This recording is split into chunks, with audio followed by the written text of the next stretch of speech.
Hey. Hey.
Good morning, everybody, and welcome to the 2026 edition of the Schattenbaum Showdown, sponsored by Cherry Hill Porsche here at New Jersey Motorsports Park's Thunderbolt Circuit.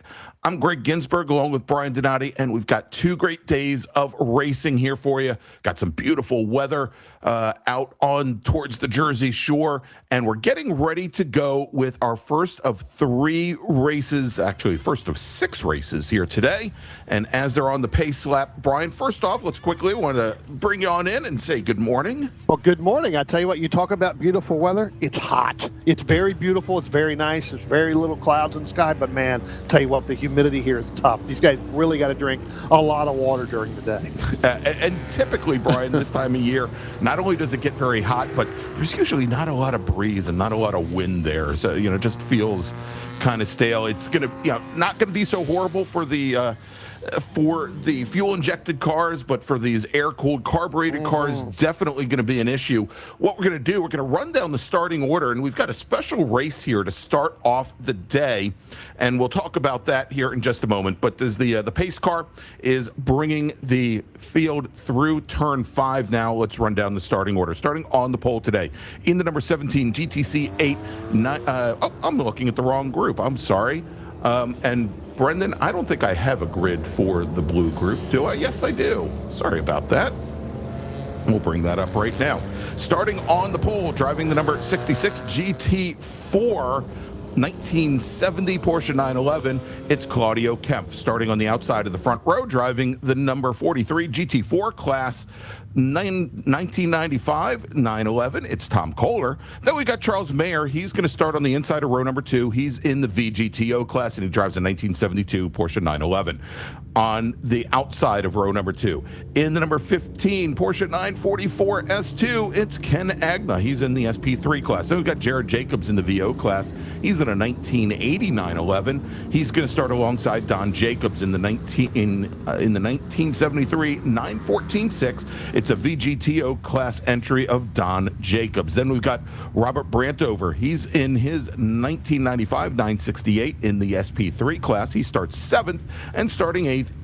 In the 911 Cup class, your pole sitter in the class in a 1984 911, it's Jason Nikic. Then we've got Jose Roque in the VGTO class, 1986 911. That's the 776 car. And alongside him will be also in the VGTO class, Jim Scott in a 1973 911. Then we've got Eugene Basha in the number 23 911. He will start 11th with Paul Amico in the VO class in a 1971 911, the number 12 car, starting 12th. Then we got David Dean. He's going to start 13th in the 753 VO class 911, alongside Mark Wiening in the E class 1982 911 SC Euro. As the field comes to the to the start line, Brian, and green flag is in the air. I tell you what, Greg, Donald Jacobs got one heck of a start over Charles Mayer. You could see Charles Mayer just basically back out of it and let him go down into turn number 1 as they get through there. It looks like everybody's going to make it through turn number 1. A little bit side by side, a little bit further back, but what a start, as I said, for Donald Jacobs in that 151 machine.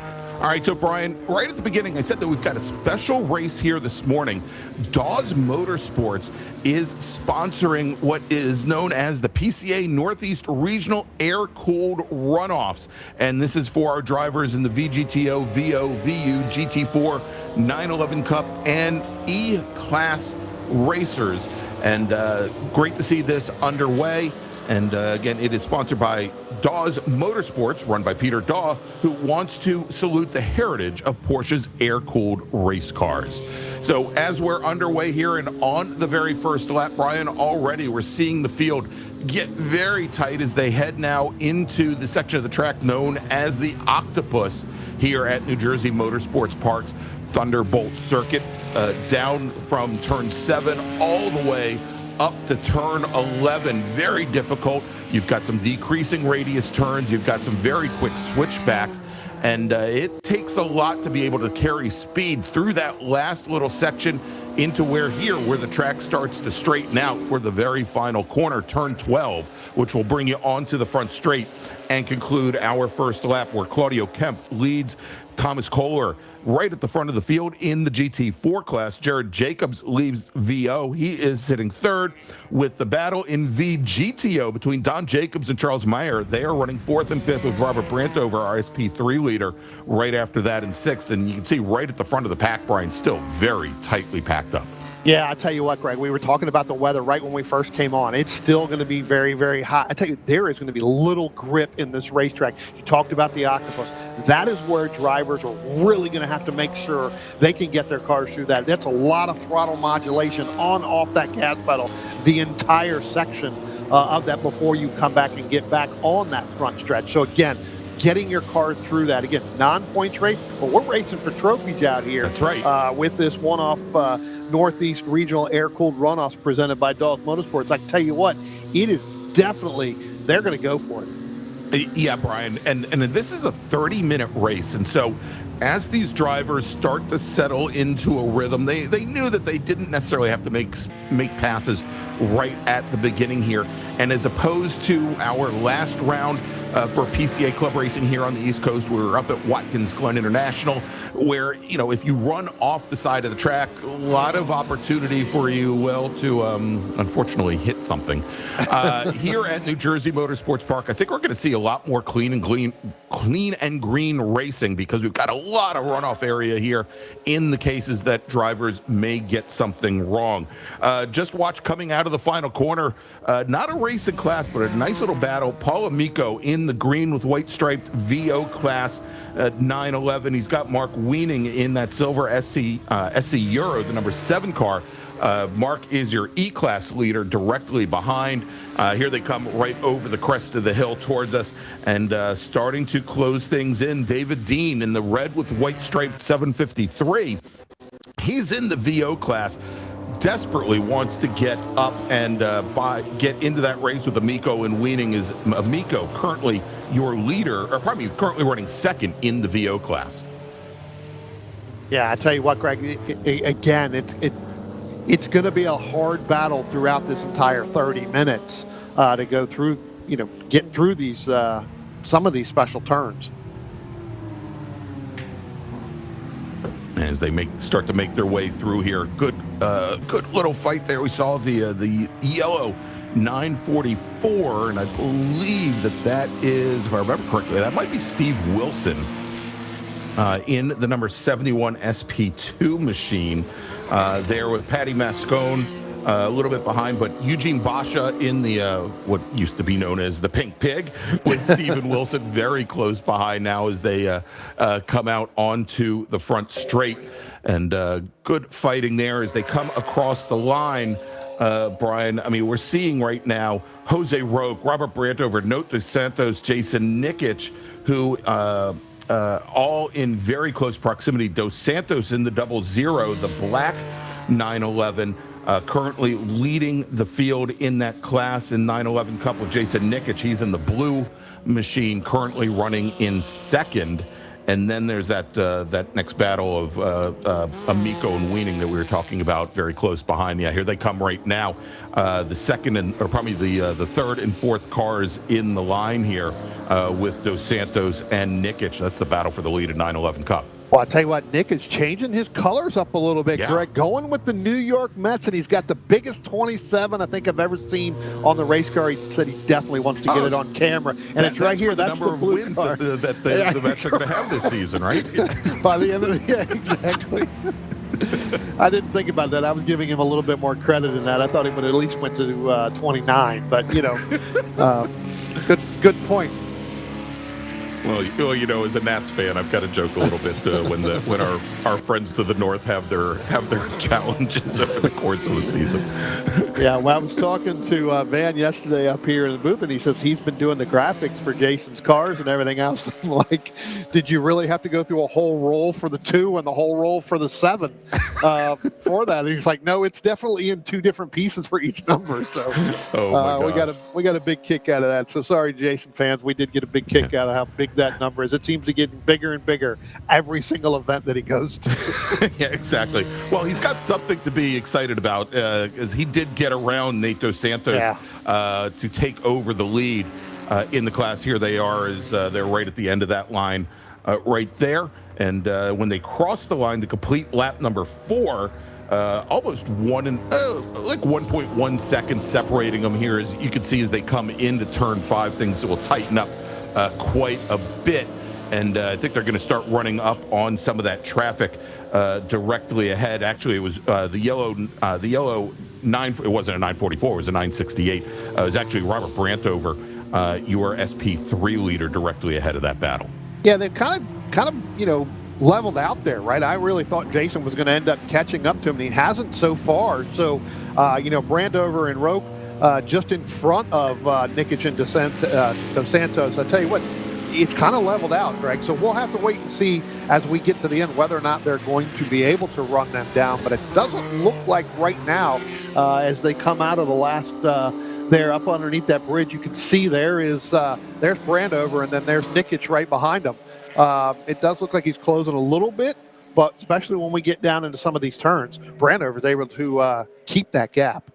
All right, I want to see where if we can jump up to the battle for the lead. There we go. Claudio Kempf and Thomas Kohler here with Kohler in the red 993 chassis. We've got Claudio Kempf in a much earlier 911, a 1970 machine here, as they're starting to make their way through the back of the pack. And that actually is, I think, the yellow 944 of Paddy Moscone that they are putting a lap down right now. But this has been a great fight since the very beginning here, with Kempf being able to hold off Kohler. They were both on the front row, but they're running almost identical lap times, Brian. Last time by, though, Kohler made up almost a half second and knocked Kempf's lead down, reset the fast lap of the race at a 125.5. Yeah. Tell you what, I was out here yesterday watching some of the practice, and I was watching Kempf and Kohler, and Kempf was kind of showing his hand a little bit. I don't think Kohler was, because it was like a 2.5, 3 second gap in between, there during that warm-ups. And so I don't think Thomas Kohler was really showing his hand yesterday, but he's definitely showing it right now. As you said, Greg, it's now down to 0.8 of a second, so under that second. And again, now you see Claudio Kempf getting ready to come up on, I believe that may be Steve Wilson. Exactly, in that 71 in the black 944. Machine. Yeah. And so that is one of the things that is bringing Kohler in a little bit closer here, as we just saw Kempf have to find a way around that 944. Wasn't able to outmotor him on the run down towards turn 4. Had to get the pass made between 4 and 5. And that allowed the red car to close things in. I should mention that Kohler looks to be a little bit stronger on the brakes than Kempf. In that earlier 911, the rear end certainly it slides and drifts around through a lot of the corners, where Kohler seems to have a little bit more rear grip, able to, when he gets into the loud pedal, Brian, the rear end hunkers down just a little bit more. It's not wasted going laterally from side to side. Mm-hmm. Yeah, look here. I mean, he's even closed it down even more, right? So now you definitely starting to show that hand as we get down towards the end with about 19 and a half minutes left to go here. I think this is where Kohler may have been saving some tires, Greg, a little bit at the beginning of this race. Yeah, indeed. And even notice they're being very smart about it. They came down the front straight, and the front straight here at Thunderbolt, not terribly long, but we saw Kempf move to the inside very early, really let the slower car know what his intentions were, while Kohler was very smart to use the draft of that car directly ahead, able to perhaps gain an extra foot and a half. Every little bit counts there on the straightaway. And again, he is maintaining when they crossed the line the last time by. Kohler made up another 0.25 of a second, about another quarter of a second on the margin that Kempf had, and you can see he continues to close things down. Now, of course, Brian, in Porsche Club of America Racing, running similar lap times and closing things up are one thing. The question is how difficult is it going to be when you attempt the pass to get that pass made, to get it done safely and get by. And it looks now like Kohler, he is definitely starting to show the nose to Claudio Kempf. As they went through the octopus, you could see some very different lines there, as maybe Kempf was opening up corners a little bit so that he didn't hurt his tires, whereas Kohler was relying much more on the mechanical grip of his 1995 911. Yeah, no, absolutely. I think that, he just kind of picking his spots. And again, Claudio Kempf got through some of that traffic a little bit, not in the position he really wanted to. And that allowed Kohler to close that up. But most definitely, I think you could see a pass here within the next, I'd say, couple of laps, if not, well, let's just say right now. It looks like Kohler was going to make that move down into turn 5. Kempf had the line going through there and was able to propel himself back up into the front, open up that gap a little bit. I think that was just Kohler trying to get inside to say, hey, I'm here. I haven't gone anywhere. So, this is where I'm starting to gain on you. Yeah, exactly, Brian. And when he does that, if Kempf is having maybe some tire wear issues at the rear of that car, big wide tires at the rear, the more that Kohler does that, the more offline Kempf is going to have to be when he goes and adjusts to defend, whether he needs to defend or not. And it's only going to wear those tires down just that much more. Hey, Brian, I noticed there are a large number of people walking right around the outside of the race course. Do you know what's going on there this weekend? Yeah, so at the racetrack here, they've got a couple of things going on, but you can see all those people there. That is actually the mud run. So they're having a mudder race going through there. They're not running much, Brian. Well, I was going to say, it looks like this may be the section that you have to walk fast. Well, I do see one person running. Okay, yeah. But I think when you get to that backside there, maybe that is the time to relax and watch a few Porsches going around the racetrack, right? So. Exactly. All right, so we're going to jump a little bit further back in the field here, and I think we were watching part of this battle earlier here as actually, let's jump back to that battle for the lead. Coming up as our leaders now, we're going to be coming back into the view. Again, having to deal with quite a bit of traffic directly ahead of them. They're coming up on one of the 914s. Is that, I think that's Justin Jacobs in the VU class, the 08 machine that they're coming up on right now. And then directly ahead, we've got our 911 Cup leaders. So again, both Kempf and Kohler just stepping through the majority of the field here, all ready to put almost every single racer a lap down. Yeah. And again, this GT4, class, that, within this group, we normally do see that. Claudio Kempf ends up getting into some of the lap traffic here going through. Normally, you only see Claudio as the only GT4 car. Now you've got Thomas Kohler in there. So now not only does he have to get through that traffic, he's got to have that race as well to go through there. Definitely wants to pick up that first place trophy from Dawes Motorsports in that GT4 class. So. Exactly, Brian. And of course, again, this race is presented by Dawes Motorsports. And as we're about halfway through this scheduled 30-minute race, why don't we take our first break, thank some of the great partners and sponsors of Porsche Club of America Racing. And when we come back, we'll take you all the way to the checkered flag here from New Jersey Motorsports Park's Thunderbolt Circuit. It is the Schattenbaum Showdown, sponsored by Cherry Hill Porsche. Don't go away.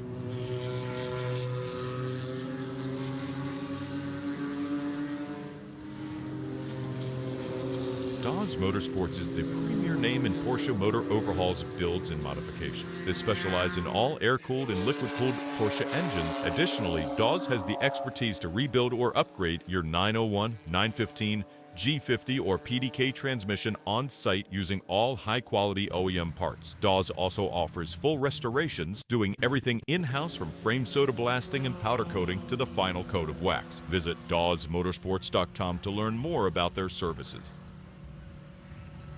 Delusional Motorsports specializes in high-quality motorsports fabrication, delivering custom-built solutions for racing, performance, and automotive enthusiasts. Their services include precision welding, custom metal fabrication, roll cages, chassis modifications, exhaust systems, suspension components, and performance upgrades tailored to each client's needs. Find them in the paddock or call 609-424-7462 to learn more.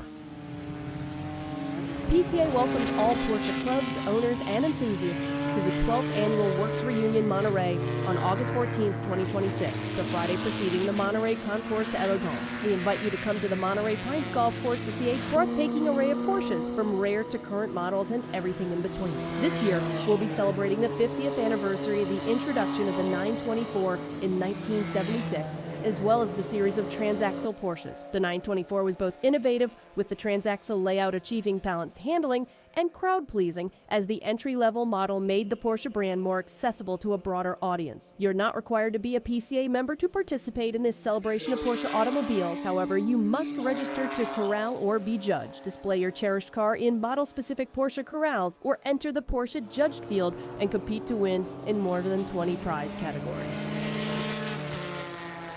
Come join racers, sponsors, spectators, and volunteers at this year's Rock the Summit, September 18th through 20th. Rock the Summit is the club race for PCA Potomac's Founders Region, and it's the longest-running PCA race in the nation. This year will mark 35 years of racing. Be on the high-energy race and join us for live music, a barbecue dinner, roaming beer carts during happy hours, that's after the track goes cold, and some other treats like Kona Ice. Our 100-plus highly committed volunteers are ready to make the race weekend the best you'll ever experience, whether you're a racer, spectator, or a sponsor. See you at Rock the Summit 2026.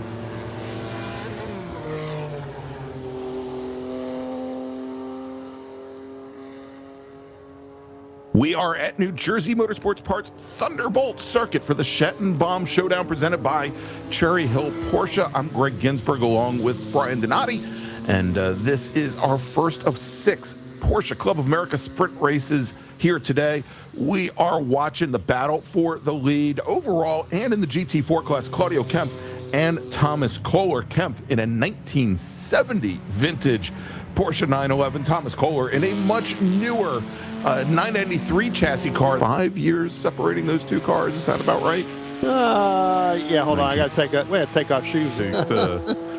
That's an ugly Yes, sight yes, in its it own is. sight, but not sure we wanted to tell everybody about that. No. But I We tell all you what, have our own proclivities. yeah, I tell you what, there's another good battle going on, and it's not for in class, but it is a good battle on the racetrack, and that is between Jason Nikic and that 27. We talked about him earlier, and the 776 of Jose Roque. I tell you what, last time they were going down into turn number 5, it looked like Roque was going to try to make a move. Now, a little bit further, they're a little bit further back now. But before that, going down into turn number 5, it looked like Roque tried to make the move, did one of those Kohler moves that he tried to do on Claudio Kempf, tried to get down underneath the driver's left of him, couldn't make that stick, had to get back in line, and you can see some of the momentum that he's lost here, definitely coming through the octopus there, coming through turns 9 and 10 of that gap. So, again, not for a battle in class, but that's a battle on the racetrack, and that's going to come down to the very end as well. You know, and it's interesting watching here, Brian, and again, as you said, they're not in class, but Nikic in the 911 Cup car, where he's got the traditional whale tail spoiler on the rear of the car, flattens out the back deck a little bit, whereas Roque has the much more modern wing design there, and really the levels of aero grip seem to be very similar as they come now out of turn 2. And we've shown it now, Brian, for the last couple of laps, sitting on the side of the pavement right there. That is Justin Jacobs in the VU class in his 1974 6-cylinder Porsche 914. And I think he pulled over right before we went to our break. And, again, one of the nice things about being able to race here at New Jersey Motorsports Park is we've got a local caution at that portion of the racetrack, but otherwise racing continues. Whereas, as for those of you who joined us a couple weeks ago at Watkins Glen International, that would have by necessity brought out a full course caution. So great to see this racing continue. Yeah, Justin definitely not sitting over there watching the mother race either. I guarantee he's trying to figure out what's going on with that car. So when he gets it back in here, his crew's going to have an idea to get that fixed so they can get back out for this afternoon, which this group will be back on track roughly around 2:10, 2:15. So.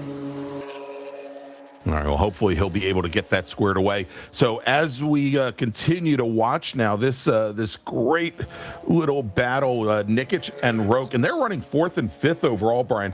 They're starting as both of those drivers have turned in their fastest laps of the race here, right in the mid to high 1:29 range. They're running almost a second a lap faster than Jared Jacobs in the VO class, who's your VO class leader. He's running 3rd overall, and so they may be getting very close to picking up another position here on track. That being said, Brian, let's quickly make a call to the grid for our next race group. Attention in the paddock, Yellow Group Racers. Yellow Group Racers, please head to the grid. Your race starting in a few moments. Yellow Group Racers, please head to the grid.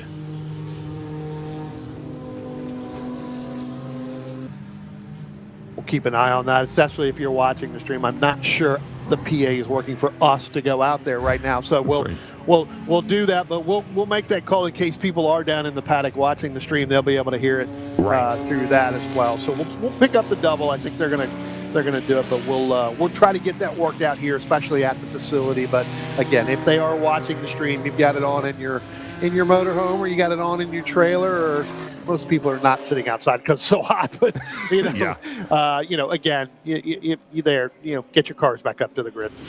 All right, is now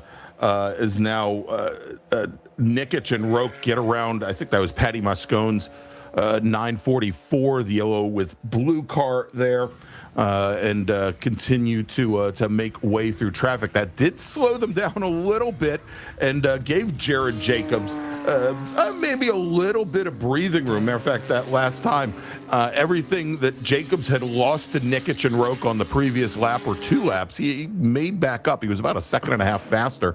But again, it's all, this is one of the great challenges, Brian, in Porsche Club of America Racing, where you do have multi-class racing. You don't want to get in the middle of other people's races, but the traffic can certainly affect you here in these battles that you have. As we see another one of our racers right behind making up, and that's Robert Brantover in the SP3 911, starting to make his way through some of the slower traffic as well. Yeah, most definitely. You talked about that racing, multi-class racing. This is what makes it so unique, and it also makes it fantastic because you have to work your way around that traffic and know where you're going to go before you get there. It also allows your competitor, as we've seen with Claudio Kemp, Thomas Kohler, you've got, again, Jason Nikic and Jose Roque.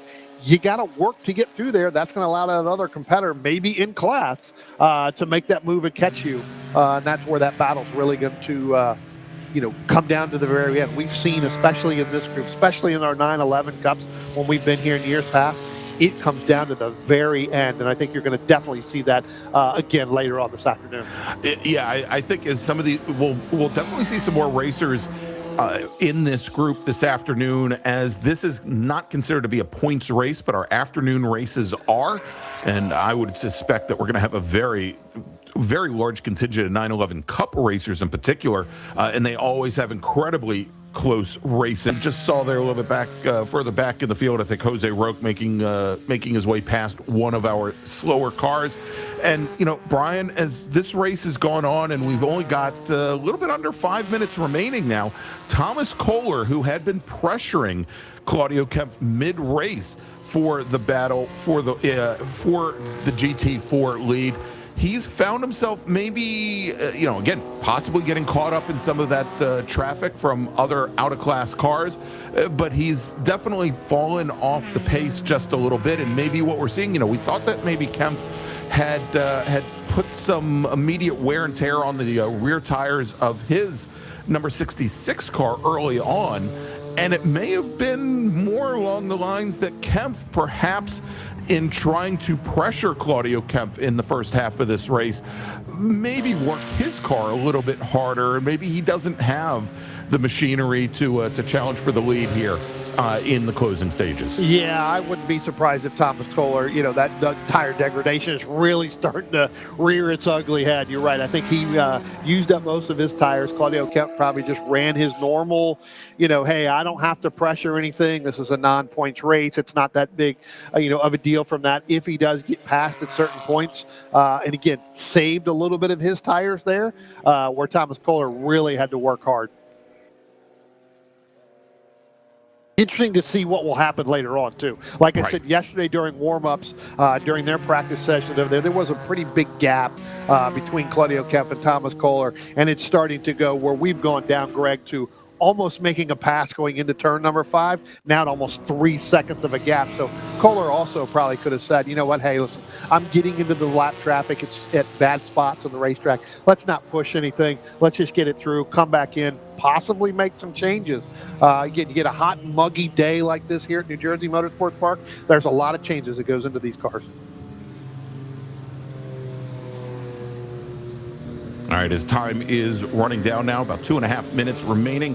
Brian, maybe they'll hear us, maybe they won't. Let's make another call to the grid for our next group. Attention in the paddock, second call for yellow group drivers. Please head to the grid. Yellow group drivers, your race is next. Please head to the grid. So here, Brian, we could see just even in the last lap, without a lot of out-of-class traffic to contend with, it looks like Thomas Kohler has fallen considerably off the pace, starting to dial things back here, maybe realizing that he's just not in a position to challenge for the lead at this point. And I wouldn't say he's limping the car home. He's still carrying a really nice pace here. But that last time through, he was almost 4 seconds off of Claudio Kempf's fastest lap. Yeah, you look at the times. I mean, definitely. Again, they're lap 19 right now, so they're, he's really starting to slow down compared to where he was in the middle half of this race in that 126, hot low 125s, hot 127s. Now he's 4 seconds off of that pace. So, just kind of taking care of the equipment and getting it home.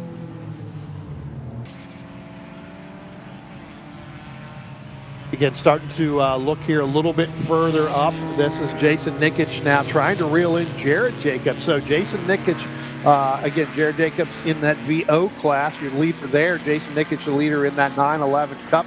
I tell you what, Greg, there was a big gap between Jacobs and Nikic last time by. That's no more. And again, that's going to be for third overall. The lap before, they both set their fastest laps of the race on lap 18. Lap 19, a little bit slower, which is, to be expected. But I tell you what, Nikic running down Jared Jacobs in that 153 machine. Yeah, and Brian, so Nikic on that prior lap was definitely closing things down. The lap that just completed, they were separated by at least lap times, two 100ths of a second. So not much of a change there. But as you can see now, they're coming up again on some slower traffic. This could be the opportunity. Whoa! Oh, that was see, you scared the bird out of the way there. That's right. Well, either I scared the bird or Jason Nikic scared the bird. I don't know. They got to look at his number and said, I'm out of here. I'm out. So this should be, I think, Greg, either the last lap or our leader should be getting the one to go next time by. I do believe the next time by Claudio Kemp comes by, he should be getting the checkered flag. All right, sounds good. Wait for him. We'll pick him up. I do believe, looking out the window here, he should be getting the. Well, here he comes. Here he comes now, coming through turns 4 and 5. Yeah. About and it's hard to realize that it's him because of how, and actually, no, that's Thomas Kohler, pardon me.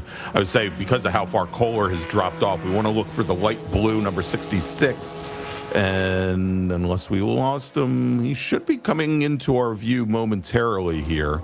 And I think part of it is Kohler had fallen so far back. There you go, as Kemp now makes his way out of the octopus through the quick switchbacks at turn 11 and onto the front straight. And there you go, Brian, checkered flag in the air.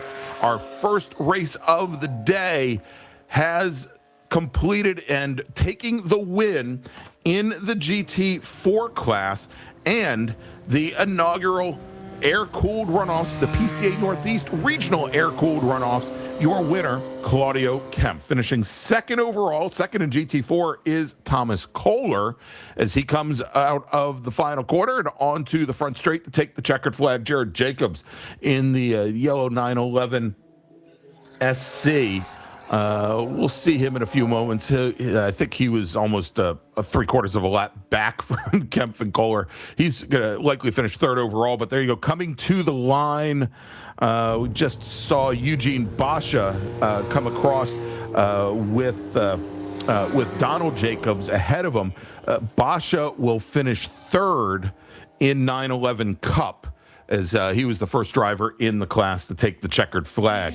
If we take a look now at some of our other classes coming across, Robert Brantover in his 1995 968 will take the win, with Damon DeCastro finishing second. Patty Moscone will finish in third. We just had Stephen Wilson a moment ago come across the line. He'll take the win in the SP2 class in his 1986 944. David Mann will finish second in class. He's the number 72 machine in the orange 924S. Let's take a look over in VO. Jared Jacobs, again with the yellow 911 SC, taking the win. David Dean will finish second. Paul Amico, who started off in the lead. Brian, I don't think we caught this, but Amico retired after only 4 laps. In the E-Class, Mark Wiening is our sole racer in the class. And over in VGTO, Jose Roque taking the win. Don Jacobs finishing second, and then Charles Mayer coming in third. All right, let's make a final call to the grid, Brian, for our next race group, and then we're going to take a couple minutes break. Attention in the paddock. Final call to the grid for yellow group racers. Please head to the grid. You're going to be on track in just a handful of moments. Yellow group, please head to the grid. Your race is next. All right, we're going to take a quick break, and when we come back, more racing action here from New Jersey Motorsports Park and the Thunderbolt circuit for the 2026 Schattenbaum Showdown, presented by the Porsche Club of America. Stay with us. Pirelli and Porsche have been a winning combination around the racing world for years. Pirelli is proud to bring that relationship to PCA Club Racing yet again in 2025. Make sure to see the guys from Frisbee and find the right Pirelli tire for your vehicle, or check them out on the web at frisbeeracetire.com. Pirelli powers nothing without control. When you pack up from the raceway and head home on the highway, remember that the engineering excellence Michelin strives for in racing is applicable to our passenger and light truck tires too. Michelin is proud to continue its national sponsorship of Porsche Club of America and Club Racing. Michelin, because so much is riding on your tires. Looking to decrease lap times on the track without an engine overhaul? GT Racing has a wide range of fiberglass and carbon fiber body panels, along with European Racing Headers exhaust systems to lighten your car and accelerate all the potential horsepower of your engine. Time for a change? Convert your 944 into a turbo or a 924 GT, or your 911 to a 911 RS, RSR, or 935. Talk with Joel at GT Racing. He'll help you choose the winning combination of lightweight Porsche parts and header systems to set you on the right track. GT Racing is your one-stop shop for your Porsche needs. GT Racing is a national sponsor and proudly sponsors tech inspections at PCA Club Races. GT Racing also sponsors the Best Prepared Car Award, a $100 gift certificate at each race. Call Joel at GT Racing today at 1-800-797-2911 or find us on the web at www.gt-racing.com. Our first club racing sponsor, Porsche Cars North America, funds the club racing news and sponsors the Workers' Choice Award, considered the most prestigious award given at a club race. Thank you to PCNA for offering vital support to our club racing program. The Sentinel Video System by Sentinel Racing is your one-stop shop solution for sharing your in-car video. The Sentinel system can integrate up to 3 cameras and incorporate a full data stream for track map and gauge overlays, and broadcast it all via dual 5G cellular modems, utilizing whichever service provider has a stronger signal to any of the popular live streaming services. Much of the in-car footage in this broadcast is provided by Sentinel. PCA members get an additional 10% off. Contact Sentinel today through their website, sentinel.racing.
Welcome back to New Jersey Motorsports Park and the Schattenbaum Showdown, sponsored by Cherry Hill Porsche.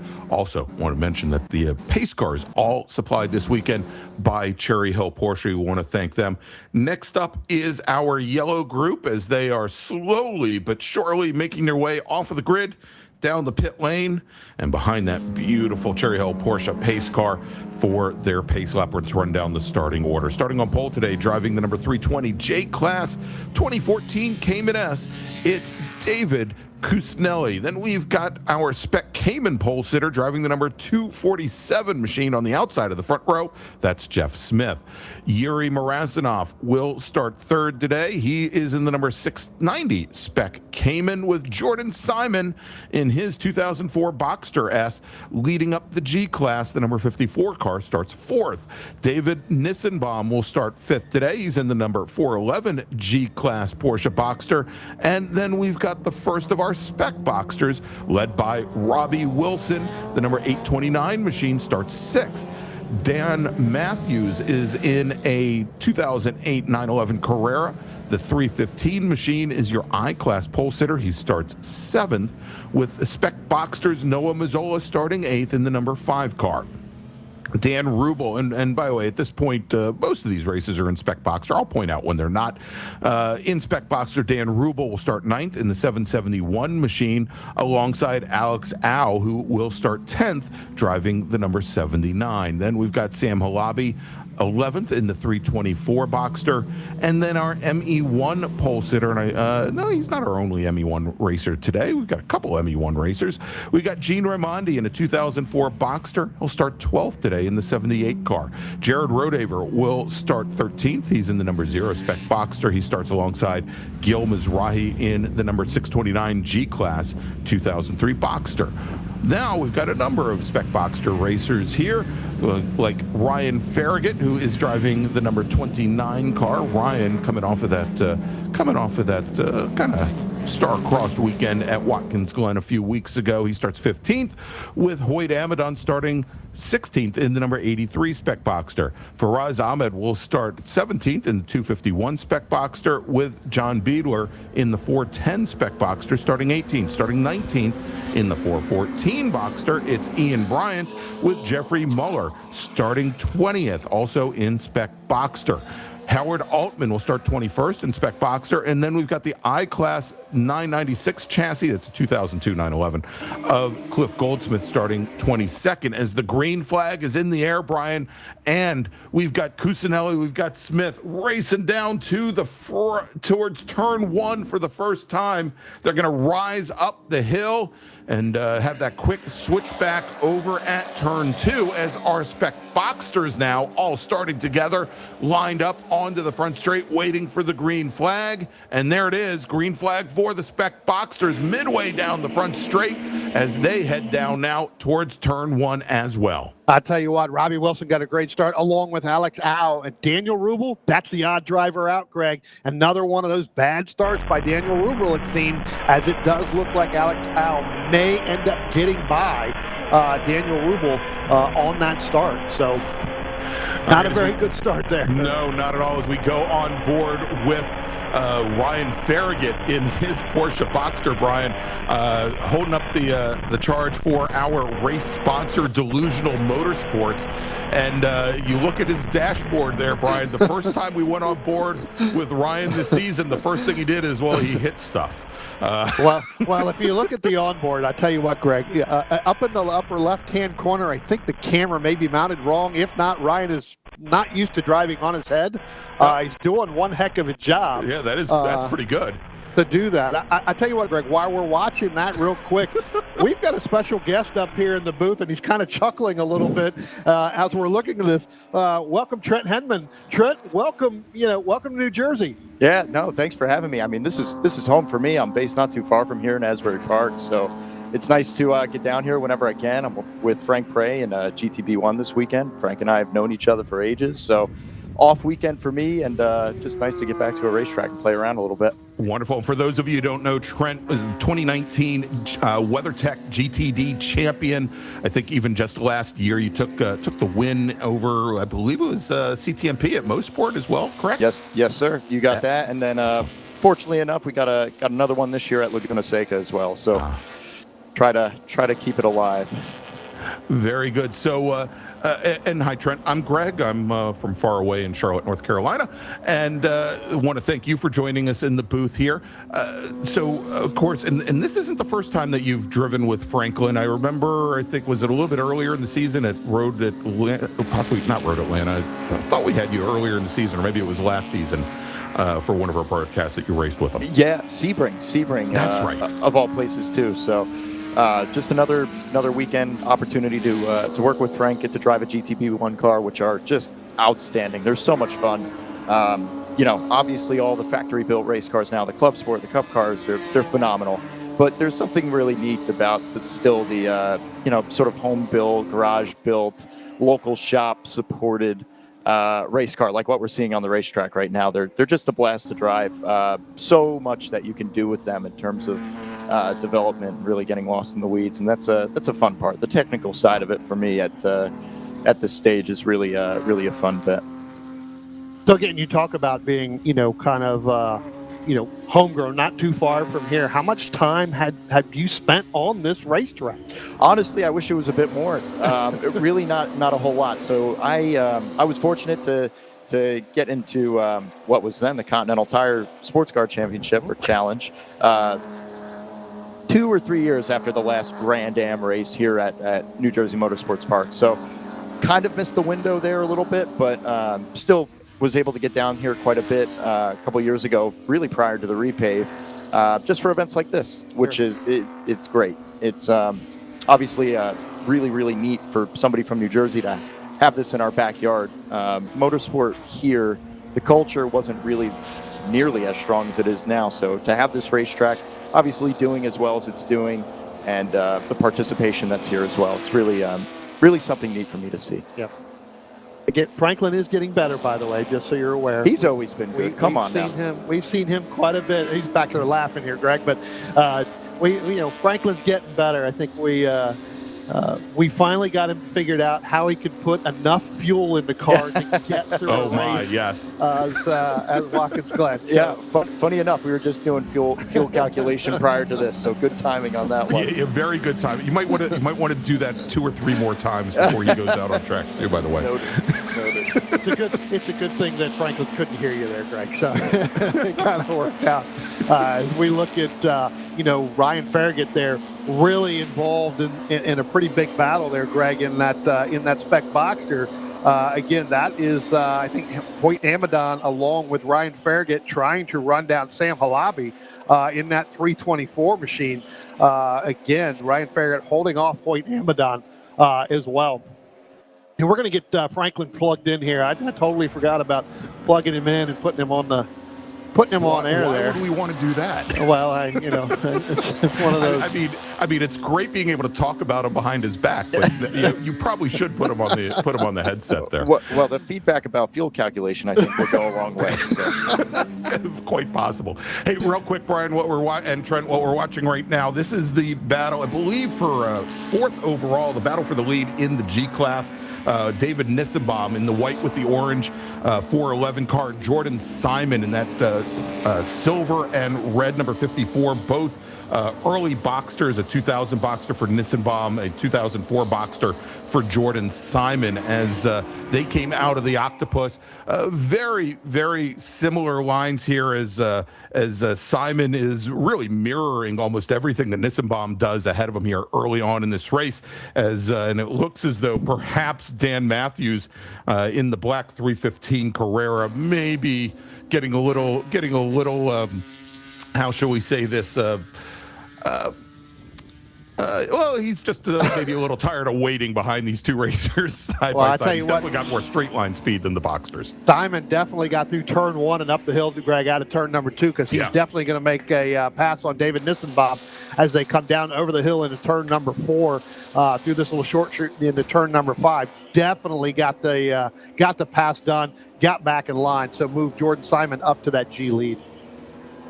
You know, Trent, we talk about this, you know, you were talking about the repave here, and it's been a while since they've repaved, and I don't know how much time you've had on since then. A lot of guys in other organizations that come and they run here, they talk about after a while tire degradation.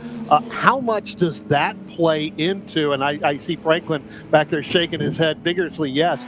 How much does that play? And again, you know, tomorrow will be a different story within this 30 minutes. And I'll let both of you guys answer. How much does it really play into a factor here? It's actually the number one issue that we dealt with Wednesday, Thursday, is tire deg. And it was tire deg over fairly short stints, 10, 15 laps. Quite surprising here. So we actually spent a good 2 days to basically make the car work less, specifically in the front, in order to not get this big front tire deg. It was sort of an eye-opener for me.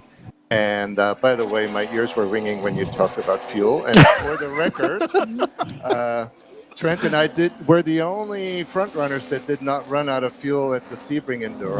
But, you know, point taken about Watkins Glen. And I think the thing is that Trent wasn't there for that. So the point was taken because I came and gave you a hard time about it when you talked, when we met in the garage and we were talking about it. So. But tire deg is a big issue here over a 15-20 lap run. So and you know, so if you have handling problems with the car, it's easy to make them worse. If you have severe deg in the front, a lot of understeer. If you can't drive out of it, you know, getting worse and worse and worse. And a lot of that's just driven by the temperatures we're experiencing this weekend, right? It's been unbelievably hot. Actually, I know ambient temperature is not going to be too much different today, but it's significantly less humid. So really not too bad down in the garages. I know you guys like your AC up here in the tower. But I'm comfortable. Yeah. Although I'm jealous. We have been working Brian's a bit towers. of a diva like that, yeah. But in all seriousness, you know, having not, this is my first time back here with this repave. It's very impressive, the quality of the track surface. But naturally, this track is and always has been hard on left side tires, and that's between that, the temperature we're experiencing, managing that has been kind of our number one performance concern all weekend, and making sure the car is still drivable and there's confidence in it at the end of a long race and 20 plus laps. So track surface itself, though, really not contributing much to outright sort of mechanical tire wear. It's more just the heat that's being put through the tire that would be the main concern here. All right, real quick, guys, I want to jump in here. We're watching the battle for the lead in Spec Cayman. Jeff Smith, Yuri Marasinov, currently running second and third overall. And as those racers have been starting to make their way through some of the slower traffic, some of the now lapped traffic, Jeff Smith has been able to open up about, I'd say, probably around 6 to 7 car lengths on Marasinov behind. But now and you can see here where Jeff Smith starting to get caught in the thick of some of this slower traffic as well. He gets past one of the slower cars coming through the final corner, coming through turn 12. But Marasinov not having to really contend with that as he gets to that car on the front straight and then closes things down just a little bit that last time by Marasinov, picking up maybe 3 car lengths to Jeff Smith up ahead. Yeah, well, I'll tell you what, I was watching the screen as we were talking, and Yuri tried to make a move, and Greg, we got a car that spun right there coming out of, I believe, is that turn number 10 up into 11 right there. Can't get a number on there. But I tell you what, Yuri was trying to make that move on Jeff earlier down into turn 5, and that's where we've seen it the biggest, where, Greg, if you don't get that done, you're going to end up dropping a lot of time over the next lap and a half trying to catch back up. Yeah, and it's interesting there. as Trent mentioned, how the left side tires really take huge punishment here at New Jersey Motorsports Park. The majority of the corners, right-hand corners or right turns, and you've got this big long sweeper coming into the octopus. But then the last part of the octopus, you've got this decreasing radius left-hand turn, which seems to have caught that other car out. And I'm trying to track down who that was that went around. I don't think that was Sam Halabi in the Spec Boxster, but we'll try and get a handle on who that was that went around. Yeah, we'll see if we can't get the number. But Trent, again, another off weekend. Again, you kind of up here helping Franklin, getting back in and doing this. And you've also done some World Challenge in the Porsches. Talk about where you started. Where did you come up from? And do it. And then, because I know, again, you've been on the professional ranks, for quite some time. As a matter of fact, I'm sitting here thinking in the back of my mind, I think I have an autograph of yours at home. Whatever I signed there is probably less than value now. Check. It was a check that you signed. No, I'm kidding. I think it was a check. We got another card spun off there, Greg. Yeah, right. It was an IOU. Talk about that. Talk about that World Challenge. And that was Howard Altman, by the way, in the 416 Spec Boxster, who had challenges there over turn 5. Yep. Okay. Talk about, again, where you started, where you came up from, and then talk about that World Challenge, because that is an interesting. It's homegrown in New Jersey, man. I mean, when I was racing go-kart, well, I'll back up a little bit. Started out in motocross very young. Ultimately, parents thought that was a bit too dangerous, so karting was a much safer option, which in hindsight it was. But right around the time that I was really getting into go-karting, New Jersey Motorsports Park was coming along and being built. And there's a world-class kart racing track right on the other side of the facility here that's still here today. Yep. But this was never intended to be a profession or a career path. This was just me being pretty hopeless at stick and ball sports as a kid, and my dad being a massive car guy, motorcycle guy, and always loved tinkering and working on stuff. So this was a fun thing for he and I to do, and a fun sport to get into. Fortunately, once some more time was put into this, we had some success. We had won some go-karting championships nationally and some scholarships to get into single-seater racing.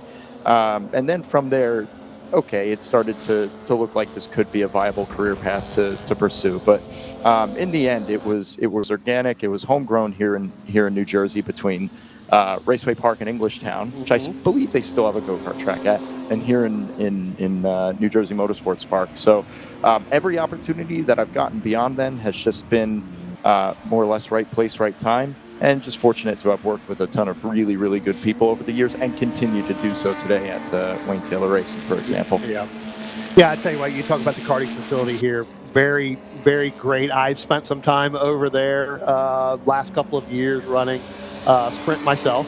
Not doing as well as you did or anybody else, but get through there. So yeah, the facility has grown over the number of years. Especially here. Kind of in this area, kind of helps the Vineland, the Millville, that sort of thing. So, that's always good to see. To talk about, again, you had mentioned it earlier, talking about you've known Franklin for quite some time, coming back and helping. Is there instruction, and I'll even ask Franklin this too, right? How much instruction goes into that? And again, Franklin is, a well-accomplished driver in his own right. And we've known Franklin, for a couple of years since we've been doing this. But talk about how much instruction, and I'll let both of you, how much instruction goes into a race weekend?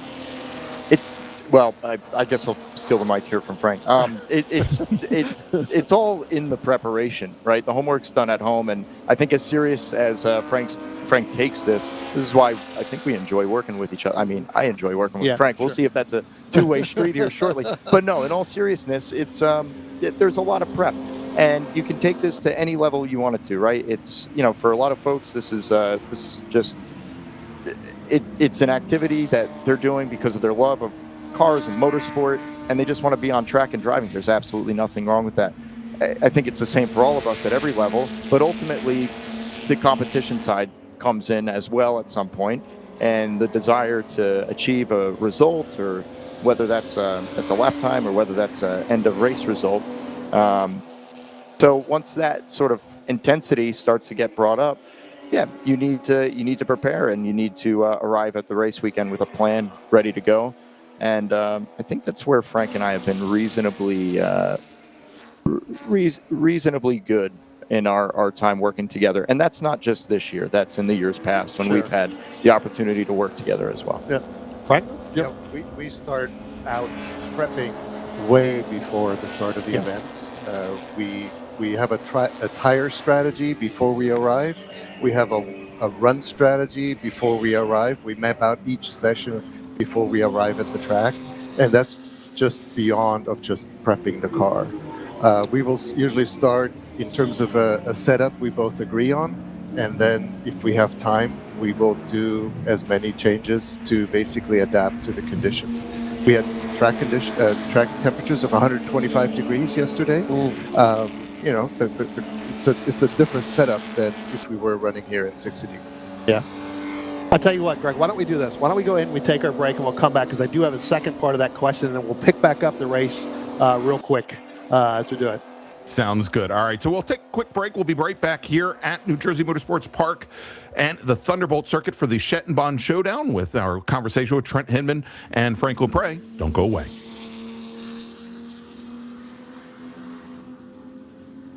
Partners of club racing for over 30 years, Eurosport Porsche Road and Race is a Porsche specialty shop with 2 locations in Illinois operating since 1984. Whether you have an early air-cooled car from the 60s or Porsche's newest cup car, we can provide all your service and parts needs. We are the one-stop shop for all of your Porsche repairs and race builds with a large inventory of Porsche parts and race gear. Apex Racing Performance, premier racing outfitters, provides racing equipment and product support to motorsports enthusiasts. A member of PCA since 1991, Clark Hammerly and his wife Linda both hold competitive racing licenses and install, use, and test the equipment they sell. This enables them to provide unbiased technical assistance on installation and use of their products. From helmets and race apparel to personal cooling and fire systems, Apex Performance also stocks performance friction brake pads for all Porsche applications. They invite you to visit their showroom in Merle's Inlet, South Carolina. Shop online at www.apexperformance.net, call toll-free, or view their track schedule online. Mention PCA Club Racing to receive a discount on your next purchase. Demon Speed Motorsports offers a full line of products for your race or track car. With their background in Porsche GT3 Cup cars, they bring the same quality and durability to the street and track replacement parts that they produce. These products include suspension links, motorsport style center lock parts and kits, brake rotors, and wing uprights. Now, Good Arrow Wings and RacingTireWarmers.com are part of the Demon Speed family. With this, they now offer Good Arrow Wings with mounting solutions for most Porsche models. Racing Tire Warmers offer tire warmers to custom fit your race car to make you faster and safer on track. To learn more about Demon Speed Motorsports and see their great products, visit them at www.demonspeedmotorsports.com. Trailux Trailer sets the standard for super lightweight, superior craftsmanship, and extraordinary quality. If you need a trailer, whether it be enclosed or open, to tow your Porsche, Trailux should be your first and only choice. Trailux has many sizes to fit your Porsche perfectly, and their unique touches ensure that your trailer will be as functional as it is beautiful. Trailux Trailers sponsors the Novice Racer Award, a gift certificate given to the second-time racer who exemplifies the club racing spirit.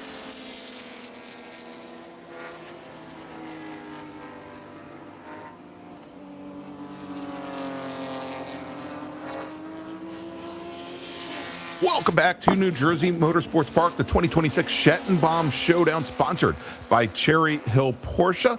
Joining us is Trent Hidman, former WeatherTech champion, race winner, and a good friend of the show, as well as Franklin Prey. And Brian, I know you've got a couple more questions up here, but before we get to them, let's quickly take a look at where we stand with our racers out on track.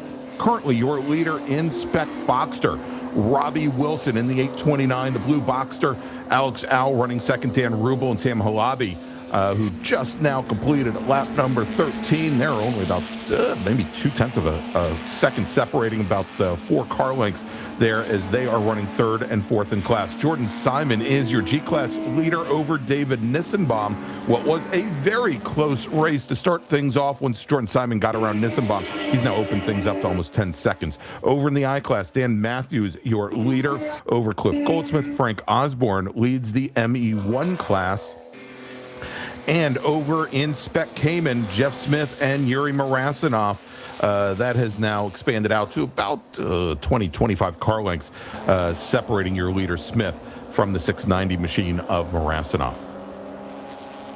Yeah, I tell you what, Greg, great recap there. As we were talking during the break, I was talking with Trent and Franklin, and right before we went to that break, one of the questions that I was going to follow up with is, you guys talk about the preparations, you talk about the pre-planning. Both of you travel quite a bit.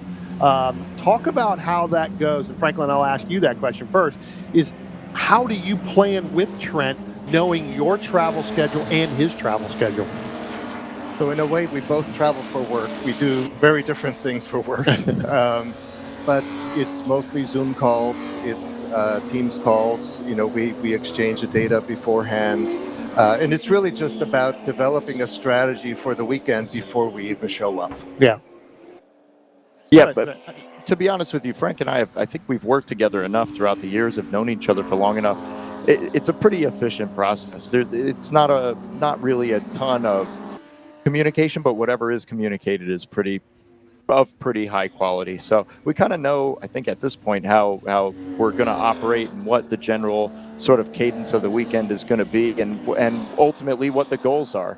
So if we know the goal and we know sort of how to communicate, we can kind of fill in the gap between on what we need to do to get there pretty quickly. Now, there are tracks that you guys have been to a lot because the schedule kind of stays the same. Has there ever been a track that you two have gone to and have done an enduro like this or done a race where you know more about it than he does, or he knows more about it than you do? I don't think there's a track where I would know more than Trent.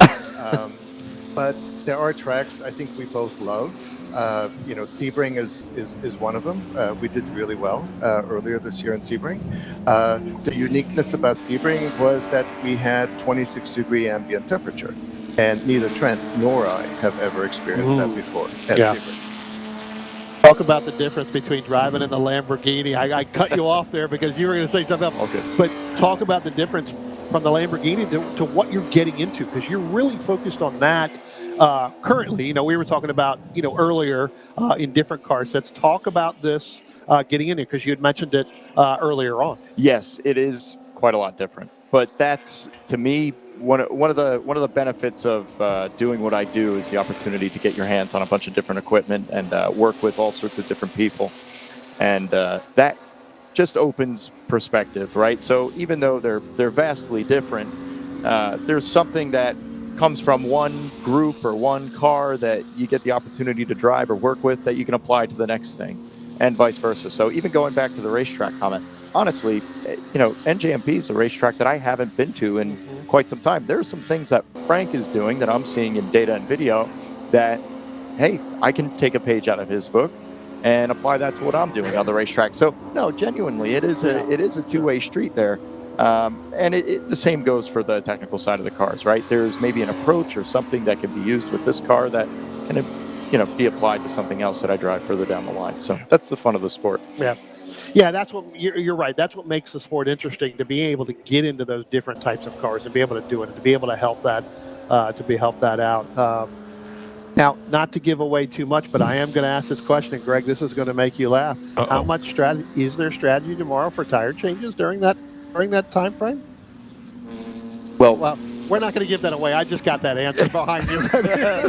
I was going to say, let's just worry about fuel first and then go from there. But we'll see. It's still TBD, and there's a lot of racing to go today. So, and even a third sprint race tomorrow morning. So, just keep the world small.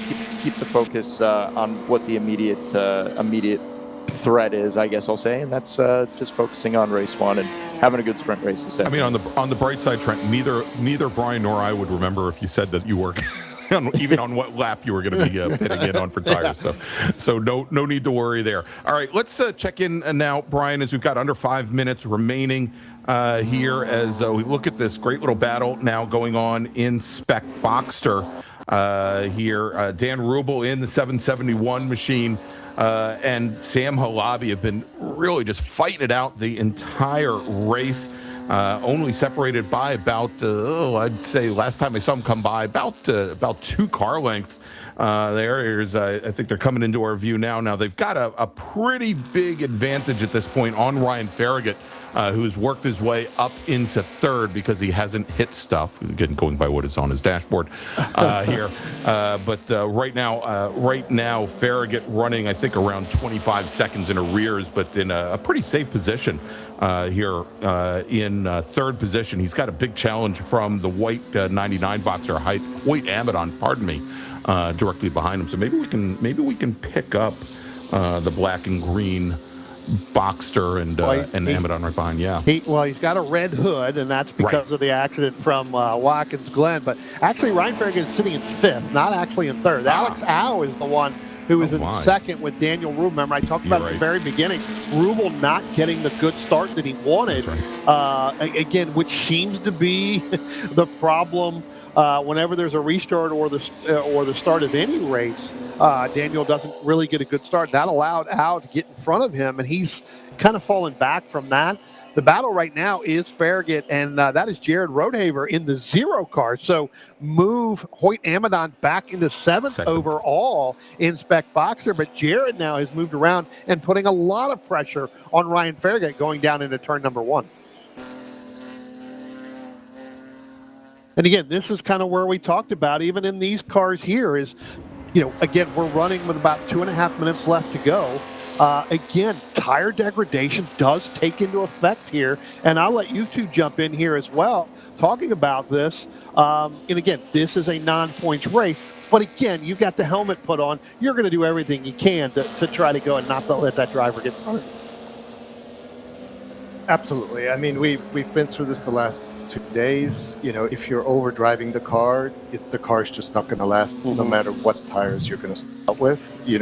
Spent a lot of time modifying the setup of the car to where the fronts weren't working so hard, but it's really hard because the front left just gets beat up a lot. Yeah, there's nothing you can do. And look, it's not a points race, but I mean, at the end of the day, you're competing, right? You want to finish ahead of the next guy. You're going to do what you need to do. So, if there's a race, you're going to have everybody kind of throwing everything they've got at it, and that's the best part of this. So, points aside, it's been a good show so far from where we sit here. Yeah. But I don't think that affects the intensity that gets brought to the table in any one of these sprint races here today. Well, I tell you what. Go ahead, Greg. I was going to say. Go ahead, Brian. Well, I was going to say, now we've seen Jared Rodehaver. Now he got around Ryan Farragut, so move him up into fifth. Ryan has fallen back a little bit to work with Hoyt Amadon. This is a group where the draft in certain places of this racetrack will come into play. It's going to be interesting to see within the last 50 seconds. So we should be getting either the 1 to go or getting close to that 1 to go. To determine. But again, Farragut and Hoyt Amadon could use the draft in certain parts to get around Jared as they come down in here to turn 5. It's about 2 or 3, car lengths, apart. If Hoyt wants to sit there and work with Ryan until they get to the end. If he doesn't, well, then all bets are out the window, right? Oh, absolutely. I mean, it's maybe part of the strategy that's going on behind the helmet there is either work together or just kind of, call each other up in corners to allow the pack to catch up, and maybe make a situation open up. You just don't know. But at the end, I think they're all just pushing as hard as they can to try to get some sort of gap. Because you're right, the draft is very important, especially in some of the lower horsepower categories. And they are getting the 1 to go now, Greg. So I was just going to say, Brian, that they should be getting, or at least our overall leader. We haven't talked much about Mr. Cunaselli here at the front of the field in his 2014 981 chassis Cayman S. And he is, I think, from pretty close to NJMP. Actually, he's from Pennsylvania. I think Media, Pennsylvania is where he calls home. And I don't know if this means anything, but he considers Ricky Bobby to be his hero. I guess we'll have to tell him that it's a fictional character. But so far he hasn't been on fire as far as we can tell. And although he's got a pretty good advantage here, although our sole J-Class racer here this weekend. And, Trent, that's got to be difficult. And I know it's been a long time since you've done some club racing. I know you had a lot of experience in the SCCA and raced for Fall Line for a number of years and had a great run at the National Championship runoffs a number of years ago. But knowing that you've done a lot of multi-class racing as well, what is that like when you're the only racer on track in your class and, and perhaps there isn't a lot to race for? I mean, I think you're always racing for something at that point. And look, I can only speak from my own experience. Well, I have not experienced a scenario where you're the only car in a given category, but I will say if you are somebody, even just on a test day and you're not directly racing anybody, you are racing yourself. Yeah. That's just, it's as simple as that, right? You're constantly wanting to improve what you're doing and beat the last lap that you maybe had just done, or set a best sector, or do a personal best lap, whatever it might be. So yeah, you are still competing, absolutely. And it's just the intensity that you bring to it is mostly just coming from within, and that's another aspect of the sport that I think maybe you don't see directly on the TV screen here. All right, well, racing against himself, David Cudicelli takes the win in the J classes. The checkered flag is now out, and with Jeff Smith and Yuri Marasinov finishing 1-2 in Spec Cayman, second and third overall. Jordan Simon will take the win in the G class, while Dan Matthews will take the win in I. And then over in Spec Boxster, Robbie Wilson taking the win with, and now, Brian, now that I've got my bearings set, Alex Au second in Spec Boxster, with Dan Rubel taking home the third spot. And let's see, who am I missing? Yes, I'm missing David Nissenbaum, who takes the win in the G class, with Gil Mizrahi finishing second. Over in ME1 today, taking the win is going to be Frank Osborne, with Chris Fahey finishing a lap down. And I believe that covers all of our classes here today. So want to thank Trent Hinman for joining us. Thank you so much, Trent. Appreciate it. No worries. Thanks for having us. Absolutely. And the booth is always open to you. It's even always open to Franklin Prey. Thanks for joining us, Franklin. Thank you so much for having me. All right. Well, we're going to wrap things up. We're going to be taking a little bit of a break. Our next race is going to be for the big boys, for the red group. They're going to be on track at 1:05 Eastern time today, and we'll be back with more racing action then. Thank you for joining us so far this morning for the first portion of the Schattenbaum Showdown, sponsored by Cherry Hill Porsche here at New Jersey Motorsports Park and the Thunderbolt Circuit. We'll see you in just a bit.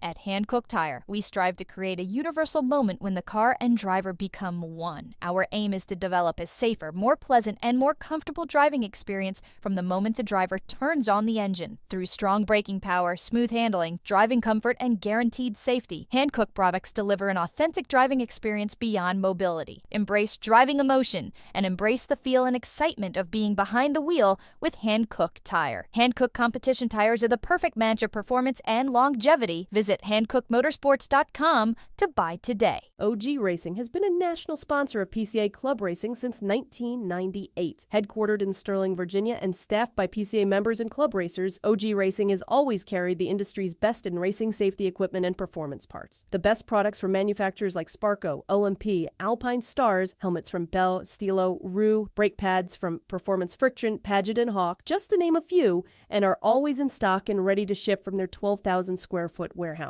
Give OG Racing a call or visit them at www.ogracing.com and sign up for their newsletter. Octavio makes small batch tequila. They take a different approach to distilling their award-winning 100% agave tequilas. Made in the Jalisco region of Mexico, Octavio's tequila are aged twice as long as traditional tequilas, achieving a smooth-tasting experience, rounded with notes of oak and vanilla. Octavio focuses on sustainable distilling practices that use 60% less water and 50% less energy than traditional techniques. Octavio produces an añejo and a cristalino, Both can be ordered and shipped nationwide by visiting OctavioTequila.com. Get free shipping when you order 2 or more bottles.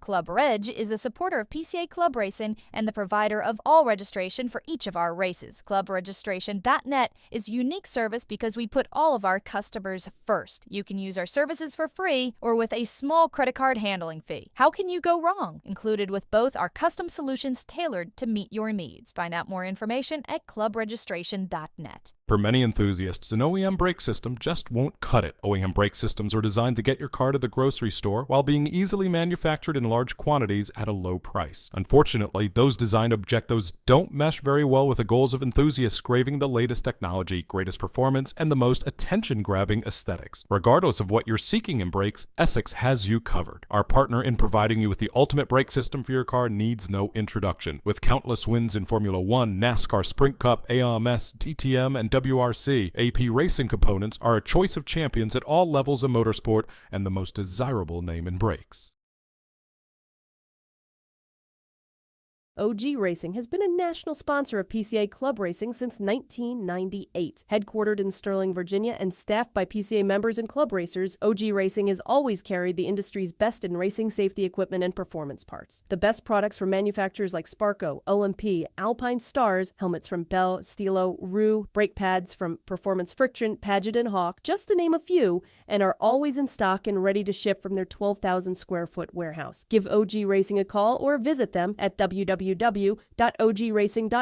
and sign up for their newsletter. About to hit the track without coverage for your car? Buy HPDE insurance in minutes at LockedInMotorsports.com. Whether you drive a 911 or a Boxster, protect your car against physical damage during HPDE and track day events with HPDE insurance from Locked In Motorsports, administered by Locked In Affinity. Coverage includes modifications you've done to your car, 2 drivers at each event, demonstration laps your instructor drives, and more. Worried about the trip home? Locked In Motorsports also offers off-track insurance for your non-licensed race car or track car while in transit, in storage, and in the paddock, plus options for your trailer, equipment, and tools. Insure your Porsche today at LockedInMotorsports.com. Miller's Oils is proud to be a Porsche Club Racing sponsor and to work with Racer's Edge as their North American distributor. Miller's Oils has been blending oil since 1887 and has an extensive product line for virtually every street or racetrack application. The technology implemented in Miller's engine oil and gear oils protects the wear surfaces of your engine and gear train on a microscopic level, significantly reducing friction and increasing the life of your engine and gear train. We encourage you to try Miller's and judge for yourself with the help of an oil sample analysis.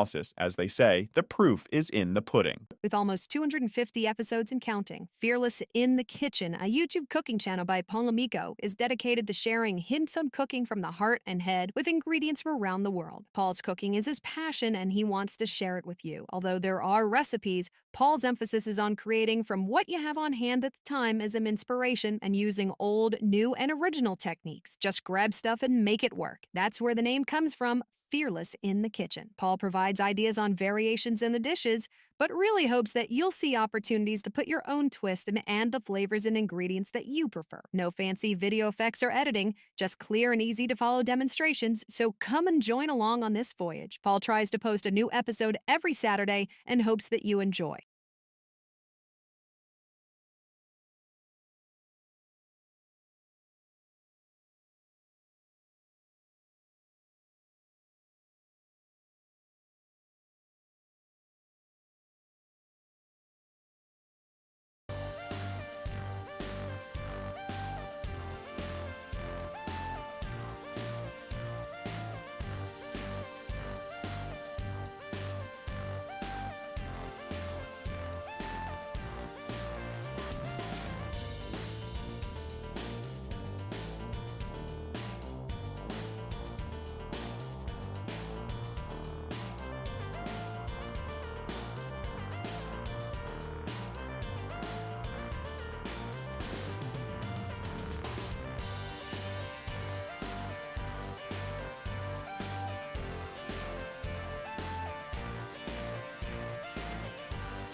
Welcome back to New Jersey Motorsports Park. Hope you all enjoyed a very nice lunch. It is the Schattenbaum Showdown, sponsored by Cherry Hill Porsche here at NJMP's Thunderbolt Circuit. I'm Greg Ginsburg along with Brian Donati. And next up, behind this beautiful pace car presented and provided by Cherry Hill Porsche, we've got our red group drivers. These are the, I don't want to call them the ground pounders, but these are your cup cars. These are your fastest Porsche PCA Club Racing race cars coming out onto the track now. Why don't we run down the starting order, if you don't mind, Mr. Donati?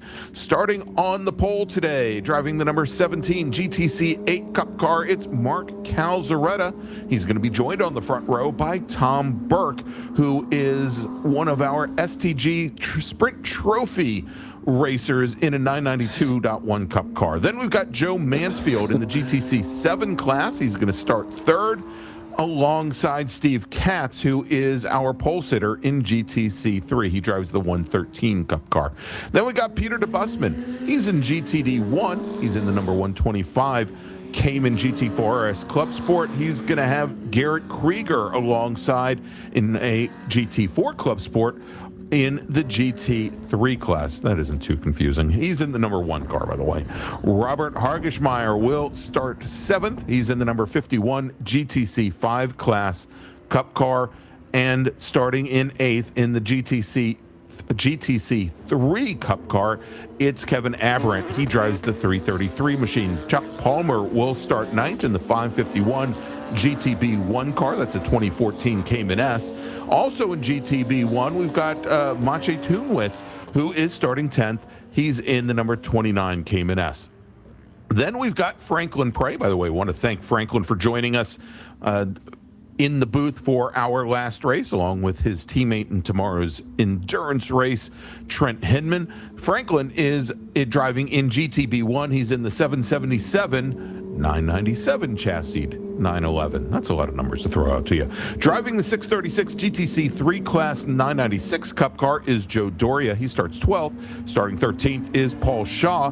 Paul's in a 718 Cayman in the GTD 2 class and starts lucky 13th. David Dunnigan will start 14th, and David is in a 991.1 Cup car. The number 400 machine is in GTC 6. Starting 15th in the number 228 GTB1 entry, Art Sang. And starting 16th in the number 45 GTD1 Cayman Club Sport, it is David Felker. And we've got Peter Habestad in the number 28 GTB1 Cayman. He starts 17th. Steve Garrison starts 18th in the GT3 class Cayman. And then we've got David Trinder and Steve Garrison. They're going to start 19th and 20th. Daniel Krantz and Eric Johnson will start 21st and 22nd. And Peter Chong will round out the field starting in 23rd position.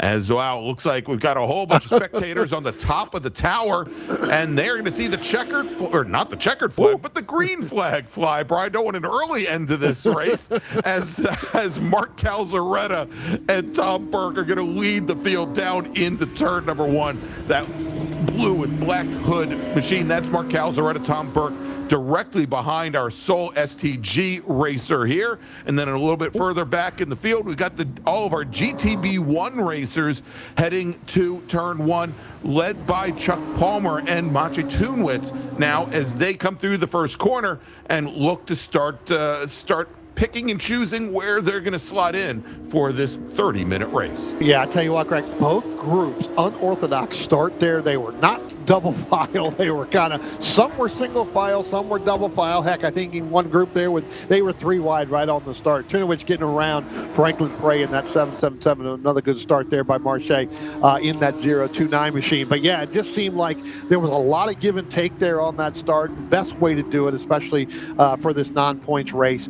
Drivers just trying to go out and get the best that they can, for this race, taking care of that equipment just to see what they got for later on, and then obviously for tomorrow. But yeah, kind of a split, weird start for both of these groups. Yeah, indeed. Here is things are starting to spread out now, and Brian pointed out it looks like Tom Burke did not bring out the STG card. I'm trying to track where he might be in the field, if he is actually in the field at the moment. I don't think he is, but we'll track to see where Mr. Burke, when he arrives, whether it be in this. Yeah, I don't think he's coming out for this, but I do know that it's a different car. I don't believe he is in the in the STG class. We confirmed that yesterday. It is going to be a different car. He'll be in a different class. From what we understand from the timing score, Joe. All right. Well, this also being a race that is not for points in the season-long championship series, Brian, doesn't look like Tom Burke has brought a car out for this race here. At least I don't have record of him on our timing and scoring system. If we see him here, we'll let you know, but most likely we'll see him out for the second and final Red Group race of the day. That's going to be starting right around just before 4 p.m., scheduled for a 3:55 start today. I don't believe he's out here for this race. So again, Mark Calzaretta taking the early lead. And Greg, this is a group here that, as opposed to our first two groups where they were in that 131, range, 130 range, even in the 126s. This is a group you're going to see in the 120s, 119s as the race goes on. Again, quite a bit faster. As the race goes on, though, they're going to back those times back up, as we have seen out of the first two groups today with this racetrack. We also talked to Franklin Prey. We talked to Trent Hedman. Tire degradation at this racetrack, and especially from the heat that we've had over the last couple of days, this is a group where you really have to take care of your equipment to get through the 30-minute time, the sprint time.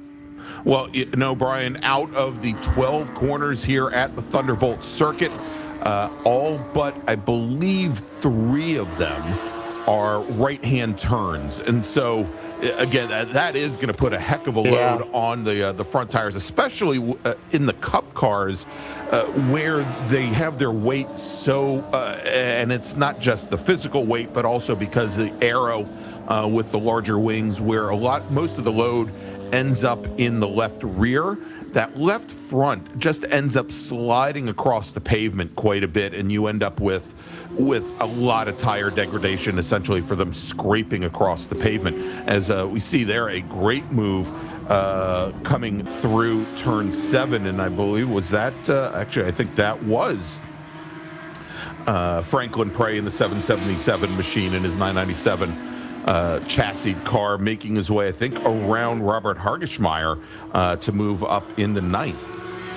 Yeah, Franklin Prey getting around Matsei Tunowitz, for that early lead in GTB1. So good, Franklin making that move, basically down into turn right out of turn number 4, down that short chute into turn number 5. Matsei really getting into some traffic as well, so they had to back that out of that car. Yeah, and not a good lap for Hargeschmeyer.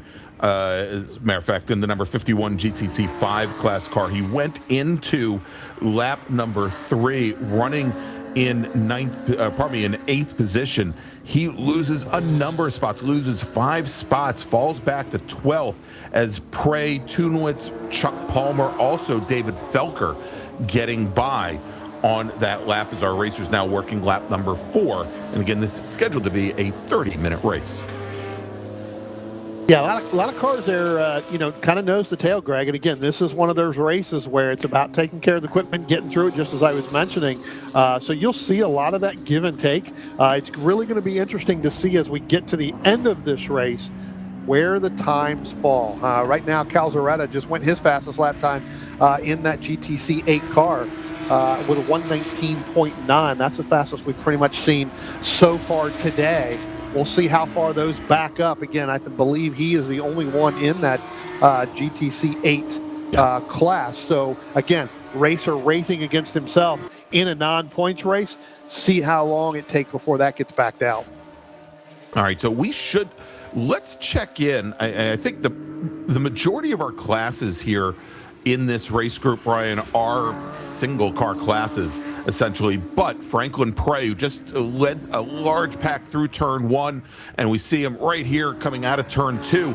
He's got pretty much almost the entire GTB1 field directly behind him. GTB1, a 10-car class this weekend, and the first 4 racers separated only by about 3.5 seconds. But even then, I mean, we're looking at maybe at most 10 car lengths separating any of these racers. As we just saw there, Peter Habestad in the green number 28. He now has Eric Liu, Art Sang, David Trinder, Daniel Krantz along for the ride with him as well in that essentially the second pack in GTB1 as they're trying to close things up on Chuck Palmer, Maciej Tunwitz, and Franklin Prey. Yeah, I tell you what, that's going to be another group that we've normally seen, especially here, but we have seen it in other racetracks, Greg. This is another group that comes down to the very end, the last couple of minutes. Whether it's a points race or not, it always comes down to the end. Right now, Franklin Prey, that early leader, Palmer sitting his fastest lap time on lap 5 right there, as well as Peter Habestad did the same thing. So these drivers are starting to get into that rhythm again. Cars are starting to get where they want it to be. But you can see there, really second, third, and fourth right there nose to tail.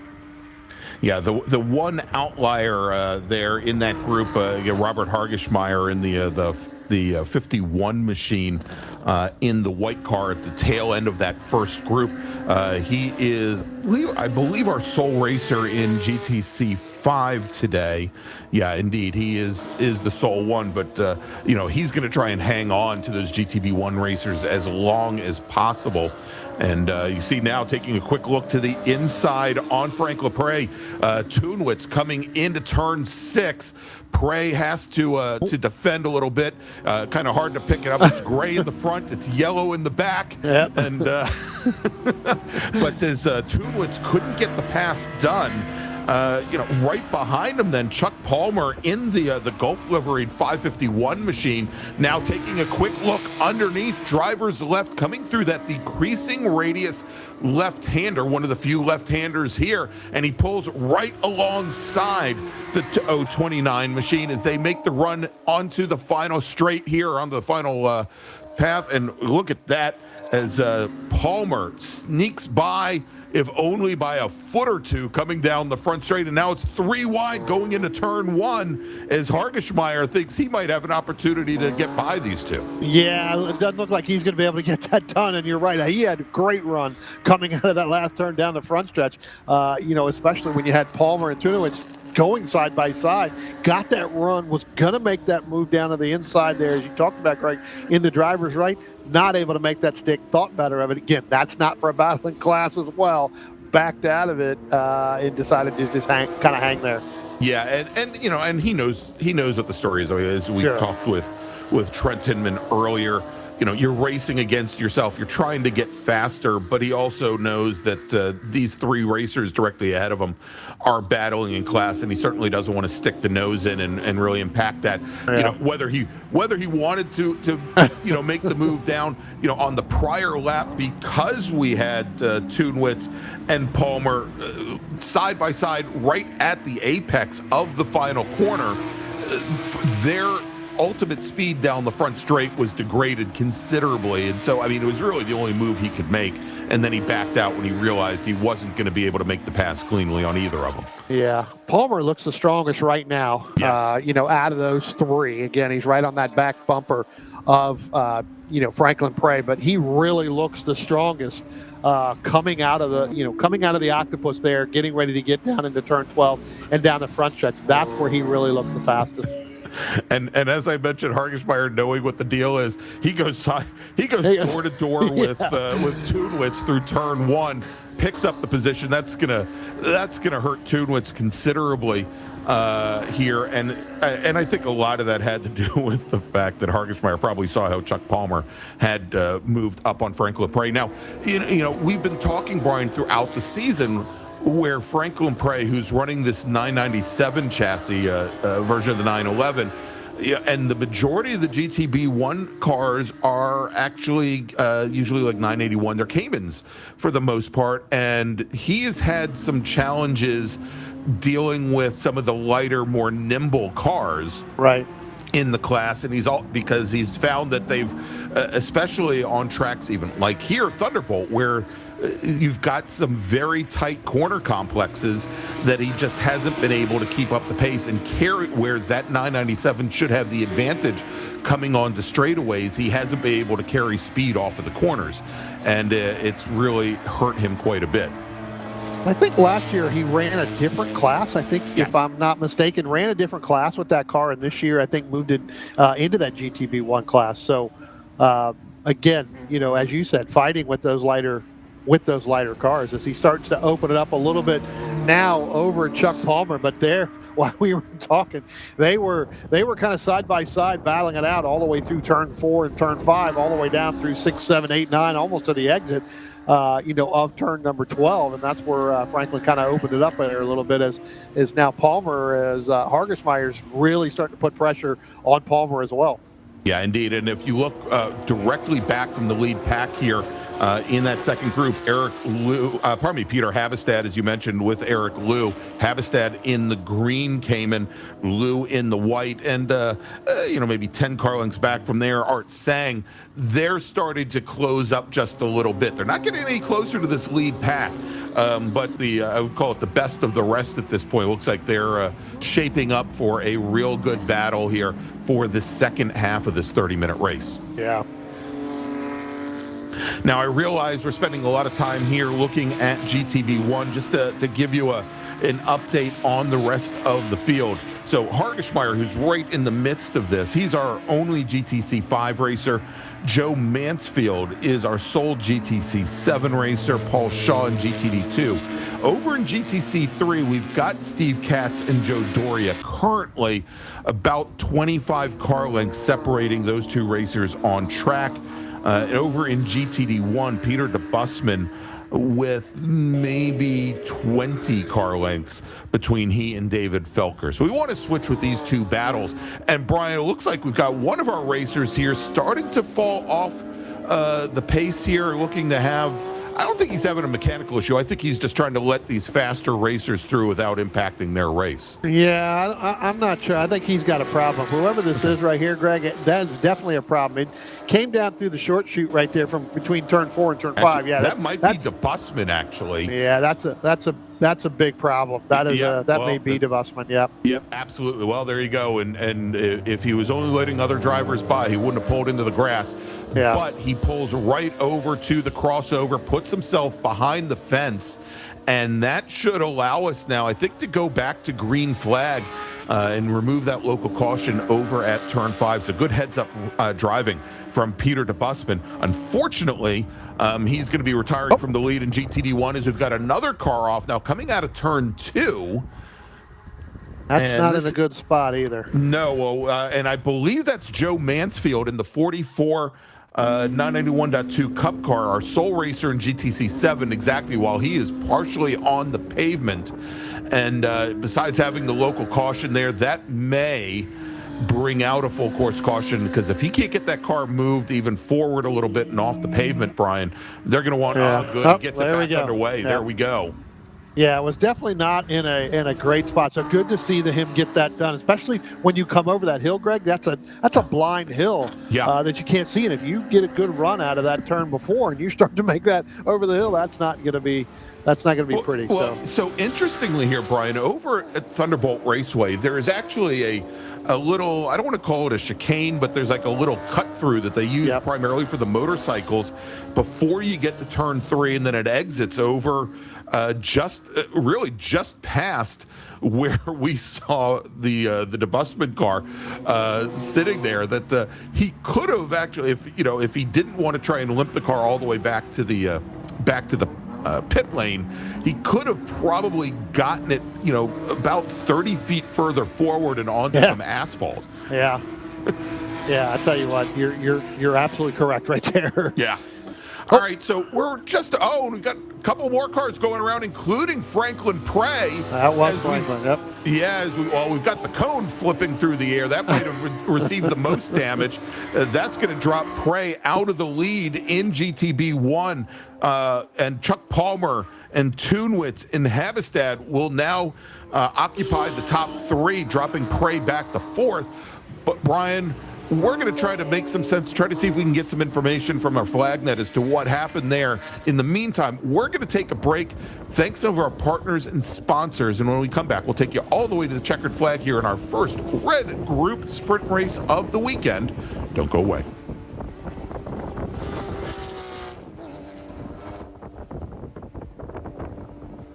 At Yokohama, they believe that motorsports are the ultimate test of performance, innovation, and durability. Everything they learn while competing under the grueling race conditions leads to better performing, longer-lasting tires for the track and the street. Yokohama's partnership with Porsche Club of America, Porsche Motorsport North America, and USAC brings you the Porsche Sprint Trophy PCA Series, run exclusively on Yokohama tires. Additionally, Yokohama provides the spec tire for Porsche Sprint Challenge and Porsche Endurance Challenge. Visit yokohamatire.com to see their tire selections for your street or track car. Based out of New Jersey, Precision Motorsport is a supporter of club racing and has been a national sponsor since 2025. From the latest Cup cars to 944 racers, PMR has supported them all here at the track. True experts in their craft and dedicated to performance.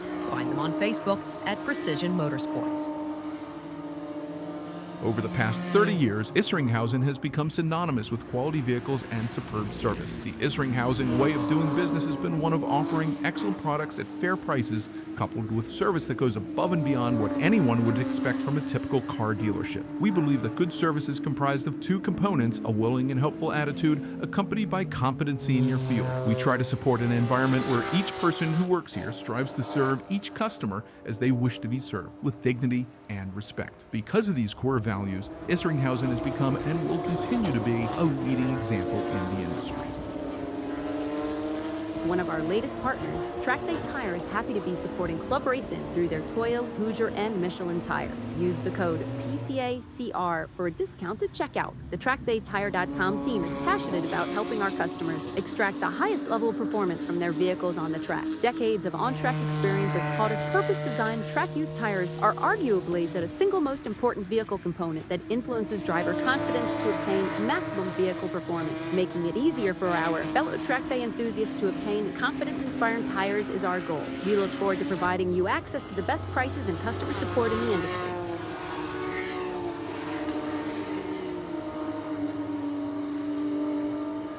It is the Schattenbaum Showdown, sponsored by Cherry Hill Porsche here at New Jersey Motorsports Park's Thunderbolt Circuit. I'm Greg Ginsburg, along with Brian Donati, and we're right in the middle of this red group race, sponsored by by Precision Motorsports.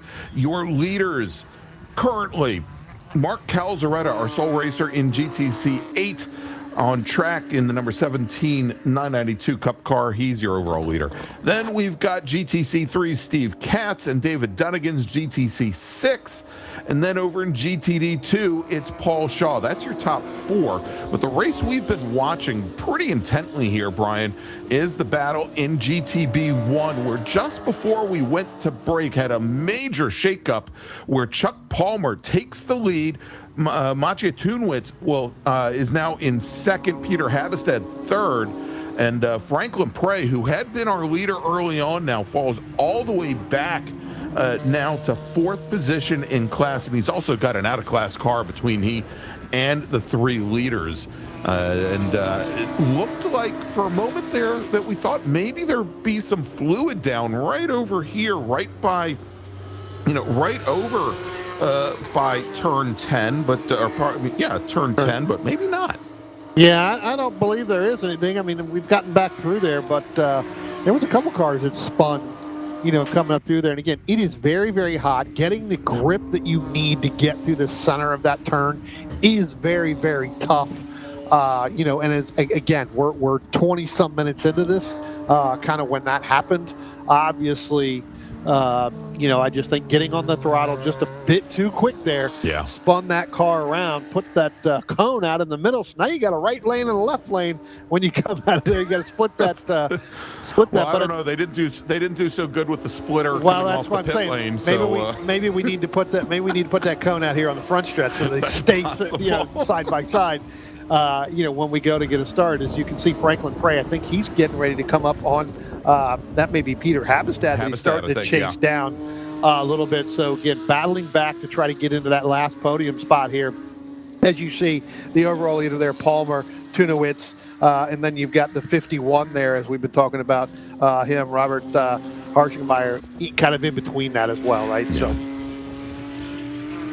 Frank Calzaretta, basically, Greg, is all the way up into our GTB1 battle, actually getting ready to come all the way through up next to Chuck Palmer. So, again, Calzaretta putting a lap on the entire field, basically. Yeah, and as you said, he's been lapping faster than any other car on course so far this weekend. Fastest time under a minute 19 and a half, a 1:19.446, whereas Steve Katz, who's running second, is almost 3 seconds off that pace. And then if we look at the GTB1 racers, they are almost 6 seconds off of that pace. So, with now 16 laps in the books, working lap number 17, it doesn't surprise me that he's worked his way now all the way to the point where he's getting ready to lap the entire field. Yeah, no, absolutely. And so really what ends up happening here is now you got Calzaretta, as you just said, and he's all there. That makes your race a little bit shorter too when we get to the end there. With that, once we get to that ultimate one lap. Who's had fueling issues, the fewer laps he has to do, that may be better, right? I was going to say when we started, when we did the interview with Trent, he was talking about motorcycles. They are racing across the street. Motorcycles, somebody better check to make sure Trent is up on top of the tower there for Franklin. Maybe that's why Franklin spun. Right? Maybe Trent's over there racing the motorcycles. Got his vision diverted to the dirt track across the street. Yeah. Maybe Trent's over there jumping the motorcycles over there on the dirt instead, right? Oh my. So yeah, no, again, this is we've been talking about this, super hot out here. Grip is at a premium, right? You've got to do everything you can, and I mentioned this earlier too, and I think you and I were talking about it kind of off air. There's a lot of tuning on these cars for the handling and everything else, and even Franklin said that earlier on. They've made so many changes, especially between Wednesday and Thursday, doing test days here and everything else, that, listen, I just don't think a car's ever going to be to your satisfaction with as hot as it is. It's just not going to work. Exactly. And it's not just the temps, Brian. Here, as we have a plane flying right overhead. By the way, Thunderbolt Circuit, of course, as you can imagine, named after the World War II fighters. There is a functioning airbase right over that hill. I think we saw a plane going in for a landing a little bit earlier. But as we look around, we're starting to see some more little white and puffy clouds, but at least early on today, there wasn't a lot of cloud cover, and so you have that hot sun just beating down on the asphalt, making it very slippery. So, besides the tires possibly going beyond their temperature range, the pavement itself has been getting more and more slick over the course of the day. And so, the settings that you might have dialed in yesterday when it was a little bit clearer, or perhaps during the warm-up sessions at 8:30 or 9 o'clock this morning, it just may not translate into what the track conditions are now. And so what's important as a driver is you have to adjust your driving style, and you have to adjust how you attack certain corners based on the type of feedback that your car is giving you from lap to lap. Yeah, no, absolutely. And again, you get to the end of this race here. Again, 4.5 minutes left to go. 4 minutes 45 seconds.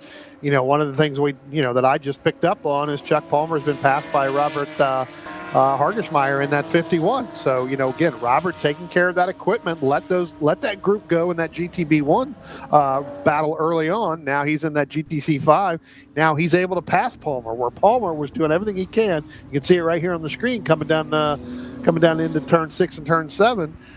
He let them go. They had that race early on. Now he's got the tires to get back by him. Exactly, as he waited, and and again he was pretty aggressive with some of these GTB1 racers early on, but as they have started to dial things back in the one non-points race that they're going to have this weekend, it's opened up some opportunities for him, and that 911 Cup chassis.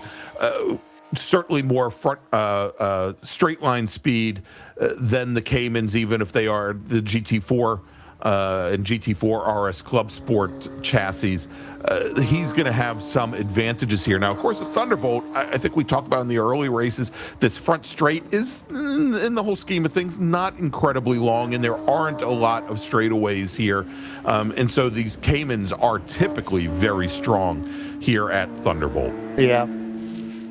Yeah, you're right. Not a lot of straightaway here, right? One little section, and that's about it. Everything else is, you're in a turn constantly. Yeah. You're consistently turning, especially when you come out of turn 5. You get that hard left-hander, almost at 90 degrees. You get into turn 6 and down into turn 7, where it's at. There's the exit of turn number 5 on this camera shot going in. You're constantly in a turn, so the car is constantly moving one way or another. And that plays havoc, with a crew and with a driver, because you're trying to get the maximum you can at all these, in some of these turns. And if you make a decision to, set it up for one corner, you may lose another, right? So it becomes, it becomes very difficult to get everything that you need, especially in a racetrack like this where there is a lot of turning radiuses and you're constantly in a turn.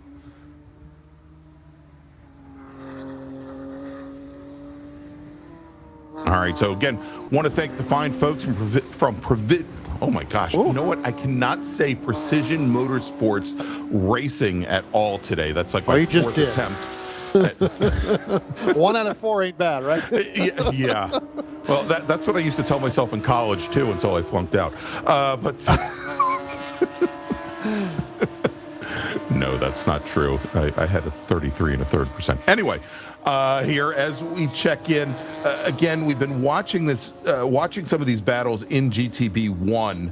And things are starting to spread out now. As you can see, Chuck Palmer in the Gulf Liveried 551 car now with about 2 seconds on Tunewitz as we just see them coming through turn 7. Peter Habestad now running third, hasn't even come into the shot yet. He's almost 10 seconds back.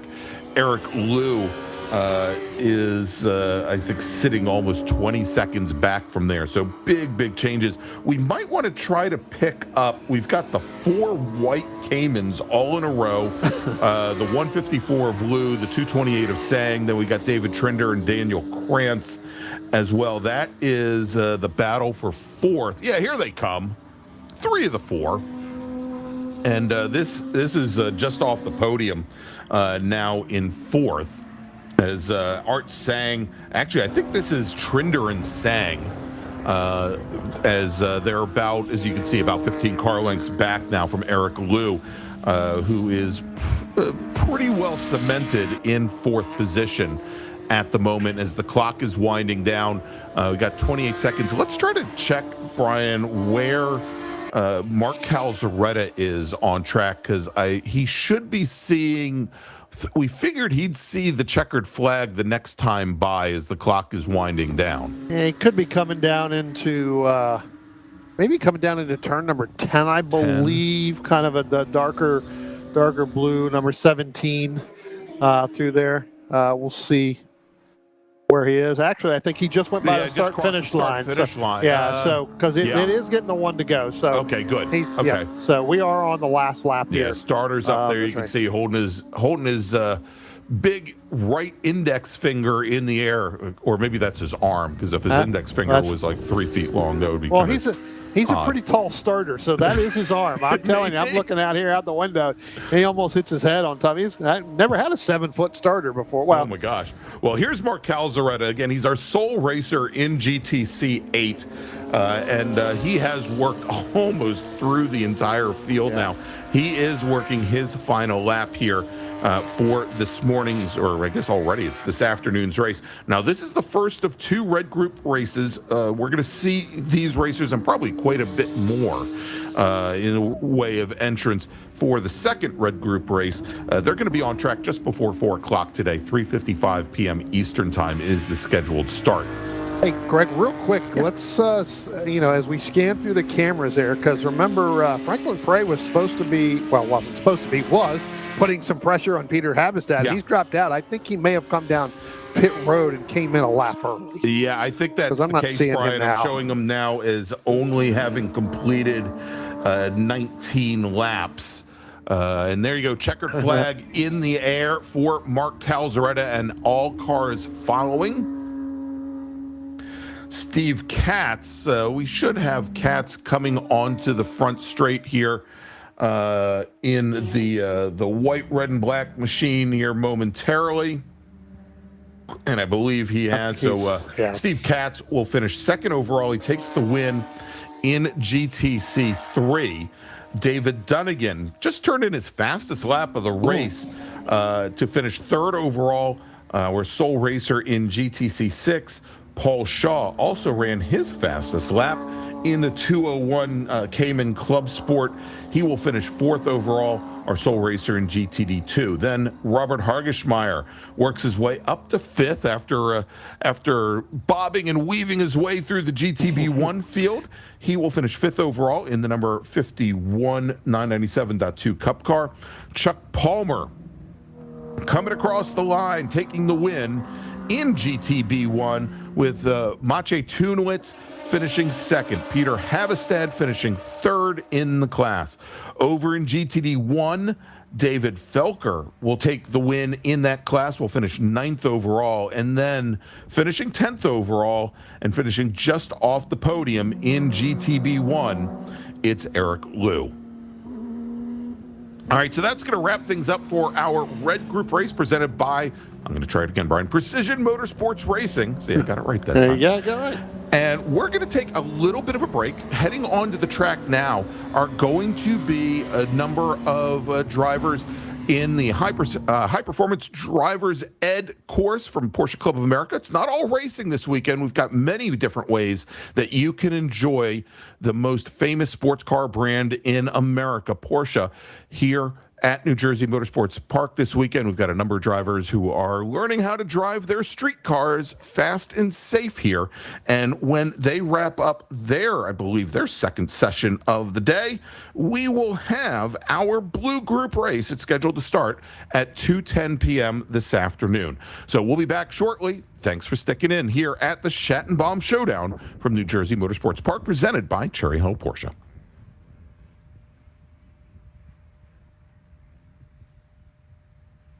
A household name in U.S. road racing for nearly 25 years, Toyo Tires has forged a reputation for winning, performance, and consistency. From the company's legendary Proxys RA1 to the two-groove Proxys RR, they have a history of getting drivers to the winner's circle. Their quality and performance extends beyond the track, offering owners a full line of premium tires for coupes to Cayennes. They are proud to build many of the tires right here in the United States at their state-of-the-art factory in Bartow County, Georgia. We thank them for their support of Porsche Club of America through club racing and the high-performance driver education program. Be sure to check out their contingency program if you race SP1 or Spec Boxster. To learn more about the full line of Toyo tires, visit www.toyotires.com. Stable Energies takes pride in offering racers the very best in motorsport performance and safety equipment since 1978. Owner Bob Kikasik has been a PCA member for over 35 years and started club racing with PCA during its very first season. Located in northern New Jersey, Stable Energy stocks a wide variety of racing gear and motorsport products from top-quality brands like O&P, Alpine Stars, Bell, Hans, Schroth, Paget, and Bray Kraus. Stable Energies is a master distributor for Recaro and the U.S. importer for safety devices roll cages, as well as the Eastern U.S. distributor for RSS Porsche performance parts. You can shop with Stable Energies on their website, stableenergies.com. You can call and speak to a knowledgeable salesperson. They're happy to answer any of your questions. Or you can have one-on-one personal attention at their retail location just 10 minutes from New York City. PCA members receive special deals, so be sure to mention PCA Club Racing. Whether your fire system needs to be serviced, you need advice about a new race seater radio system, or you want to try on the coolest looking new driver suits, Stable Energies has you covered. Motion Control Suspension, or MCS, has proven to be the evolution of premium motorsports damper systems. Their team is continuously developing and refining damper technology that is vastly different from other manufacturers, developed through hands-on involvement in GT and touring car racing. While their roots are in the highest levels of professional sports car racing, their products excel in all environments, from enthusiastic street driving to autocross track days to club racing and far beyond. MCS is much more than just a great product. They have many years of practical racing experience both on and off the track, extensive knowledge of vehicle dynamics, and an understanding of driver expectations and needs. MCS is proud to be a sponsor of Porsche Club Racing and invites you to lean on their expertise for setup support and consultation.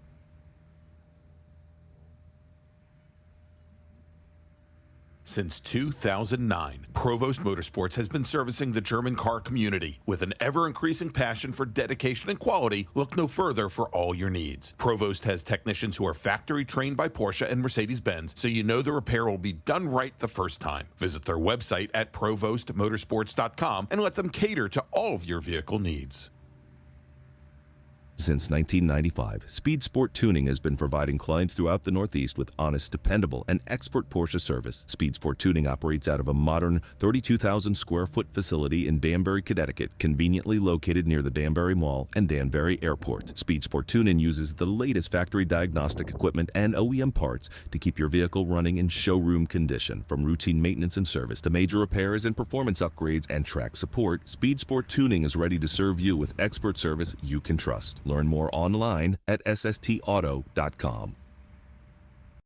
Get ready for Rocky Mountain Thunder, the PCA race at High Plains Raceway in Colorado, September 19th and 20th. Rocky Mountain Region hosted the very first PCA Club race in 1992 at Second Creek Racetrack, and members of the Rocky Mountain Region take pride in this historic event. The region has run the race at Second Creek, at Pueblo Motorsports Park, and now High Plains Raceway. This race will earn points towards the 2026 Mid-America Series, the 2026 West Coast Series, as well as the 2026 PCA National Championship Points Series. The race weekend will feature two 30-minute sprint races on Saturday and a 65-minute enduro race on Sunday. Registration can be found online at clubregistration.net.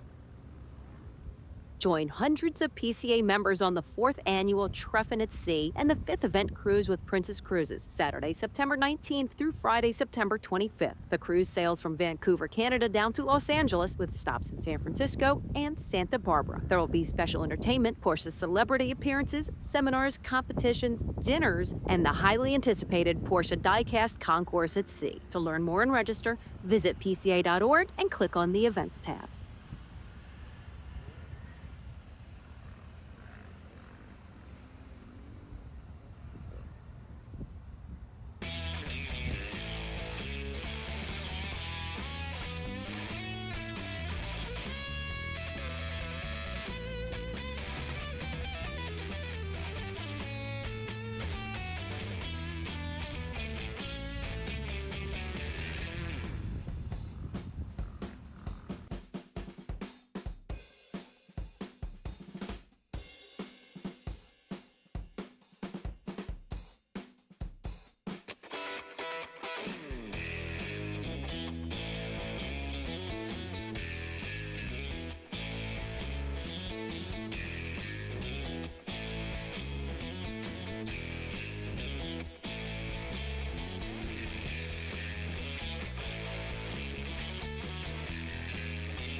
It is the 2026 edition of the Schattenbaum Showdown presented by Cherry Hill Porsche here at beautiful New Jersey Motorsports Park and the Thunderbolt Circuit. I'm Greg Ginsburg along with Brian Donati. And next up, it is our second blue group race of the weekend. Second of 3 sprint races this weekend. We'll have a third tomorrow. This race presented by 360 Consulting.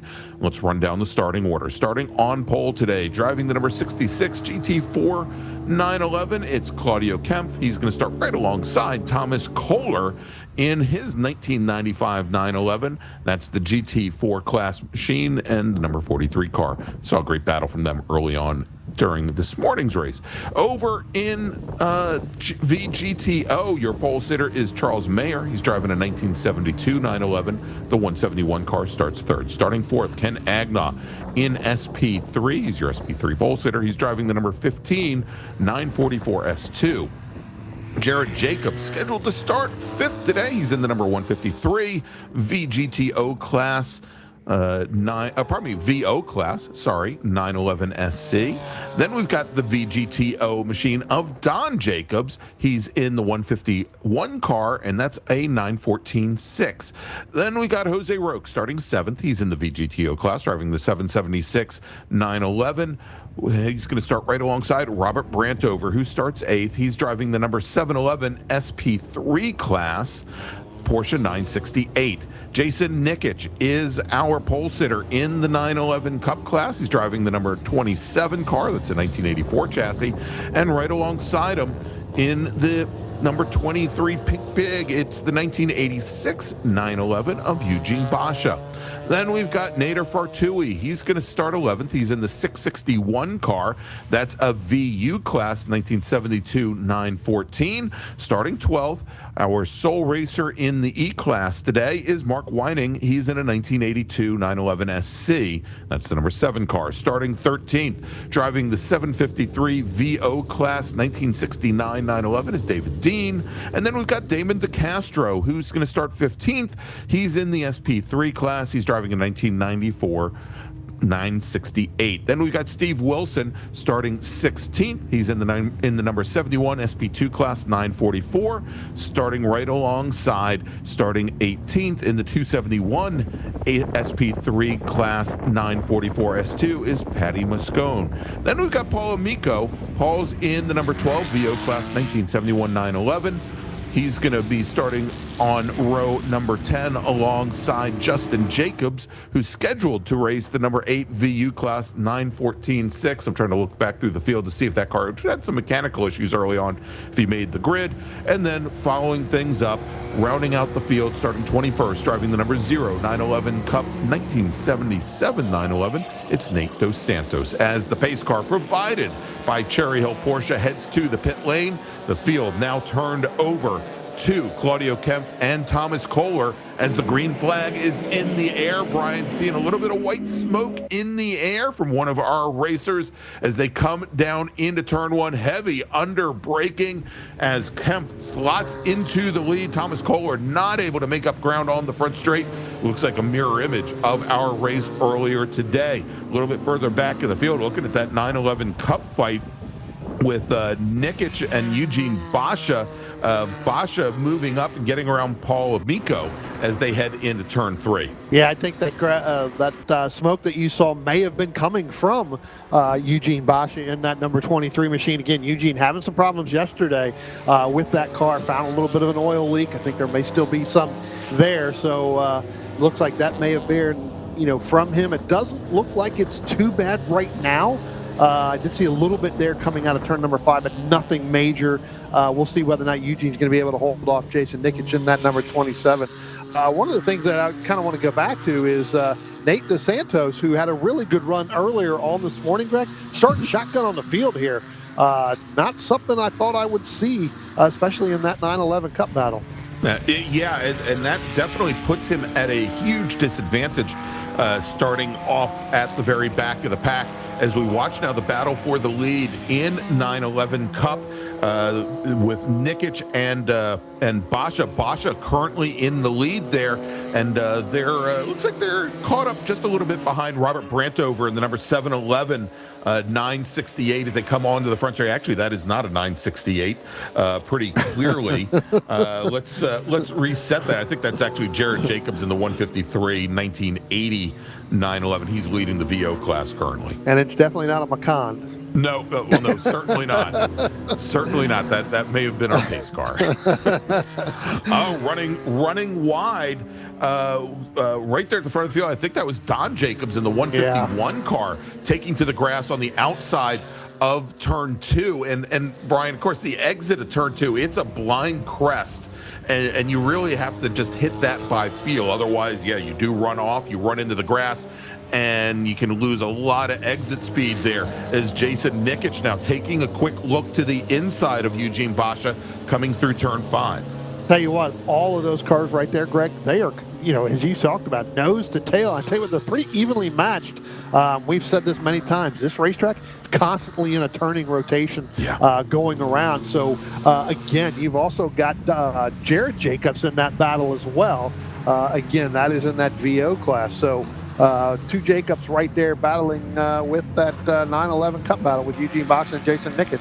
Yeah, and so it looks like Nate Dos Santos is starting to close things up on the rest of the 911 Cup field. Brian, just saw him fighting it out with Mark Wiening, our sole E-Class racer, as they went through the Octopus, went through turns 8 and 9, and he's getting closer. I mean, we're only now 2 laps in the books, and he may be right in the thick of this 911 Cup race soon enough. Yeah, moved all the way up to 11th overall in there. He's getting ready to come right on the back bumper. He's the next group coming through here right now. There he is with the white front. Going through turn number 1. So look for Nate DeSantos to get right on that back bumper of Jason Nikic and push Eugene Basha here shortly. Yeah, as he comes over the crest over at turn 2, I mean, he's got a couple of the other vintage cars, Jose Roque and VGTO. He's got Jared Jacobs, and he's got the yellow 968 there, who's right in the middle of Robert Brantover. But again, you get through a couple of those cars there, and there it is, the black with the white nose of Nate Dos Santos. Too many O's. And then he's right there with Basha and Nikic.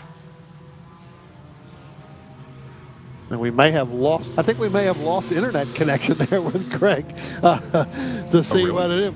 And well, we were there for a minute. You're back now. So evidently we may have had a spike. It looks like there is a storm getting ready to brew somewhere out to the west of us here. Well, that'll definitely cool the track down, Brian. But, as a couple of the drivers have been trying to get these setups all day, to deal with the heat. Now, Brian, it looks like we may have a car off track over by coming into turn 7 over at the entrance to the Octopus. Is that Justin, the one that had the problem earlier this morning? I think that may indeed be the 914.6 that we saw pull off over at the exit of turn 2 in our morning race. We'll check in here in just a moment as more of our racers are filtering through. Yeah, I think that is the 08 of Justin Jacobs sitting over there. Yeah. Getting the lay of the land on both ends of the spectrum of the racetrack this weekend. Unfortunately, early on here on this Saturday. But you know what, Brian? I don't think it's Justin Jacobs. I actually think it's Damon. And looking at the profile of that maybe car, Damon DeCastro. Damon DeCastro in the white 968. Because I saw a full, what looked to be a hatchback at the rear of that car, not the profile of a 914. And he has dropped all the way back.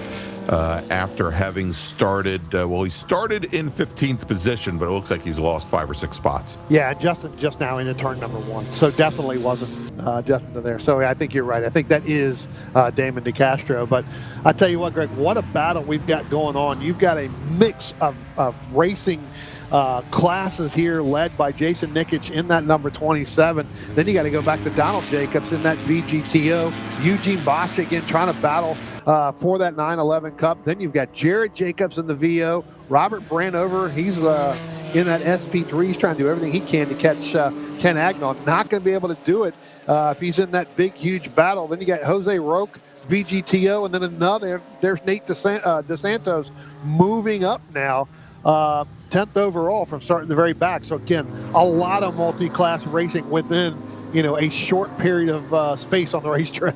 Yeah, and Brian, what I'm hearing is that after the first race, Nate DeSantos, his car was underweight when they brought it over the scales, and so he had his times from that first race disallowed, which basically put him to the very back of the field. Yeah. So in some of these other classes you've mentioned, as Robert Brantover in that yellow 968 is mired. There he is, second to the last car in this group, mired in 911 Cupland over there. He is currently sitting about 13 seconds back from Ken Agna in the blue 944 S2s. I think going into the Octopus now.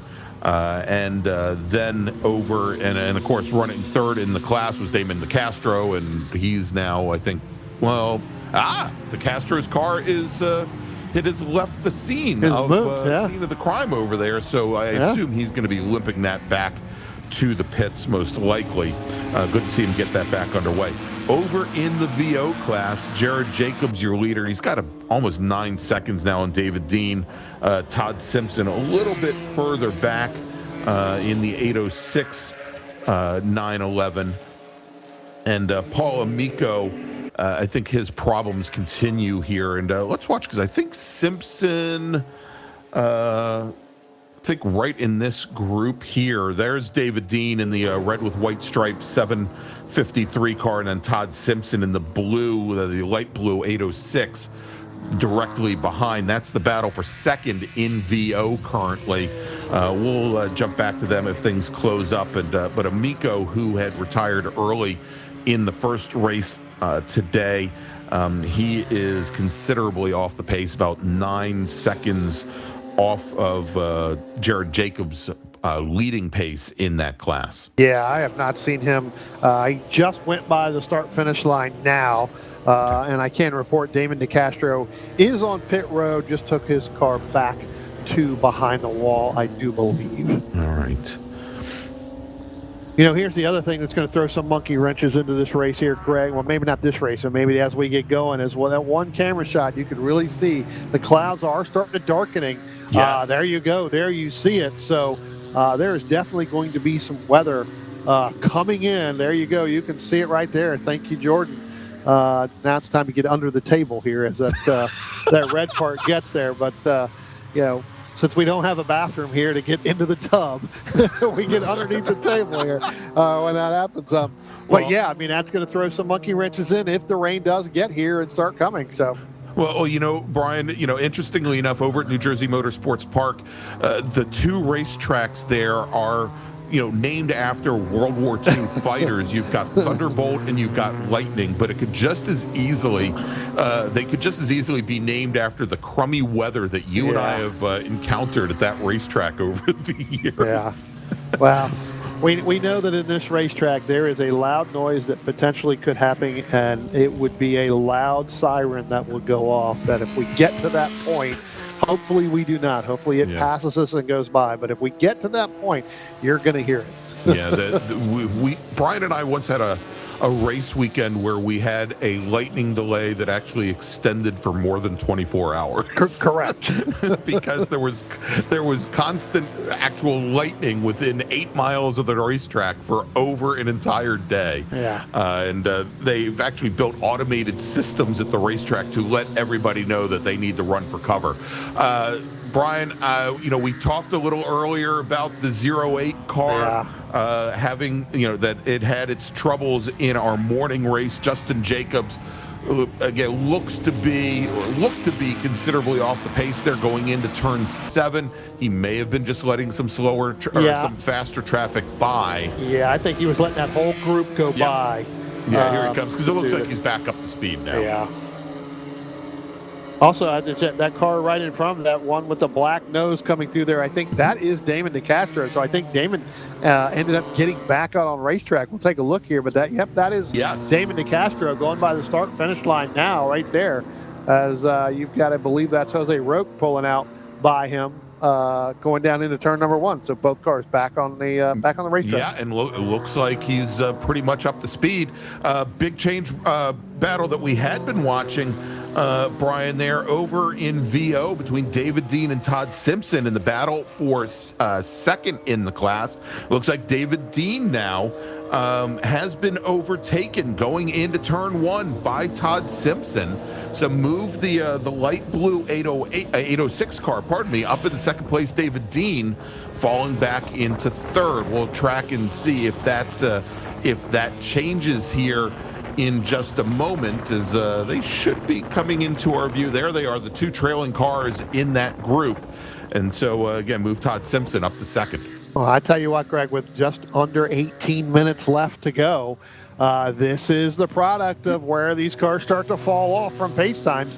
And I wouldn't be surprised there if Todd Simpson saved a little bit to get around David Dean in that 753 machine. Yeah, and now Dean having to work his way through some of the slower traffic, having to work his way through that and past that 944 that we were just covering here a few moments ago, that has been able to continue the Damon DeCastro entry. And DeCastro, again, doesn't necessarily look up to pace. He's running about 5 seconds a lap off of what Agnon and Brantover are ahead, but at this point also, because of the amount of time that he spent on the side of the track there, he's about 4 laps down. Best to see what that car is capable of, and get some notes for what they may need to fix to go into tomorrow's third and final sprint race. Yeah, that's going to start at 9:25 tomorrow morning. Yeah, and I tell you what, we get some weather that comes in, and that's going to throw the whole racetrack, really completely out when we come back here in the morning with that last round, or race 3 of this weekend, right? So you've got your car set up for, the hot temperature as well. If we do get that weather that comes rolling in here later today, that's gonna cool off a little bit of the racetrack, the overall temps, and that's going to actually take this racetrack and make it totally change. It's going to wipe off some of that rubber that's already out there.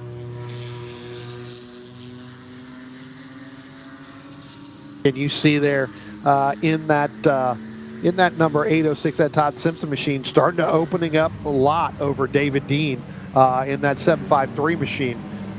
Pretty extensively right there. Again, second place in that VO. The other battle that we were watching earlier on, Greg, in that 911 Cup, that has dissipated as well. Yes. Jason Nikic has gotten around Eugene Basha. He's opened up by 3.5 seconds, and then another second and a half back. Through turn 1. You can see the difference. Basha in the pink car directly ahead. The blue with pink-ish, pink on the side. That is your new leader in 911 Cup, Jason Nikic. Now, Brian, as we were watching on the prior shot, we were talking about the one class where we had the red with white stripe car, we had the blue car, they swapped positions, what have you. But our overall leaders, Claudio Kempf in the blue number 66 machine, Thomas Kohler in the all red, no stripe, number 43. They are the two cars at the front of the pack. They are both in GT4, and you can see there as they're starting to make their way through the mid-pack here. Claudio Kempf in that light blue, number 66, and now taking a look and slotting in underneath. That's Dean right there. Yeah, coming in underneath Dean, it was Thomas Kohler in the 43. Yeah. And so he now works his way through, and he's got some clear track ahead. But, we saw during our race this morning where Kohler was really able to challenge Claudio Kempf early on in our first 30-minute race. He has fallen a bit off the pace right now, actually. And as they're working through traffic, the last lap, they ran almost identical lap times, but he's about 5 seconds back. Yeah, I think that's a product of getting into some of the traffic they got in before. You can see Claudio Kempf now starting to go around. That is the Simpson machine in that 806, getting ready to come up, I believe, on Nader Fatui in that 661 in that silver 914. So again, our overall leaders there starting to get into traffic. This is what we saw earlier on, Greg, and that allowed Thomas Kohler to sneak up and get to Claudio Kemp. I think Claudio temporarily. Yeah, I was going to say, I think Claudio Kemp now has got pretty good, handle on this racetrack with that car, with only a few cars in front of him, with about 13 and a half minutes left to go. All right, and so, Brian, with about 13 and a half minutes remaining, why don't we take a break? We'll see if Thomas Kohler can make some headway here while we thank some of our partners and sponsors that are bringing you the 2026 Schattenbaum Showdown here at New Jersey Motorsports Park. We'll check in and get some information on that car right there when we come back.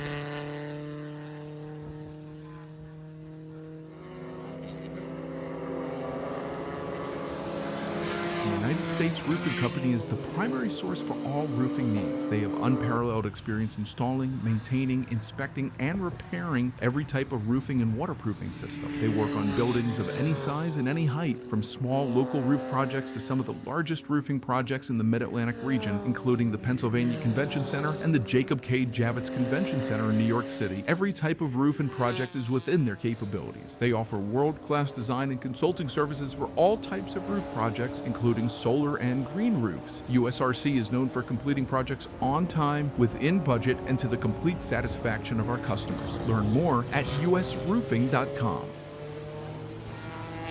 360 Consulting provides advisory services to the global nuclear, aerospace, energy, and chemical industries in the areas of safety, operations, risk assessment, and risk management. Established in 2024 by an engineer with 45 years of experience in over 20 countries around the world, we are ready to provide innovative solutions to your most important challenges.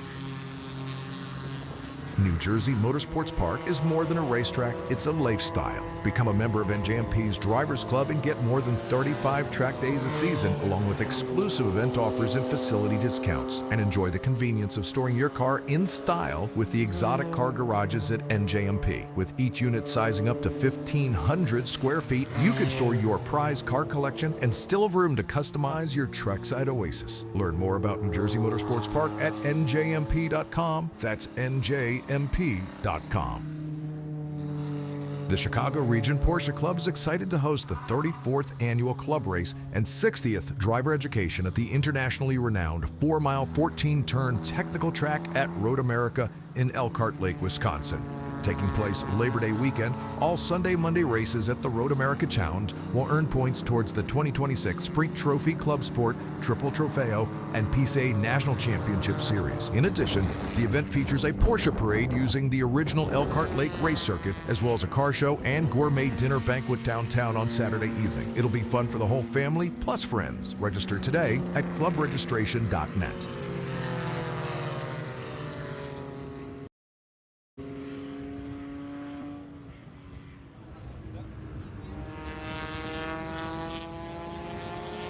Back to New Jersey Motorsports Park and the Schattenbaum Showdown, where we're currently under full course caution, Brian.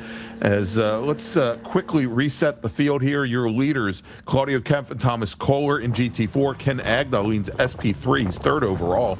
Your leader in the VO class, Jared Jacobs, running fourth overall. Jason Nikic leads, Donald Jacobs leads VGTO. He's running fifth overall. Jason Nikic leads 911 Cup. He's sixth. Robert Brantover leads SP3. He's running ninth overall. Mark Wiening running 11th, leads the E class.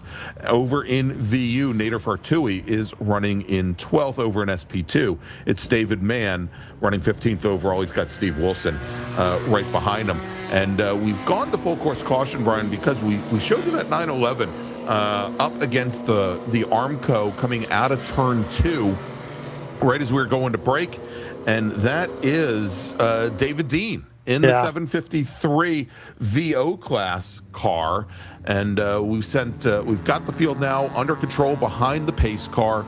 We've got some vehicles from New Jersey Motorsports Park heading out to survey the situation and see if we need to black flag the field or how things are going to play out. Yeah, I mean, hopefully they can get that car removed pretty quickly, so that we can get back to racing. And again, the weather is moving in, and hopefully we can get this race accomplished and get it done. There you go. Thank you, Thank you for doing that, Jordan. Again, trying to get underneath the table here. No, I'm just kidding.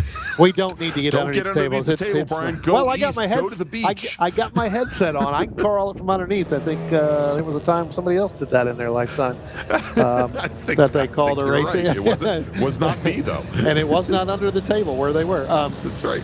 During the announcing, announcing booth. But looks like we're going to get pretty quickly. I think they can get him removed and get him back out. All right. Out of the way. All right. Well, while we're under full course caution, Brian, let me make a quick call to the grid for our next race group. Loving those new tones. Attention in the paddock. Attention in the paddock. Yellow Group Racers, please head to the grid. Your race starting in a few minutes. Yellow Group Racers, please head to the grid. Oh, and Brian, now we've got another driver off, and this time we've got it right. This is Justin Jacobs in the 08 machine in the VU class 914.6. He has problems during our first race this morning.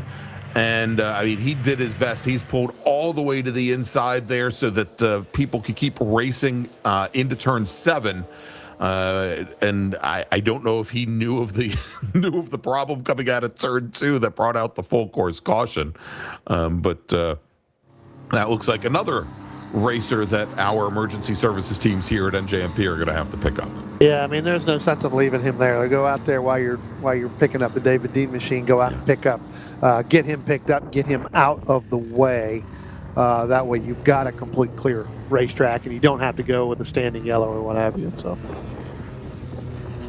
All right. So as we go through here, and we talked about in 911 Cup, Nikic, who managed to fight past Eugene Basha about 3 laps before the full course caution came out. And wow, look, you can see how dark it's getting over by the air park, Brian. And not only that, as our quarter marshals are holding out that the double yellow flags there, see how the breeze is holding them aflutter there. Oh my gosh! Yeah, it is definitely moving in, and as a matter of fact, I think it is starting to rain now a little bit. Starting to see some drops, but the wind has definitely heavily picked up.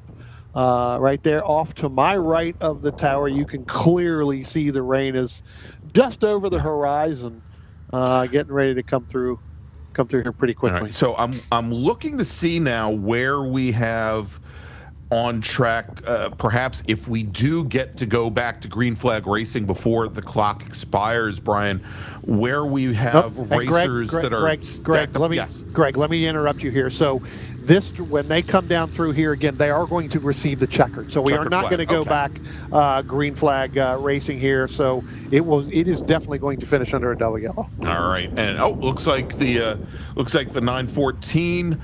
The 08 car has managed to remove itself, Justin Jacobs. So hopefully he's been able to get that car back to the pit lane. All right, so that then I feel safe that we can give you the final order here because the decision's been made. They're not going to be able to get that car cleaned up and removed before the 5 minutes expire. A little bit over 5 minutes remain on the clock. So taking the win in GT4 and the overall win, Claudio Kempf in his 1979-11. Thomas Kohler will finish second overall, second in class. Ken Agnall will take the win in SP3 in his 944 S2, finishing third overall. Jared Jacobs will take the win in the VO class, while Don Jacobs will take the win in VGTO. They finish fourth and fifth overall. Jason Nikic will take the win in 911 Cup. He's going to finish sixth overall. Over in, let's go to the next class. Mark Wiening will take the win in the E class. I believe he's the only racer here in the class. And then we've got in VO, we've already gone through VO, the winner. Yep. David Mann will take the win in SP2. He finishes 13th overall in his 924S, and Steve Wilson finishes directly behind. Then in VU, taking the win is Nader Fartui. And looking to see if there are any classes that I have forgotten. I do not believe so. Yes, correct. So taking a look here. So it's Agna, Brandover, DeCastro, who's finishing 4 laps down in SP3. Over in SP2, Mann and Wilson. In VO, Jacobs, Amico, Simpson, and I mean, that's good to see because Amico had his issues early on in this race, and then Todd Simpson will finish in third. David Dean, of course, who was running so strong early on, rounds out the 4-car field. Nikic, Basha, and then Dos Santos. And Dos Santos was directly behind Eugene Basha, Brian. And I think if the full course caution had come out maybe 1 lap later, Dos Santos might have been able to pick up second position. He, of course, started at the very back of the field. Nader Fortui taking the win. Justin Jacobs, as we saw sitting there in the grass for a time, finishes 5 laps down. And then over in VGTO, Don Jacobs, Jose Roque, and then Charles Mayer is going to finish 2 laps down in his 911. All right, that's going to wrap things up for our second Blue Group race of the weekend. They're going to wrap things up tomorrow morning at 9:25 a.m. Eastern time. Of course, we'll be here to bring you the coverage. But next up, it is our yellow group. Let's make a final call to the grid for them. Attention in the paddock. Attention the paddock. First off, batten down the hatches. We've got a number of canopies that look like they're having some issues. And if you're back in the paddock, you're going to want to tie your stuff down here. But yellow group, this is going to be your final call to the grid. Yellow group, final call to the grid. All right. So, Brian, let's take a quick break. Hopefully, we'll have some more racing here from New Jersey Motorsports Park in just a few moments. You're watching the 2026 Schattenbaum Showdown. Don't go away.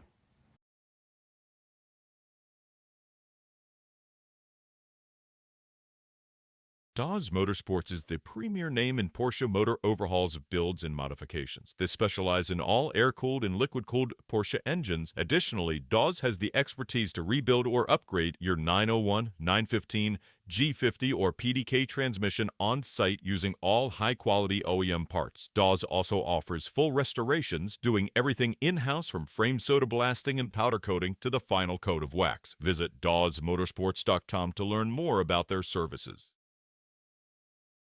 Delusional Motorsport specializes in high-quality motorsports fabrication, delivering custom-built solutions for racing, performance, and automotive enthusiasts. Their services include precision welding, custom metal fabrication, roll cages, chassis modifications, exhaust systems, suspension components, and performance upgrades tailored to each client's needs. Find them in the paddock or call 609-424-7462 to learn more. PCA welcomes all Porsche clubs, owners, and enthusiasts to the 12th Annual Works Reunion Monterey on August 14th, 2026, the Friday preceding the Monterey Concours d'Elegance. We invite you to come to the Monterey Pines Golf Course to see a breathtaking array of Porsches, from rare to current models and everything in between. This year, we'll be celebrating the 50th anniversary of the introduction of the 924 in 1976, as well as the series of transaxle Porsches. The 924 was both innovative, with the transaxle layout achieving balanced handling, and crowd-pleasing, as the entry-level model made the Porsche brand more accessible to a broader audience. You're not required to be a PCA member to participate in this celebration of Porsche automobiles. However, you must register to corral or be judged, display your cherished car in model-specific Porsche corrals, or enter the Porsche judged field and compete to win in more than 20 prize categories. Come join racers, sponsors, spectators, and volunteers at this year's Rock the Summit, September 18th through 20th. Rock the Summit is the club race for PCA Potomac's Founders Region, and it's the longest-running PCA race in the nation. This year will mark 35 years of racing. Be on the high-energy race and join us for live music, a barbecue dinner, roaming beer carts during happy hours, that's after the track goes cold, and some other treats like Kona Ice. Our 100-plus highly committed volunteers are ready to make the race weekend the best you'll ever experience, whether you're a racer, spectator, or a sponsor. See you at Rock the Summit 2026.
And we're back here at New Jersey Motorsports Park, the Thunderbolt circuit for the 2026 Schattenbaum Showdown, sponsored by Cherry Hill Porsche. I'm Greg Ginsburg along with Brian Donati. And you can see that weather we are expecting, well, it has come in. And we are actually under a lightning delay now here at the racetrack. And house rules here is when there is lightning within 10 miles of the racetrack, there is a minimum of a 15-minute hold. That happened during our commercial break. And so it's going to be at least the 15 minutes or so before they make the decision to go back to racing here. So we're going to be down for a few moments. At least we were planning on bringing you the yellow group race starting, in about 3 minutes. But so obviously that's going to be delayed just a little bit. As soon as we get an update, we'll update you here either in chat, on the screen. You'll hear Brian's or my glowing voice, and we'll let you know when we're going to go back to racing here at New Jersey Motorsports Park. So just hang on, stand by.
Welcome back to New Jersey Motorsports Park, a damp New Jersey Motorsports Park, but more importantly, Brian and I, we're nice and dry here.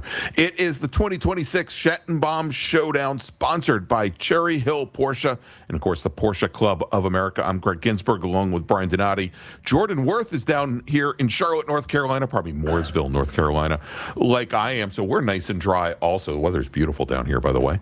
And next up is our yellow group race, sponsored by the United States Roofing Company, and we've had a little bit of a change to our schedule because of the lightning hold that we were just under.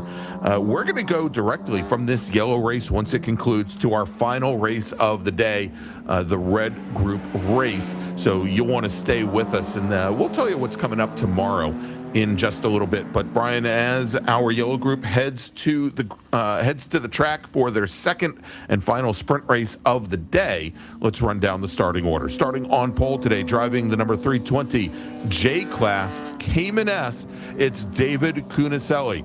Starting on the outside of the front row, our pole sitter in Spec Cayman, driving the number 247 machine, it's Jeff Smith.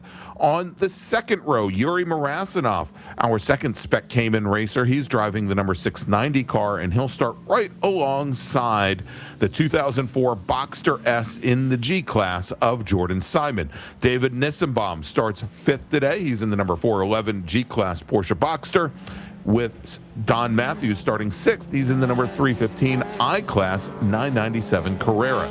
Gene Raimondi is our pole sitter in the ME1 class today. He's driving the number 78 2004 Porsche Boxster. He starts seventh. With Gil Mizrahi in the G class today, he's in a 2003 Boxster. That's the 629 machine. He starts eighth. Starting ninth in the I class today is Cliff Goldsmith. He's in a 2002 Porsche 911. And starting on the outside of row number 5, driving the number 313 ME1 class Porsche Boxster, Frank Osborne. And then we've got our third ME1 driver starting 11th. It's Christopher Fahey. He's in the 353 machine. Then we've got our Spec Boxsters, who we're looking at on the screen right now. Starting on pole in Spec Boxster is Robbie Wilson. He's in the number 829 machine, with Noah Mazzola right alongside in the number 5. Starting on the second row of Spec Boxster, Dan Rubel in the 771 car. Alex Au in the 79 starts fourth. Sam Halabi will start fifth. He's in the 324 Boxster. The number 0 of Jared Rodaver will start sixth. Then we've got Ryan Farragut in the 29 machine. Ryan will start seventh alongside Hoyt Amadon in the 83 car. Then in row number 5, Faraz Ahmed will start ninth. He's in the 251 machine. And right alongside Faraz is John Beadler. He's in the 410 car. He starts 10th. Ian Bryant is in the 414 Spec Boxster. He starts 11th alongside Jeffrey Muller, who starts 12th. Then we've got Howard Altman starts lucky 13th in the 416 Spec Boxster. Bobby Connell will start 14th in the 33 car. Then we've got Devin Kohler in the number 94 Spec Boxster, and Tom Trudel. They'll make up the 15th and 16th positions. And then finally, Michael Thompson and Sudhir Kalra. They will start 17th and 18th in Spec Boxster. Pace car for our first group on the pit lane, Brian, David Kuniselli, Jeff Smith, and we have a wave off on the start here.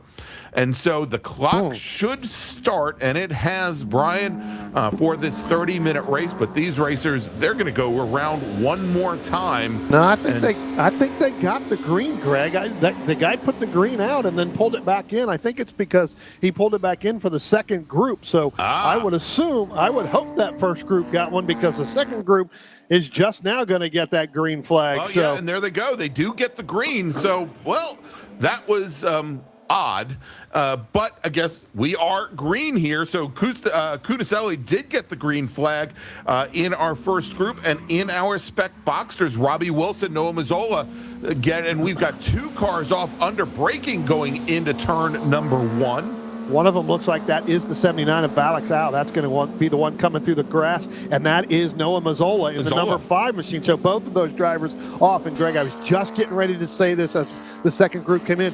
How many drivers went out on wets? how many drivers went out on dries, because there is a mixed bag. Now, the sun has come back out. The track is really drying, but we have some slick spots around this racetrack. Here's going to be another area where we're going to have to watch to see who's on what. If you're on the dries, at some point, they're going to burn off in this racetrack, because this track is going to dry with the heat that's out there right now. If you're on the wets. I mean, if you're on the wets, sorry. Yeah. If you're on the wets, they're going to burn out really, really quickly. As our first group now is coming by the start-finish line right now. That is Jeff Smith in the 247 going through there. So, again, our pole sitter there dropped all the way back to third. But again, Kudaselli, who had a great run this morning in that silver with, silver with black hood, Cayman S, as the two spec Caymans get around on the start. And we see a couple of the drivers slipping and sliding. And it's interesting, Brian, because as you said, because of the warm temperatures in Millville today, we're starting to see that dry line already appear. But that's great if you stay on a single line. When you want to move over to try to pass somebody, you're going to get some very damp track. And I think that's where we may see the folks on the wet weather tires maybe getting a little more brave. And not only that, we may see, because of how much the track is drying out, the drivers on the wet weather tires maybe sticking to those darker pieces of pavement as well, to keep from burning off the tread blocks on their tires. Yeah, no, absolutely. We have to see. Robbie Wilson got a huge lead after that first lap. He's almost 7 seconds back to Ryan Farragut in that 29 machine going back. So, again, see whether or not it looks like we're going to go on board here. With Ryan Farragut.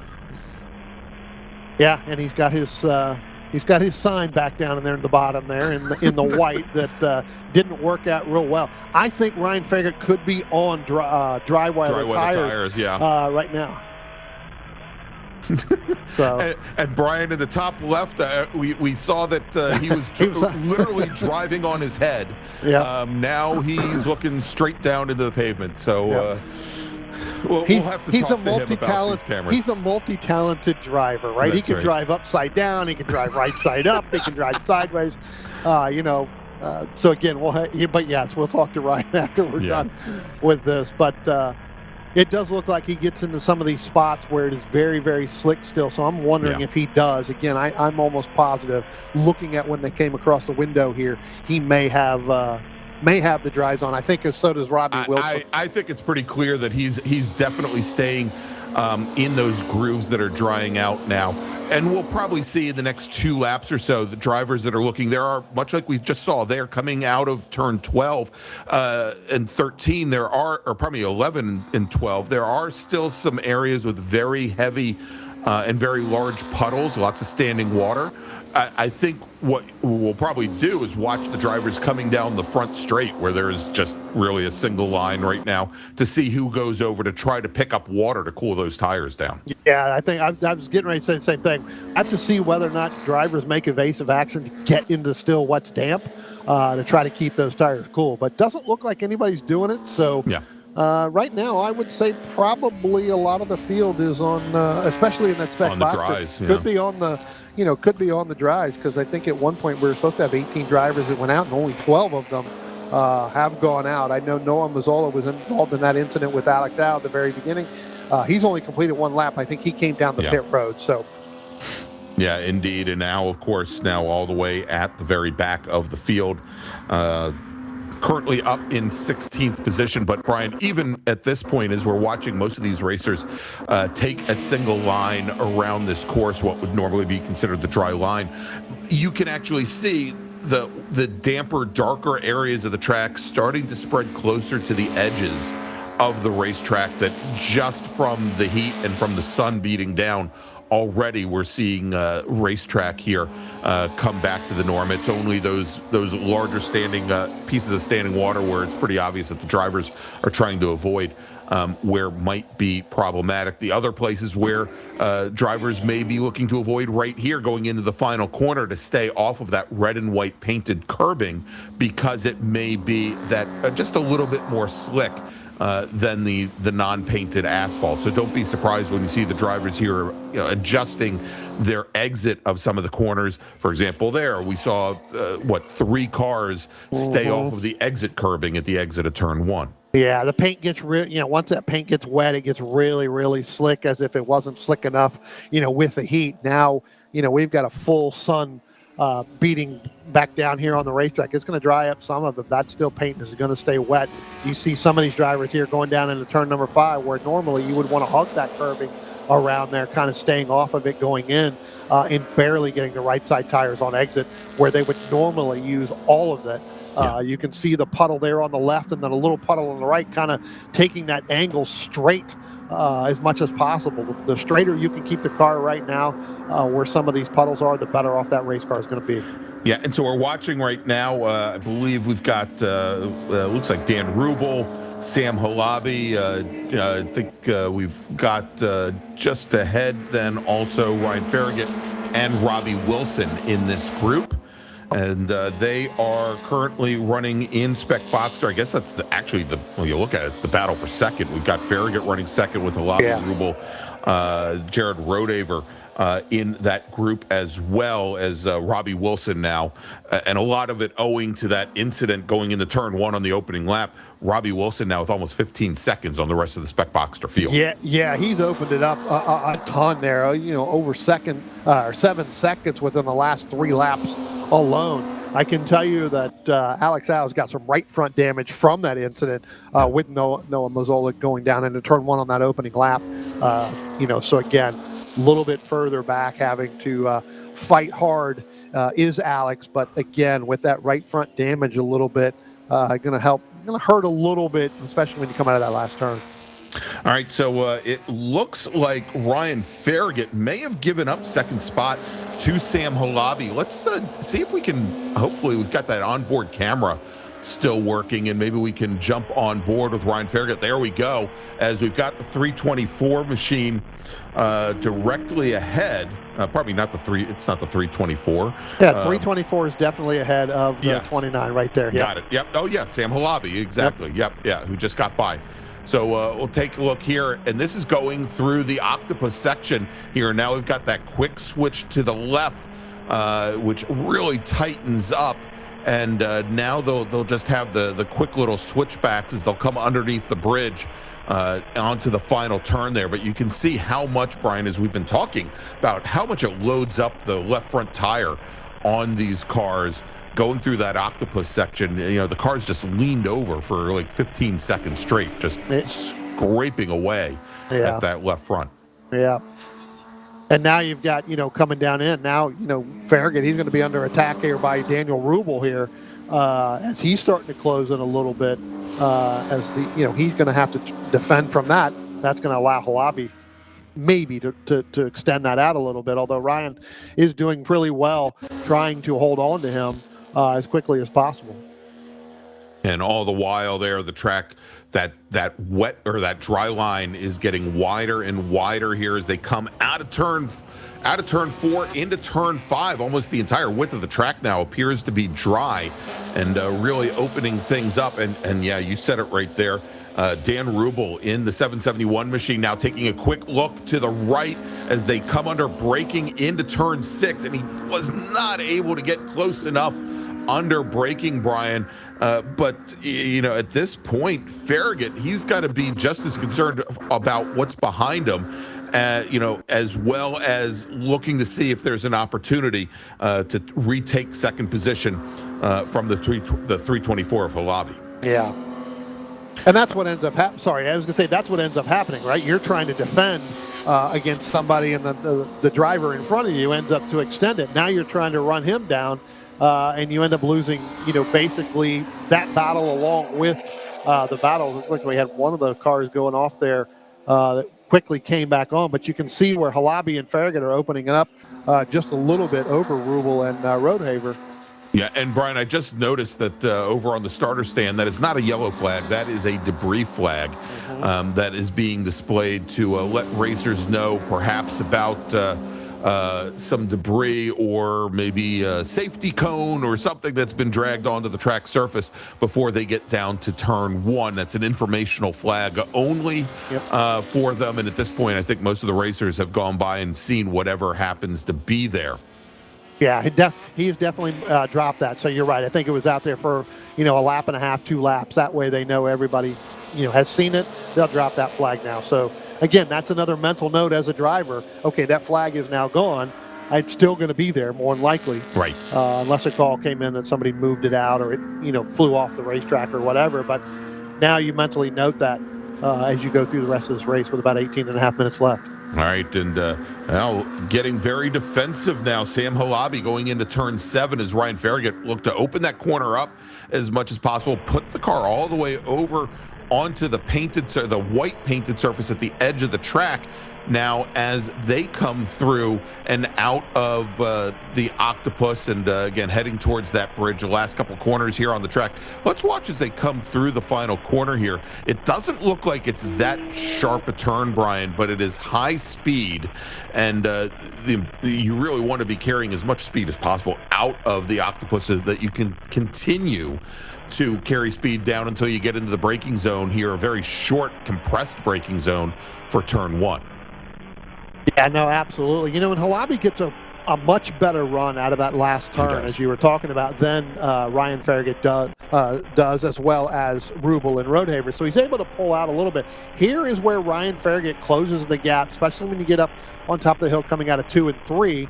That blind entry in and the blind exit coming out of there down through the bottom of this racetrack. So again, it'd be interesting to see where he's going to make a move, as it looks like they're coming up on some lap traffic that's just ahead of them as well, and that may be some of the spec boxers as well. So putting other spec boxers a lap down.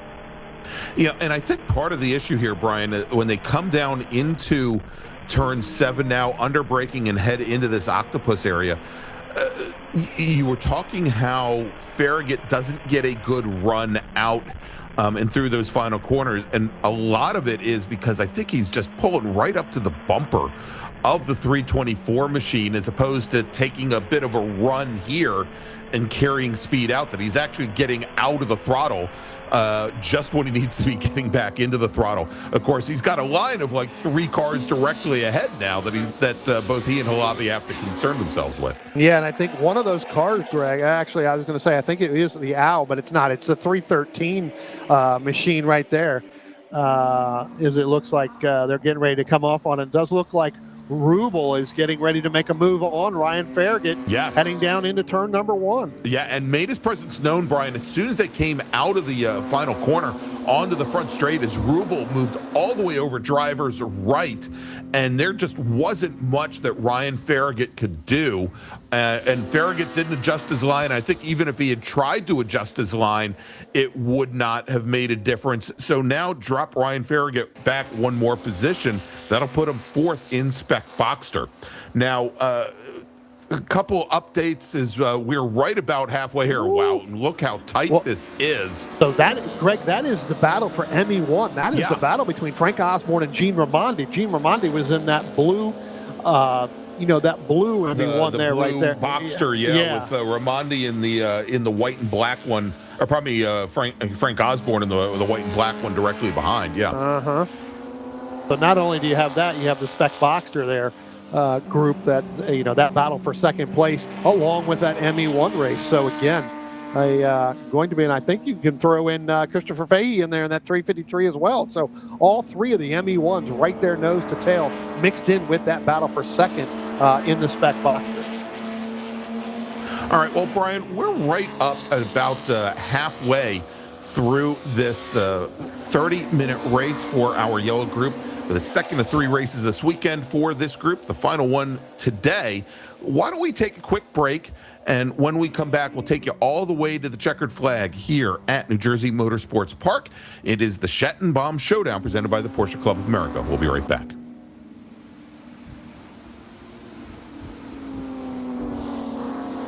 Hankook Tire, we strive to create a universal moment when the car and driver become one. Our aim is to develop a safer, more pleasant, and more comfortable driving experience from the moment the driver turns on the engine. Through strong braking power, smooth handling, driving comfort, and guaranteed safety, Hankook products deliver an authentic driving experience beyond mobility. Embrace driving emotion and embrace the feel and excitement of being behind the wheel with Hankook Tire. Hankook competition tires are the perfect match of performance and longevity. Visit HankookMotorsports.com to buy today. OG Racing has been a national sponsor of PCA Club Racing since 1998. Headquartered in Sterling, Virginia, and staffed by PCA members and club racers, OG Racing has always carried the industry's best in racing safety equipment and performance parts. The best products from manufacturers like Sparco, OMP, Alpine Stars, helmets from Bell, Stilo, Rue, brake pads from Performance Friction, Paget and Hawk, just to name a few, and are always in stock and ready to ship from their 12,000 square foot warehouse. Give OG Racing a call or visit them at www.ogracing.com and sign up for their newsletter. Octavio makes small batch tequila. They take a different approach to distilling their award-winning 100% agave tequilas. Made in the Jalisco region of Mexico,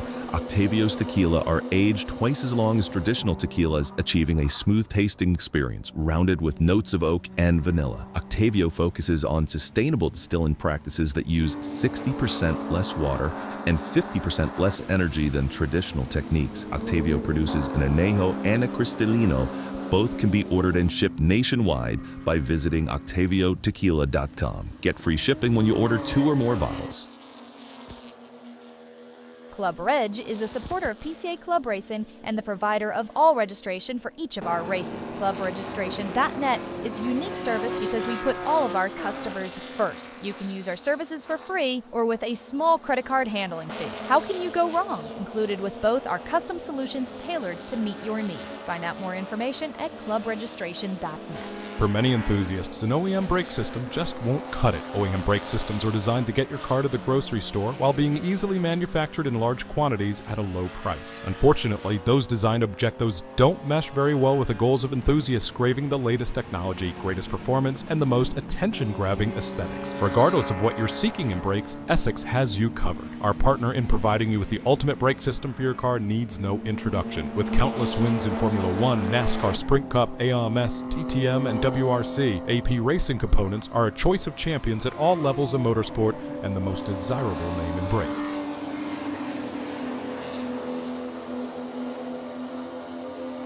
Welcome back to New Jersey Motorsports Park, the Schattenbaum Showdown, as we're about midway through, a little bit more than midway through our second yellow group race of the weekend, watching this great battle in Spec Boxster. Well, and right in front of them, we had been watching the ME1 battle as well. Actually, I think that's them right behind. Let's go and give you a quick overview of where we stand right now in Spec Cayman. Jeff Smith is your leader. Yuri Marasinov sitting about 10 seconds in arrears. They're also top 2 in the overall order here. Jordan Simon leading the G class. He is in 4th. His closest competitor, David Nissenbaum, is 6th overall. David Kunicelli, who was your pole sitter today, back in 4th position. He leads the J class. And then Robbie Wilson, our Spec Boxster leader and pole sitter, he is sitting 5th overall. And let's see, he's got... he's started lap number 13. Sam Halabi yet to cross the line with Rubel, Farragut, Rodaver. We've been watching them, and they are quite a bit further back from our pole sitter Robbie Wilson, who hasn't had any real challenge here so far this afternoon. And I'm gonna wait, and I'll give you the exact timing when they come across the line, but it's somewhere around 35 seconds separating our leader from the rest of the field. Over, and I did give you a Spec Cayman already. All right, let's take a look now, heading down into turn 1 there, and that is David Nissenbaum in the G class, right alongside, I think, some slower traffic there. But this is that battle for second in Spec Boxster. Yeah, I tell you what, Greg, right when we were going to break, we had that battle with, you had the ME1 class in there as well. And we got one car going off, and that looks like Jared Rodaver in the 0 car spinning off there on top of the hill. It's going to be tough to get him back in. Is it, going to be pretty wet right there, some of these cars coming over. But what I was talking about was that we had the ME1 battle going on in there. That is now dissipated, and I think a lot of that had to do with kind of going through the Spec Boxster class, catching up to them for that second place. I think Ramondi ended up going off, getting 2 wheels off going there. Christopher Fahey's dropped back now. He's another 2 seconds back from Frank Osborne. So where Osborne was able to get through, Fahey and Raimondi did not. Yeah, and so with Jared Rodaver going off over at turn 2, that will now move Hoyt Amadon up one position. The white number 83 car was able to sneak by while Rodaver was trying to get his car back onto the racetrack, and I think Frank Osborne actually got back around Rodaver as well. But yeah, as you said, over in ME1, Osborne and Fahey running first and second at ME1, separated by about 4 seconds now, and maybe even a little bit more than that here as he's going to come across the line here momentarily. Yeah, tell you what, I mean, again, that's like you were just saying, and when I was saying earlier, that when we went to that break, that just kind of took that whole ME1 class just trying to get out of the way. Yeah. Really. And then what ended up happening is that they got out of the way, they ended up going off a little bit here and there and tried to get completely out of their line. And I'm wondering if Gene Raimondi's having a problem, Greg, because I see him coming now underneath the bridge, and he may be pulling in. As a matter of fact, yes, here he comes. Yeah. So Raimondi, whatever the problem he had, while we were at break is definitely up, because he is definitely coming down on the pit road. So all right, so it looks like the 78 car, his day is now done. He was running 15th at the time, so that should move. And there you go, as Jeffrey Mueller, comes across the line in the 124 spec Boxster. He'll now assume 15th position. Mueller, though, almost 25 seconds back from Howard Altman, also in spec Boxster, ahead. They're currently running 7th and 8th. Yeah.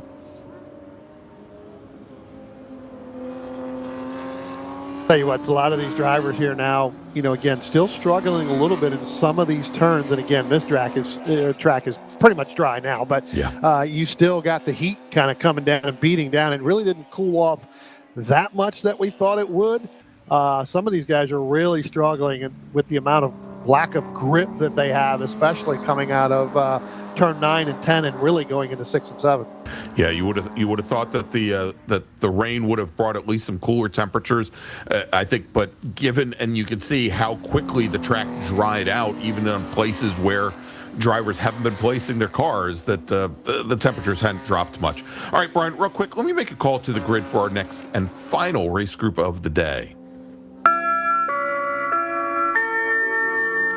Attention in the paddock, red group drivers, please head to the grid. Your race is next. Red group drivers, please head to the grid. All right, so we're back on board watching this battle in spec Boxster with Sam Halabi, Dan Rubel, Ryan Farragut, and Hoyt Amadon. He's still about 7 seconds back from this group here.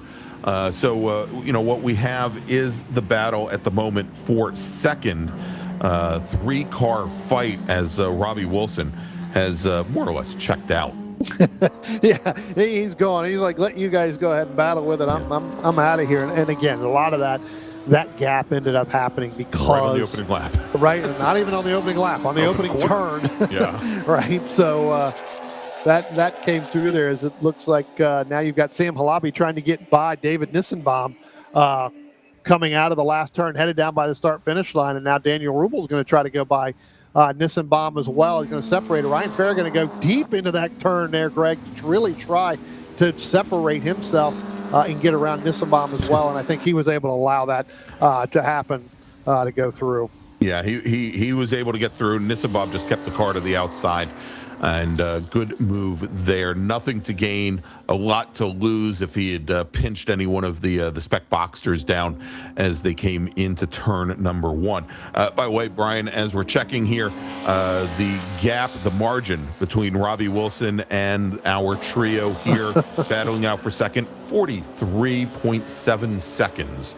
And, but again, you can just see at the rate at which these drivers are fighting it out. Even if they're not diving in the corners trying to best the next racer, they're still being, they're holding each other up just a little bit. And so Robbie Wilson taking advantage of that, running at a pace almost 2, sometimes close to 3 seconds faster than the group behind, as we have also now is, I think, David Kuniselli starting to work his way through some of this lower spec Boxster traffic as well. Kuniselli in the 2014 Cayman. Yeah, I mean, he got kind of stuck there coming out of turn 4 down into turn 5 as well, but you can see him now getting ready to come up on Daniel Rubel. He should be able to make that pass as they come down the front stretch. Down into turn 1. So. Yeah, and so Kuniselli, who had a pretty disastrous opening corner. I don't want to call it disastrous. He had a very cautious opening corner and opening lap.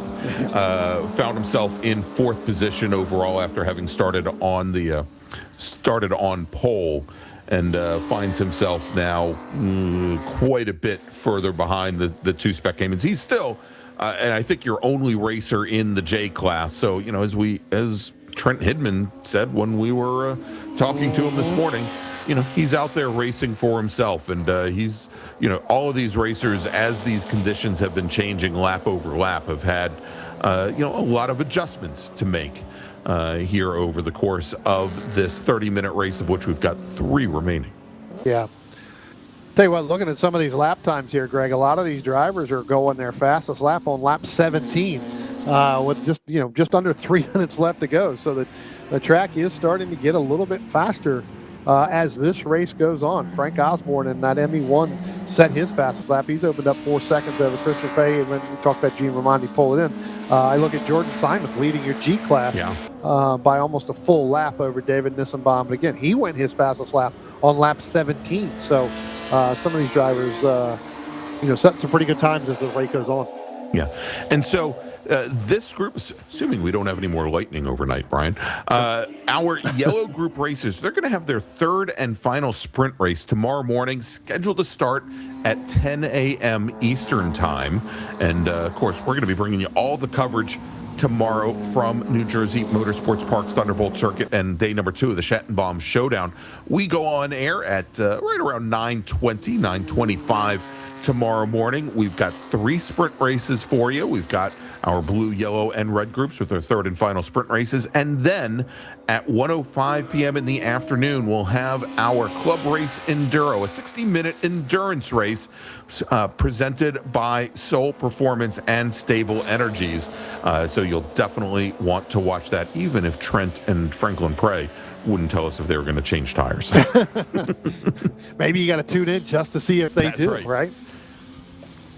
And make sure they have enough fuel to go the entire race. I don't think they're worried about the tires. I think they're worried about the fuel. Yeah, I was going to say, over the course of just a 60-minute endurance race, I don't think we're going to see much in the way of tire changes. And I just even think back to, although the tire wear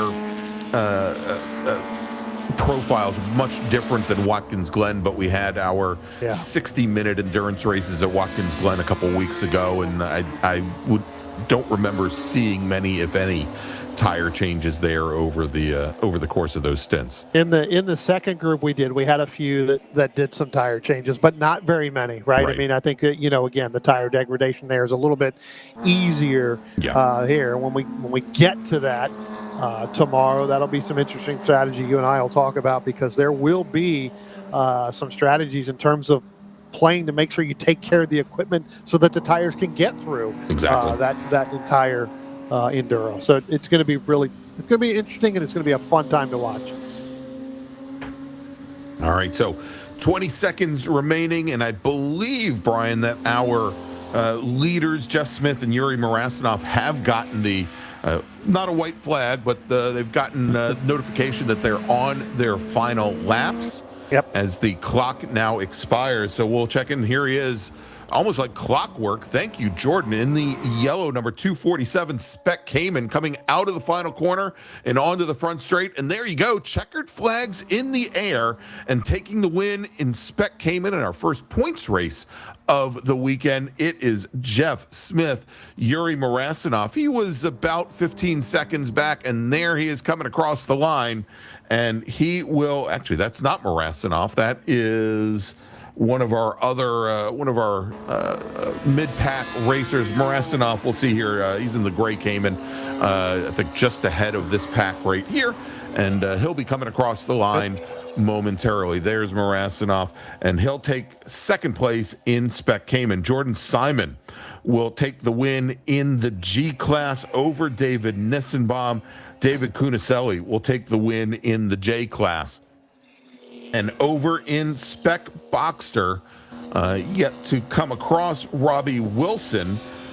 He will be, I think, the next Spec Boxster that we see. He'll take the win there with Sam Halabi, Dan Rubel, Ryan Farragut.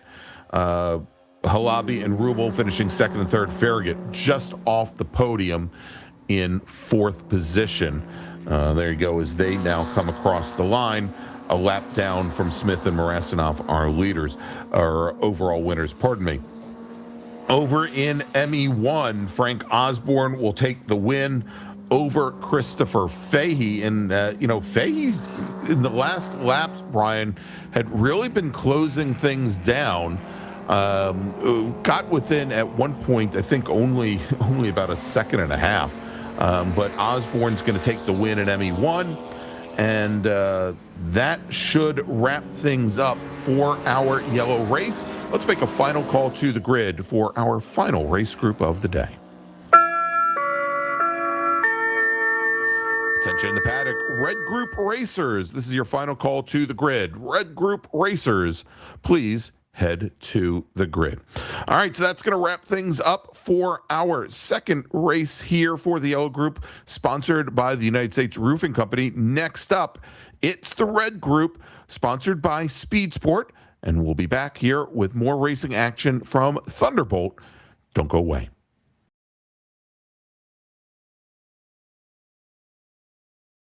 The United States Roofing Company is the primary source for all roofing needs. They have unparalleled experience installing, maintaining, inspecting, and repairing every type of roofing and waterproofing system. They work on buildings of any size and any height, from small local roof projects to some of the largest roofing projects in the Mid-Atlantic region, including the Pennsylvania Convention Center and the Jacob K. Javits Convention Center in New York City. Every type of roof and project is within their capabilities. They offer world-class design and consulting services for all types of roof projects, including solar and green roofs. USRC is known for completing projects on time, within budget, and to the complete satisfaction of our customers. Learn more at usroofing.com. 360 Consulting provides advisory services to the global nuclear, aerospace, energy, and chemical industries in the areas of safety, operations, risk assessment, and risk management. Established in 2024 by an engineer with 45 years of experience in over 20 countries around the world, we are ready to provide innovative solutions to your most important challenges. New Jersey Motorsports Park is more than a racetrack, it's a lifestyle. Become a member of NJMP's Drivers Club and get more than 35 track days a season, along with exclusive event offers and facility discounts. And enjoy the convenience of storing your car in style with the exotic car garages at NJMP. With each unit sizing up to 1,500 square feet, you could store your prize car collection and still have room to customize your trackside oasis. Learn more about New Jersey Motorsports Park at njmp.com. That's njmp.com. The Chicago Region Porsche Club is excited to host the 34th Annual Club Race and 60th Driver Education at the internationally renowned 4-mile, 14-turn technical track at Road America in Elkhart Lake, Wisconsin. Taking place Labor Day weekend, all Sunday-Monday races at the Road America Challenge will earn points towards the 2026 Sprint Trophy Club Sport, Triple Trofeo, and PCA National Championship Series. In addition, the event features a Porsche parade using the original Elkhart Lake race circuit, as well as a car show and gourmet dinner banquet downtown on Saturday evening. It'll be fun for the whole family, plus friends. Register today at clubregistration.net.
Thanks so much for joining us here this weekend at New Jersey Motorsports Park in the Thunderbolt Circuit for the 2026 Schattenbaum Showdown, sponsored by Cherry Hill Porsche and, of course, presented by the Porsche Club of America. I'm Greg Ginsburg, along with Brian Donati. And Brian, it's time for our final race of the day. Our Red Group drivers, our Cup Car drivers, for the most part, and some GT4 Club Sport drivers heading out on track for their second 30-minute race of the weekend and their first points-paying race of the weekend. Let's take a look at the starting order. Starting on pole today, driving the number 17 GTC 8 Cup car, it is Mark Calzaretta, starting right alongside our sole racer in the Sprint Trophy G class. That is Tom Burke. He's in a 992.2 Cup car. Then we got Joe Mansfield. He's in the GTC 7 class. He's in the number 44 991.2 Cup car, alongside Steve Katz, who starts fourth in the 113 GTC class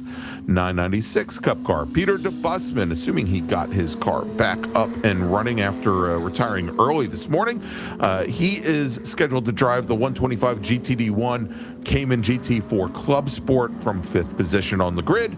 And Garrett Krieger in his GT4 Club Sport scheduled to start 6th. He's got the number 1 on the door, and he's also your GT3 class pole sitter. Robert Hargeshmeyer will start 7th today. He's in the number 51 GTC 5 Cup car. He starts right alongside Kevin Aberrant, who starts 8th. Kevin is in the GTC 3 class, driving the 333 machine. Then we've got Joe Doria, who will start 9th. He's in the 636 GTC 3 Cup car. And then on the outside of row number 5, driving the number 201 GTD 2 class Cayman Club Sport, it's Paul Shaw. Then we've got David Dunnigan. David is in GTC 6. He's driving the number 400 991.1 Cup car from 11th position on the grid. David Felker will start 12th. He's in GTD 1. He's got a 981 Club Sport GT4 Club Sport, and he starts 12th. Starting 13th is going to be Steve Garrison. He's in the GT3 class. He's in the 127 Cayman. And then we've got our GTB1 racers, and it was a great race here earlier today. Brian Chuck Palmer starting on the pole in the 551 Cayman, with Maciej Tunwitz starting second. Then we've got Franklin Prey in his 771 GTB 997 car, with Art Sang in his Cayman starting 4th. Starting 5th, Peter Habestad in the number 28 Cayman, with David Trinder in the 103 Cayman starting 6th. Then Frank Venezia in the 865 machine, Daniel Krantz in the number 8. They start 7th and 8th. And then finally, Eric Johnston and Peter Chong will round out the 10-car GTB1 field.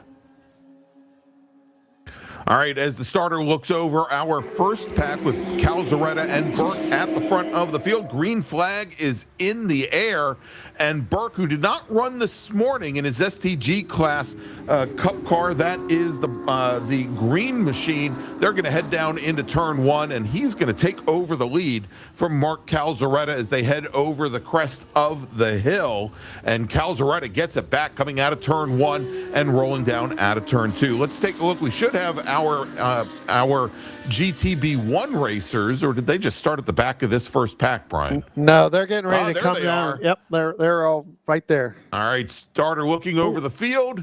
We know the green flag is going to come out, and there it does as they go 4 wide at the back of the field, Brian. Now heading down into turn 1, right at the front of GTB1, Franklin Prey, also Tunwitz there, and then I think our first was Chuck Palmer, who was scheduled to start on the pole as they come over the crest of the hill. Is Palmer there? Did he make the grid? I don't think he did.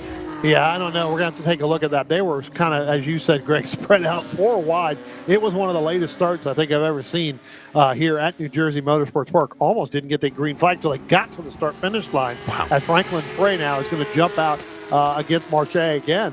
That was a battle earlier on.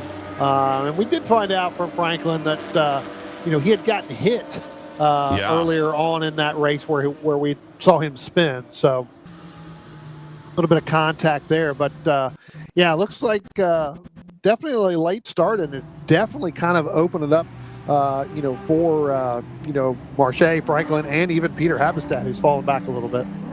All right, so Tunwitz now right on the back bumper, though, of Franklin Prey as they come out of the Octopus and start to make the run down to the final corner now. And those two racers have really separated themselves out quite a bit from the green and black number 28 of Peter Havestad as they come onto the front straight and complete lap number 1. Good opening lap for them. Over in our first pack, Calzaretta did lead the field across the line to complete that first lap. He is your leader in GTC 8 with Tom Burke second.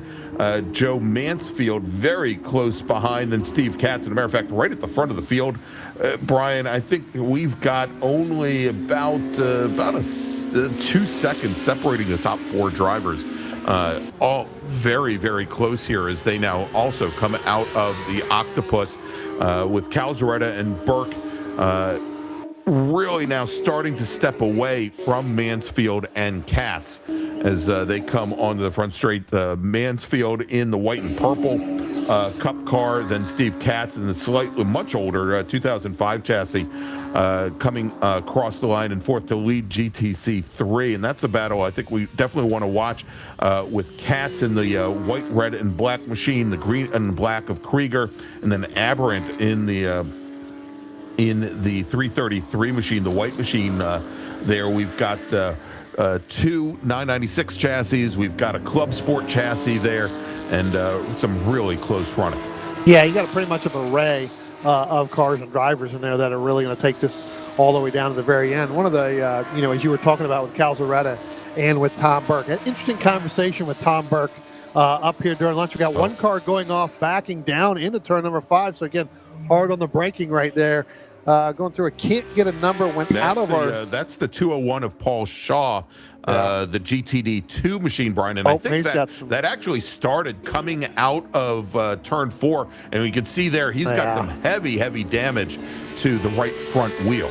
Yeah, that car's not going to move. He's going to try to get it back around as here comes Franklin Prey in that, coming out of that camera shot right there.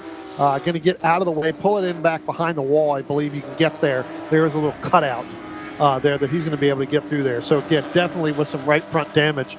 Got some interesting stuff going on down there as well. And we may be going to a double yellow, Greg. It's something. Yeah, well, definitely Brian, because he never made it to the cutoff. Again, he's having a lot of trouble. Well, it's not turning the him. car. It's something going on down in turn 1. So Okay.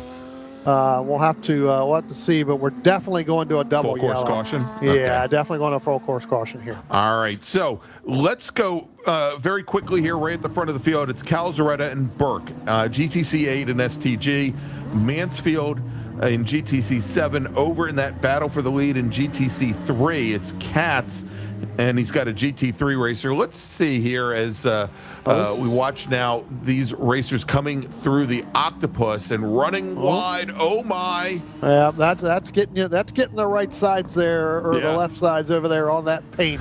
Again, that's the replay there going through there. But so Art Sang just loading up those front wheels and finding that even the track, Brian, even though it's been drying out since our rain, it's still not completely dry there on the outside as he tried to make that pass around the outside. Why don't we do this? I know it's awfully early to do it, but as we're under full course caution, why don't we take our break, try to get that out of the way, and then we can have nothing but racing to wrap up our final sprint race of the afternoon here at Thunderbolt and the 2026 Schattenbaum Showdown. We'll be right back. OG Racing has been a national sponsor of PCA Club Racing since 1998. Headquartered in Sterling, Virginia, and staffed by PCA members and club racers, OG Racing has always carried the industry's best in racing safety equipment and performance parts. The best products from manufacturers like Sparco, OMP, Alpine Stars, helmets from Bell, Stilo, Rue, brake pads from Performance Friction, Paget and Hawk, just to name a few, and are always in stock and ready to ship from their 12,000 square foot warehouse. Give OG Racing a call or visit them at www.ogracing.com and sign up for their newsletter. About to hit the track without coverage for your car? Buy HPDE insurance in minutes at LockedInMotorsports.com. Whether you drive a 911 or a Boxster, protect your car against physical damage during HPDE and track day events with HPDE insurance from Locked In Motorsports, administered by Locked In Affinity. Coverage includes modifications you've done to your car, 2 driver's tires at each event, demonstration laps, your instructor drives, and more. Worried about the trip home? Lockton Motorsports also offers off-track insurance for your non-licensed race car or track car while in transit, in storage, and in the paddock, plus options for your trailer, equipment, and tools. Insure your Porsche today at LocktonMotorsports.com.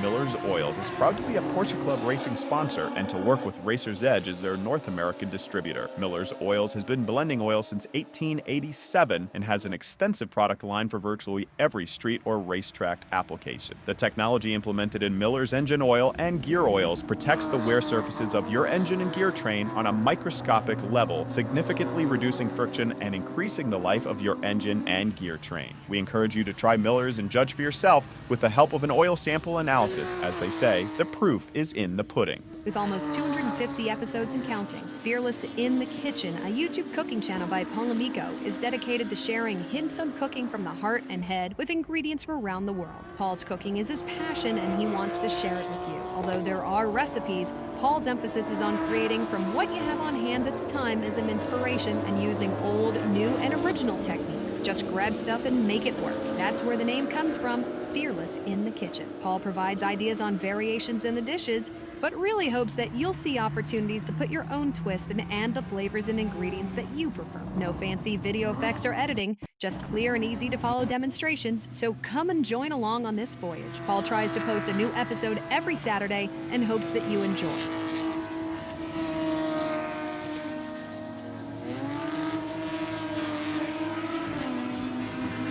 Welcome back to New Jersey Motorsports Park, the Thunderbolt circuit. Well, things are just flying by us, Brian, right over my head right now as we try to catch you up. As we were at break, we had the car that pulled off coming out of turn 5. He got into a safe position. Apparently what brought out the full course caution was a car off at turn 1 during that period of time. That car managed to get back underway after the safety car, or pardon me, the pace car was deployed. And as we saw before we even came back from the break, that full course caution period, it was over and we're back to racing. And Calzaretta and Burke at the front of the field, I don't even think they were the ones behind the pace car, Brian. No, they were not. It looked like the pace car had actually picked up just ahead of Franklin Prey and Macha Tunwitz. I think they had actually Steve Garrison and Robert Hargeshmeyer as the front of the pack there. Yeah, we're going to have to let that settle out. I'm glad I don't have to make that decision at the end of this race, because at this point, Maciej Tunowicz, he's actually right now the overall leader, because that's who got picked up. Well, there you go. There, right there. We just saw Calzaretta come through about 10 cars back in the field. So we'll try to pick up what the. We've still got the timing and scoring. The timing and scoring that you're going to see on the left-hand side of your screen is absolutely correct. But essentially what happened was the lead pack was able to loop all the way back around and is almost a full, they're almost a full lap up on the rest of the field right now. So, Brian, one of the things when we were talking about GTB1, and there's, you see, this guy's trying to figure out what's going on from about 300 feet above the rest of the field. As we said, there's a working airfield right next to the Thunderbolt circuit. You were talking about Franklin Prey, and we saw early on in our first race where Prey had gone around over at turn, I guess it was turn 10. Yeah. Coming out of the Octopus, and apparently, there was contact there with another car that he then had lots of rear suspension issues. Apparently the toe was knocked out so bad, and he limped his car back home, but obviously it impacted his pace as he had fallen from the lead in class all the way back to, I think, 5th in class. So I guess especially after this full course caution, he's in a real good position. Yeah, I mean, sitting in second right now in class in that GTB1, but he's got a huge gap to the leader that he's going to have to make up, right? And so that becomes challenging as Tunowitz now comes by the start-finish line again. He is, working on the same lap as drivers like Mark Calzaretta and Tom Burke and Steve Katz. It's like, a little bit further back. One of the other interesting stories I was talking, as I said, talking to Tom Burke during lunch. Yeah. when we were at one of the breaks, or right before we went to lunch, and he was talking about Mark Calzaretta. And Tom didn't race the first race, as you had talked about earlier on, because again, non-points race. But him and Mark have become really, really good friends over the last year. So last year at Sebring, Tom's co-driver had an unfortunate incident in practice, and that car was not going to be available until basically the end of the weekend. They did everything they could do to get that thing fixed. They were able to get it out, but Calzaretta said, "Here, go drive my car." So Mark Calzaretta and that group allowed Tom Burke in that 17 car to go run that car for that weekend. Okay. Basically said, here's $290,000. Go out and run it, right? I mean, so well, that's exactly what they said. They said, if something happens, you owe me X, right? So Tom was really appreciative of that. Then they ended up getting his car fixed. They ended up running the enduro. But he said him and Mark have really become good friends. They're really working together as a group. To get this figured out. Tom is, kind of doing it. So again, coming up here, he was really wanting to say, I really want to stick with Mark. Again, 2.4 seconds back now. He said, if I can keep it under that 2 seconds, that's actually a really good win for him against Mark. Mark's been really helping him out. So, you can see here that in this group, he's got one car going off there through that. That and looks lost like the splitter to boot. Yeah, that is the 865 there. I believe that is Frank Venezia. Yeah. In the 2003 911, one of our GTB1 racers, and he was running 9th out of 10. And you could see there, Brian, he turned in so early. We knew he was going to run a little wide, and I think he just tried to straighten the wheel up so that he wouldn't end up shooting back across the track. Yeah, correct. But it looks like he may have ripped the splitter off that car, which is definitely going to affect if these racers weren't already having issues with left front tire wear, and especially with the track as damp as it is, and the front tire and the front end of the car starting to hunt around. Not having that front splitter is going to make things even worse. Yeah. I think he may have just bent it up. I don't think it's removed, but I don't see anything out here in the grass. That went flying through the air when he went into the grass. Okay, I didn't see anything. I don't see anything laying out here in the grass, so it could be a little bit smaller. But yeah. Most definitely, through there. And we just were talking about Calzaretta. Now he's going to go by Marche Tunowitz going down the front stretch. So, we're going to move Calzaretta right back in, which really what that does is that puts everybody else that full lap down now that he's gotten through there. But again, not for the Battle of Clouds. All right, we are now just about halfway through this race. Let's check in. So Tunwitz is your leader in GTB1. He's got now almost 7 seconds on Franklin Prey. But Prey doing a great job holding off the cabal of Caymans behind him in GTB1. There with Eric Lou, Peter Habestad, Eric Johnson, all within, Lou is now almost 7 seconds back from Prey. And again, I think that had a lot to do with how the rate, where we had the pace car come out in the field. Over in GT3, Garrett Krieger with about 9 seconds on Steve Garrison. In GTC3, it seems like it's always a white Cup car or a white Cayman. Kevin Aberrant has about a second on Joe Doria, but they're both running about 5 seconds back from our GTC3 leader, Steve Katz, here in this race. And much like Tom Burke, who's our sole STG racer, we've got Joe Mansfield, our sole racer in GTC7 and GTD2, Paul Shaw, who, and I think Paul did, again, in that 201 machine, he's sitting back behind the wall. There only completed 2 laps. Robert Hargeschmeyer in the number 51 GTC5 machine. Hargeschmeyer currently running 8th and is our sole racer in that GTC5 class.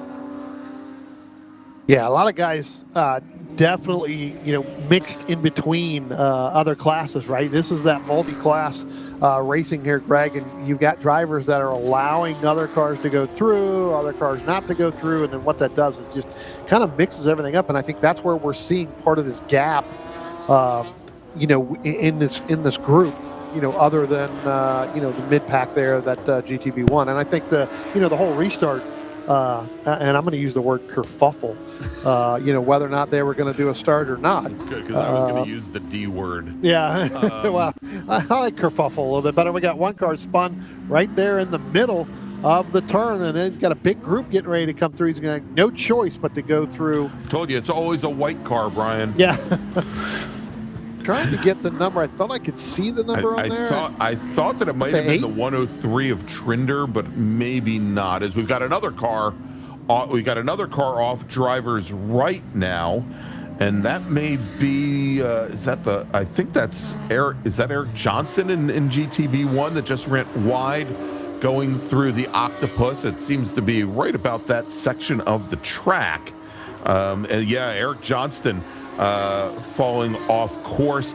Also, Brian, I wanted to check in with you because I noticed on the prior lap, Peter DeBusman in his GT4 Club Sport, the 125 machine, I know he had some issues early on in this morning in the first, or I guess it was this afternoon in the first red race, but he dropped, I think, he dropped somewhere around 10 positions on track and is showing as being a lap down now. And I was wondering if he came down the pit lane and possibly retired. He may have. I have not seen him come down the pit lane, but yeah, he is a full lap down. The white car that had spun the first time was Daniel Cranston, the 8. The second car that went off, that was the 722 of Peter Chong. Okay. Yeah. So. But both of those drivers have continued. And again, I think this is where the cars start to push a little bit as we get to the end of the race. You can see a lot of drivers, they're trying not to allow those left side tires on that paint out there. It is still a little damp. Yes.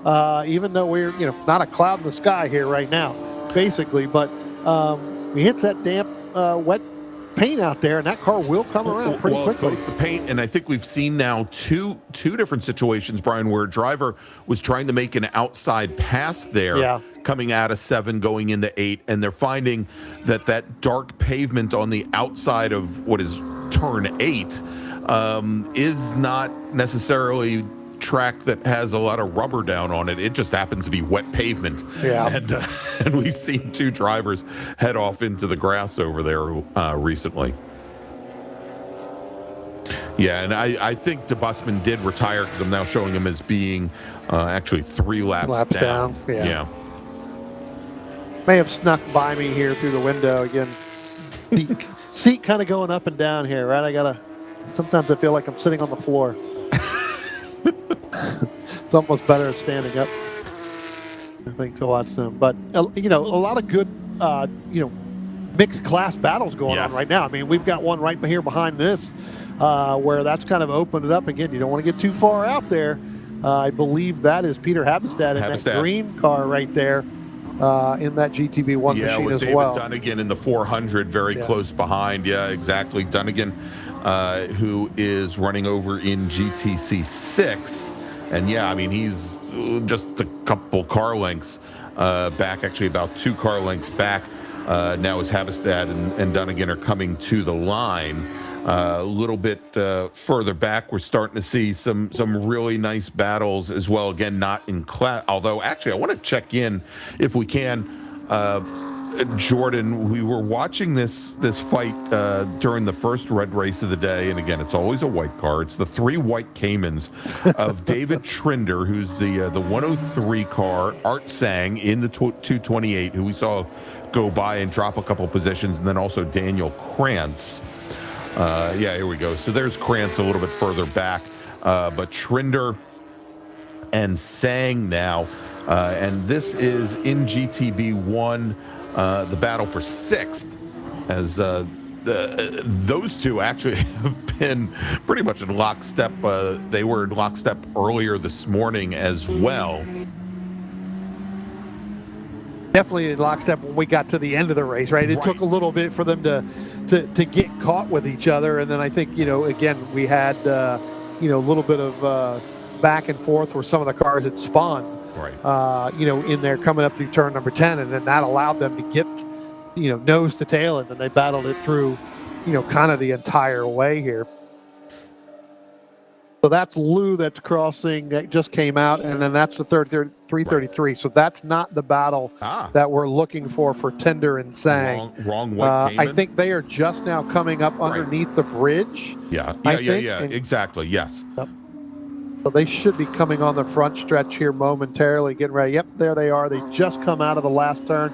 That's the two white cars you're going to see right here that look like they're getting ready to pass the 21 machine. I believe that is, where did my 21 go? That's Eric Johnson. So that is a battle for, I believe, for fifth in GTB1. Yeah.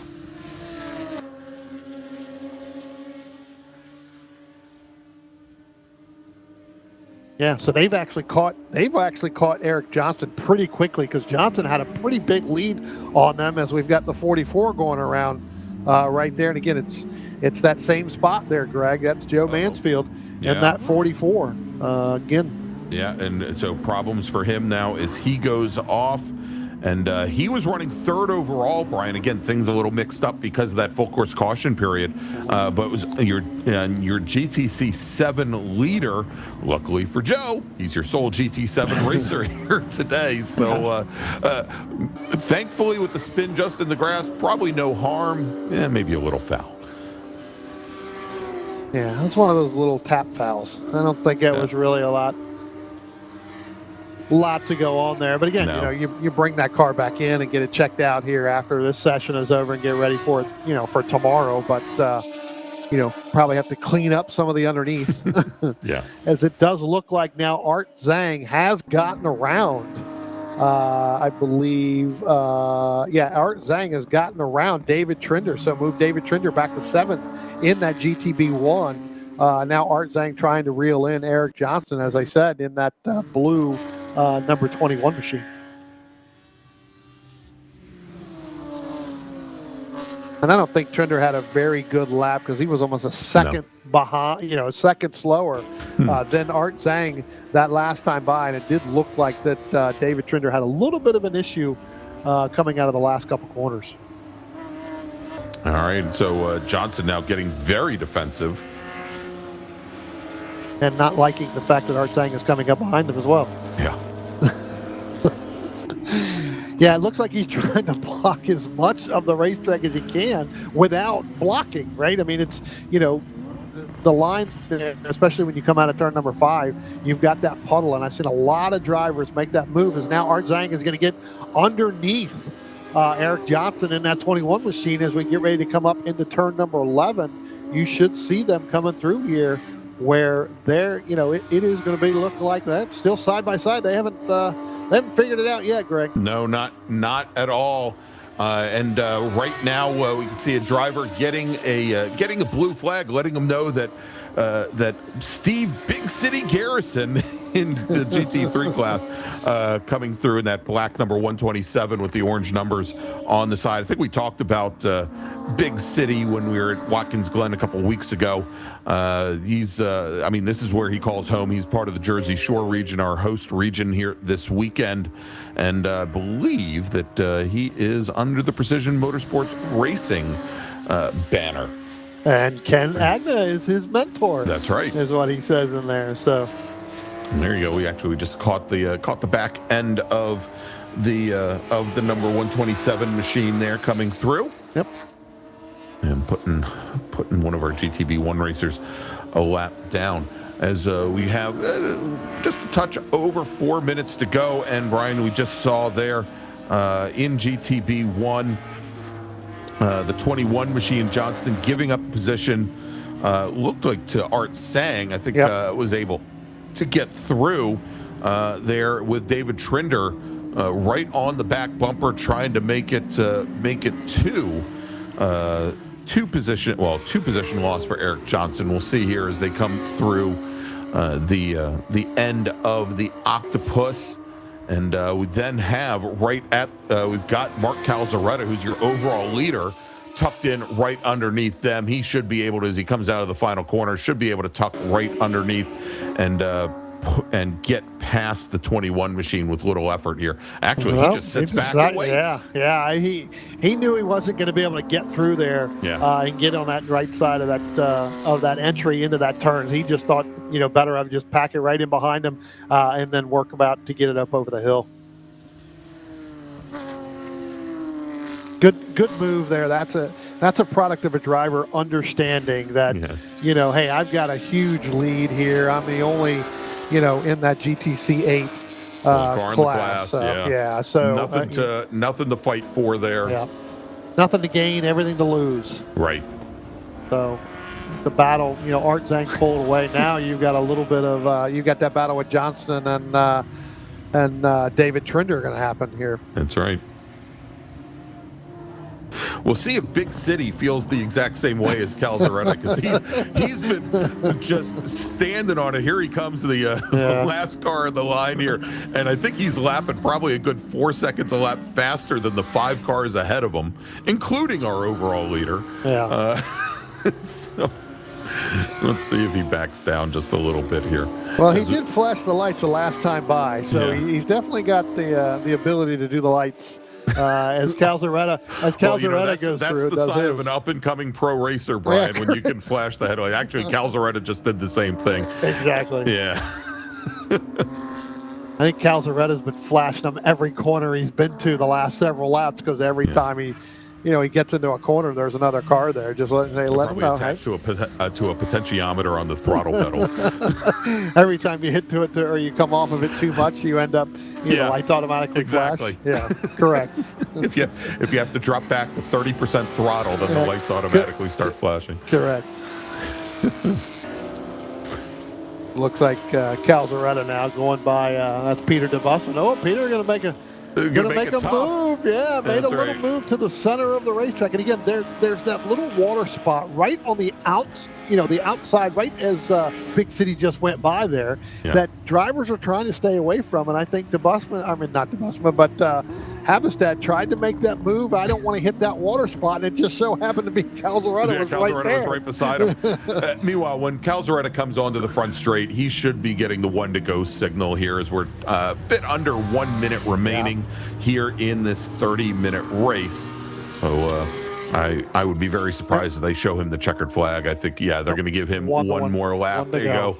Index finger in the air on that 4-foot-long arm from our starter. Brian, you said he was like 7'7" or something like that. I'm telling you what, he is very tall. He doesn't even need the flag stand. Just have him stand out there next to the start-finish line.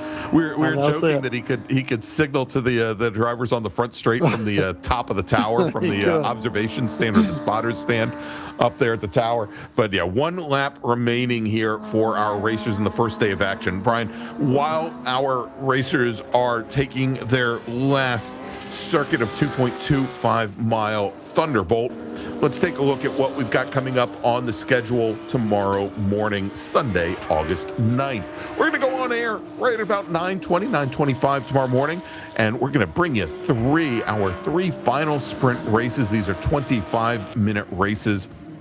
That'll take us up right to lunch. 9:25 for the blue group, 10 o'clock for the yellow group, and then 11 o'clock for our red group. And then we'll wrap up the day right about 1:05 in the afternoon with our 55-minute endurance race presented by Soul Performance. So a great day of action coming up here from Thunderbolt to wrap up the Schattenbaum Showdown as Mark Calzaretta comes through the final corner onto the front straight. Checkered flag is in the air. Does he wait to let that one driver through? Yeah, I think he did. Well, maybe he didn't. Maybe he just... Hopefully he got by and put... who was that he put a lap down? Was that... I think that was the green and black. That was the... That was the Habestad car, I think, the number 28 machine, who finished a lap down. So let's take a look here as our cars come across the line here to wrap things up. Calzaretta will take the win in GTC 8 with Steve Katz taking the win in GTC 3. He'll finish second overall. Takes the win over Kevin Aberrant in the 333 machine. Aberrant will finish second in class, third overall. Joe Doria will finish third in actually, you know what? I'm going to wait a moment here because as they started the last lap, Aberrant and Doria were separated probably by about 2 car lengths. The 2 white Cup cars. I know that narrows it down for Jordan, but they're just there went by they the are. start Yeah, finish they're line just now coming across the line. So there you go. So Aberrant will finish second in GTC 3, fourth overall, a second ahead of Joe Doria. So Aberrant stretched out his lead by about another 2 car lengths on that last lap. Garrett Krieger will take the win in GT3 over Steve Garrison. They will finish 6th and 7th overall. Tom Burke, who started on the front row today in his STG class Cup car, he'll finish 8th overall. Taking the win in GTB1 in that 10-car field, it's Mattia Tunwitz in the 029 car. So chalk one up for the Caymans here today. Franklin Prey in his Cup car, or probably his 997 car. It's not a Cup car. Ran his fastest lap of the race on the final lap. Finishes 2.3 seconds back from Tunwitz. Eric Liu will finish third in GTB1. Peter Havestad will finish just off the podium. And over in GTC 5, Robert Hargeschmeyer will finish 18th overall. David Dunnigan, our sole racer in GTC 6, will finish 19th overall. And unfortunately, over in GTD1 and GTD2, Peter DeBusman will finish 10 laps down. Paul Shaw only completes 2 laps. All right, so that's going to wrap up things for the first day of coverage here from Thunderbolt. Brian, I've already got my 2 fingers, I've already got fingers crossed that we have no more lightning delays tomorrow, and I know I probably just jinxed it. I don't think we're supposed to have any of the weather. I think tomorrow is supposed to be much better than it was. We knew this thunderstorm was going to roll through today. All right, well, there you go. I want to thank you all for joining us today, and we'll be back bright and early tomorrow morning, 9:20 a.m. Eastern Time for day number 2 of the Schattenbaum Showdown. Make sure to join us. Thanks for staying with us here today. Have a good night.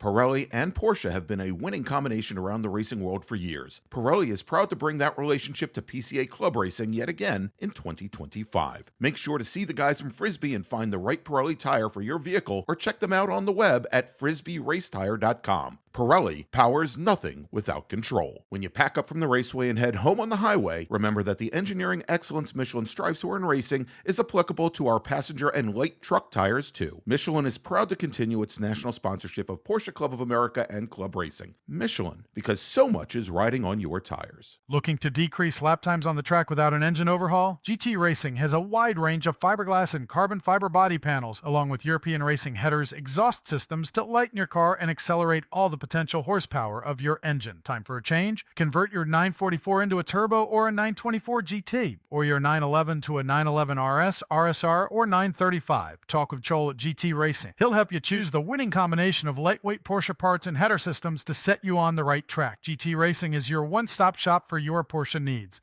GT Racing is a national sponsor and proudly sponsors tech inspections at PCA Club Races.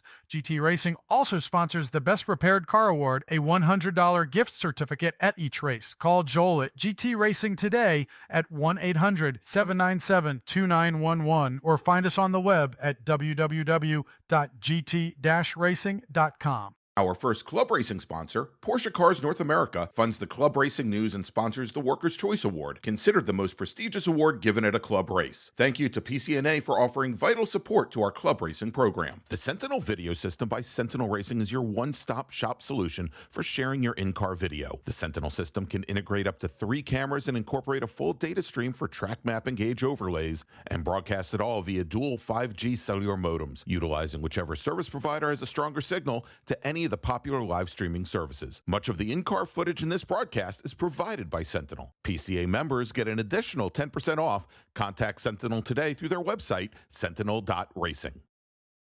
At Hankook Tire, we strive to create a universal moment when the car and driver become one. Our aim is to develop a safer, more pleasant, and more comfortable driving experience from the moment the driver turns on the engine. Through strong braking power, smooth handling, driving comfort, and guaranteed safety, Hankook products deliver an authentic driving experience beyond mobility. Embrace driving emotion and embrace the feel and excitement of being behind the wheel with Hankook Tire. Hankook competition tires are the perfect match of performance and longevity. Visit HankookMotorsports.com to buy today. OG Racing has been a national sponsor of PCA Club Racing since 1998. Headquartered in Sterling, Virginia, and staffed by PCA members and club racers, OG Racing has always carried the industry's best in racing safety equipment and performance parts. The best products from manufacturers like Sparco, OMP, Alpine Stars, helmets from Bell, Stilo, Rue, brake pads from Performance Friction, Paget and Hawk, just to name a few, and are always in stock and ready to ship from their 12,000 square foot warehouse. Give OG Racing a call or visit them at www.ogracing.com and sign up for their newsletter. Octavio makes small batch tequila. They take a different approach to distilling their award-winning 100% agave tequilas. Made in the Jalisco region of Mexico,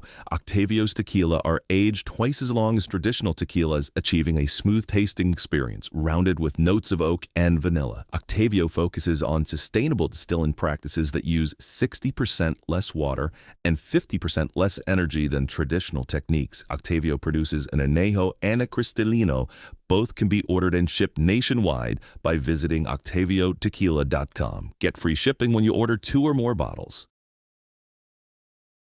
Club Reg is a supporter of PCA Club Racing and the provider of all registration for each of our races. ClubRegistration.net is a unique service because we put all of our customers first. You can use our services for free or with a small credit card handling fee. How can you go wrong? Included with both are custom solutions tailored to meet your needs. Find out more information at ClubRegistration.net. For many enthusiasts, an OEM brake system just won't cut it. OEM brake systems are designed to get your car to the grocery store while being easily manufactured in large quantities at a low price. Unfortunately, those design objectives don't mesh very well with the goals of enthusiasts craving the latest technology, greatest performance, and the most attention-grabbing aesthetics. Regardless of what you're seeking in brakes, Essex has you covered. Our partner in providing you with the ultimate brake system for your car needs no introduction. With countless wins in Formula One, NASCAR Sprint Cup, AMS, DTM, and WRC, AP Racing Components are a choice of champions at all levels of motorsport and the most desirable name in brakes. OG Racing has been a national sponsor of PCA Club Racing since 1998. Headquartered in Sterling, Virginia, and staffed by PCA members and club racers, OG Racing has always carried the industry's best in racing safety equipment and performance parts. The best products from manufacturers like Sparco, OMP, Alpine Stars, helmets from Bell, Stilo, Rue, brake pads from Performance Friction, Paget and Hawk, just to name a few, and are always in stock and ready to ship from their 12,000 square foot warehouse. Give OG Racing a call or visit them at www.ogracing.com and sign up for their newsletter. About to hit the track without coverage for your car? Buy HPDE insurance in minutes at LockedInMotorsports.com. Whether you drive a 911 or a Boxster, protect your car against physical damage during HPDE and track day events with HPDE insurance from Locked In Motorsports, administered by Locked In Affinity. Coverage includes modifications you've done to your car, 2 drivers at each event, demonstration laps your instructor drives, and more. Worried about the trip home? Locked In Motorsports also offers off-track insurance for your non-licensed race car or track car while in transit, in storage, and in the paddock, plus options for your trailer, equipment, and tools. Insure your portion today at LockedInMotorsports.com. Miller's Oils is proud to be a Porsche Club Racing sponsor and to work with Racers Edge as their North American distributor. Miller's Oils has been blending oil since 1887 and has an extensive product line for virtually every street or racetrack application. The technology implemented in Miller's engine oil and gear oils protects the wear surfaces of your engine and gear train on a microscopic level, significantly reducing friction and increasing the life of your engine and gear train. We encourage you to try Miller's and judge for yourself with the help of an oil sample analysis. As they say, the proof is in the pudding. With almost 250 episodes and counting, Fearless in the Kitchen, a YouTube cooking channel by Paul Amico, is dedicated to sharing hints on cooking from the heart and head with ingredients from around the world. Paul's cooking is his passion and he wants to share it with you. Although there are recipes, Paul's emphasis is on creating from what you have on hand at the time as an inspiration and using using old, new, and original techniques. Just grab stuff and make it work. That's where the name comes from, Fearless in the Kitchen. Paul provides ideas on variations in the dishes, but really hopes that you'll see opportunities to put your own twist and add the flavors and ingredients that you prefer. No fancy video effects or editing, just clear and easy to follow demonstrations, so come and join along on this voyage. Paul tries to post a new episode every Saturday and hopes that you enjoy. At Yokohama, they believe that motorsports are the ultimate test of performance, innovation, and durability. Everything they learn while competing under the grueling race conditions leads to better performing tires for the track and the street. Yokohama's partnership with Porsche Club of America, Porsche Motorsport North America, and USAC brings you the Porsche Sprint Trophy PCA Series, run exclusively on Yokohama tires. Additionally, Yokohama provides the spec tire for Porsche Sprint Challenge and Porsche Endurance Challenge. Visit yokohamatire.com to see their tire selections for your street or track car. Based out of New Jersey, Precision Motorsport is a supporter of club racing and has been a national sponsor since 2025. From the latest Cup cars to 944 racers, PMR has supported them all here at the track. True experts in their craft and dedicated to performance. Find them on Facebook at Precision Motorsports.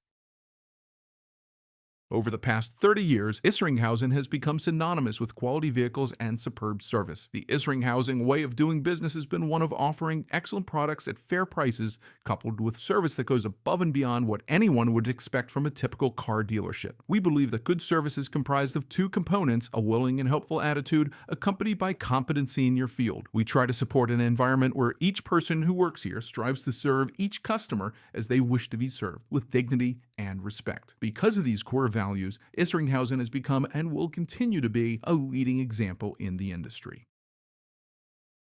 One of our latest partners, Track Day Tire, is happy to be supporting club racing through their Toyo, Hoosier, and Michelin tires. Use the code PCACR for a discount at checkout. The TrackDayTire.com team is passionate about helping our customers extract the highest level of performance from their vehicles on the track. Decades of on-track experience has taught us purpose-designed track-use tires are arguably the single most important vehicle component that influences driver confidence to obtain maximum vehicle performance. Making it easier for our fellow Track Day enthusiasts to obtain confidence-inspiring tires is our goal. We look forward to providing you access to the best prices and customer support in the industry.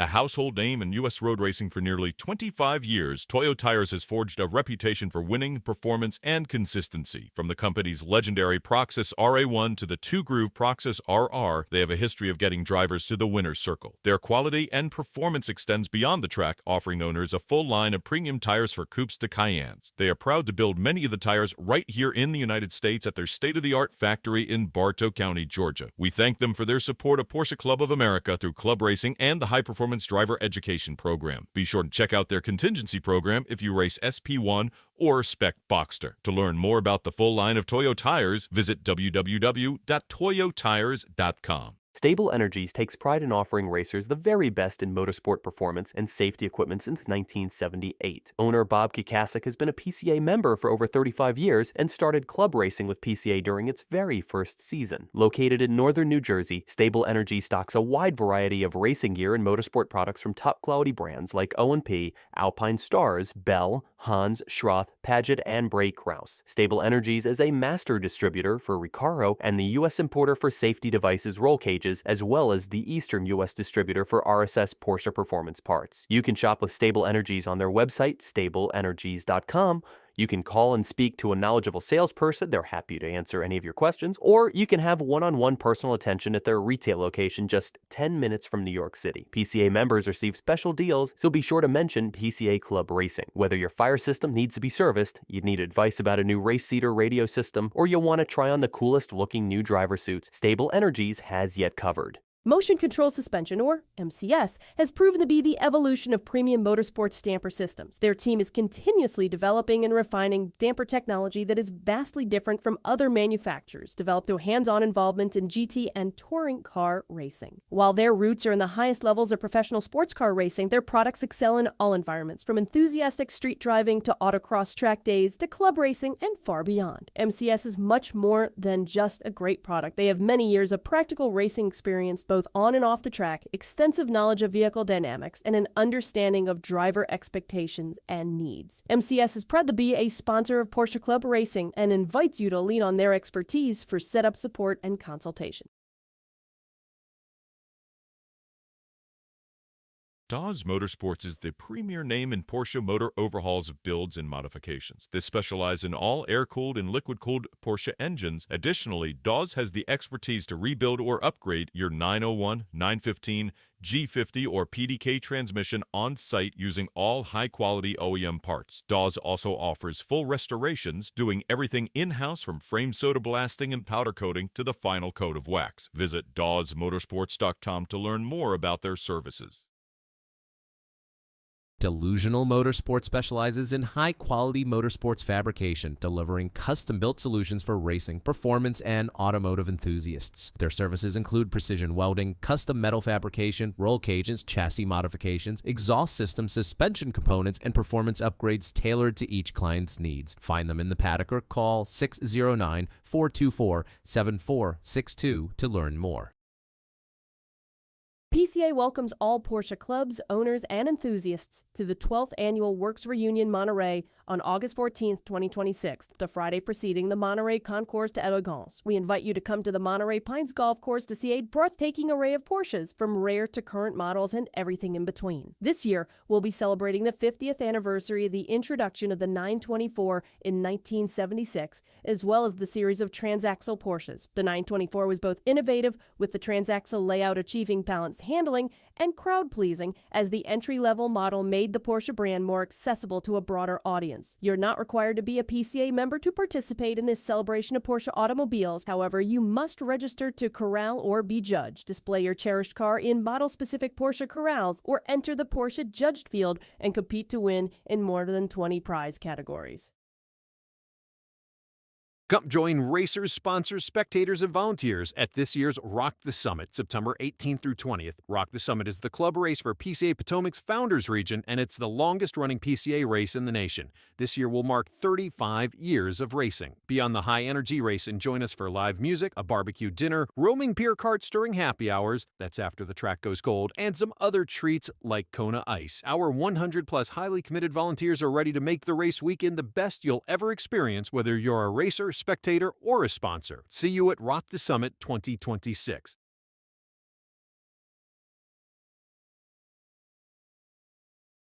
The United States Roofing Company is the primary source for all roofing needs. They have unparalleled experience installing, maintaining, inspecting, and repairing every type of roofing and waterproofing system. They work on buildings of any size and any height, from small local roof projects to some of the largest roofing projects in the Mid-Atlantic region, including the Pennsylvania Convention Center and the Jacob K. Javits Convention Center in New York City. Every type of roof and project is within their capabilities. They offer world-class design and consulting services for all types of roof projects, including solar and green roofs. USRC is known for completing projects on time, within budget, and to the complete satisfaction of our customers. Learn more at usroofing.com.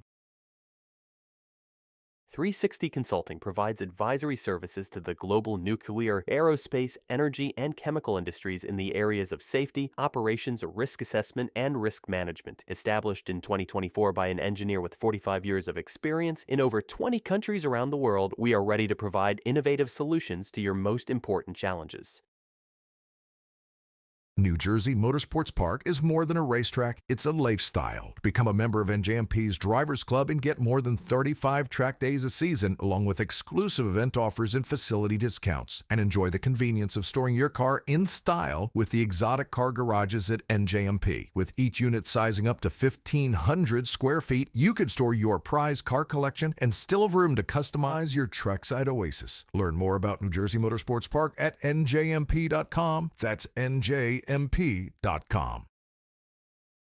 The Chicago Region Porsche Club is excited to host the 34th Annual Club Race and 60th Driver Education at the internationally renowned 4-mile, 14-turn technical track at Road America in Elkhart Lake, Wisconsin.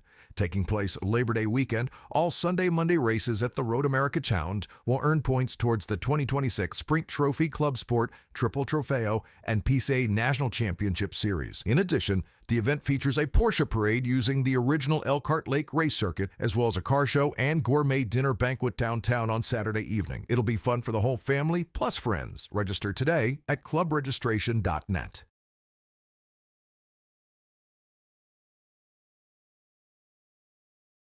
Since 2009, Provost Motorsports has been servicing the German car community. With an ever-increasing passion for dedication and quality, look no further for all your needs. Provost has technicians who are factory trained by Porsche and Mercedes-Benz, so you know the repair will be done right the first time. Visit their website at provostmotorsports.com and let them cater to all of your vehicle needs.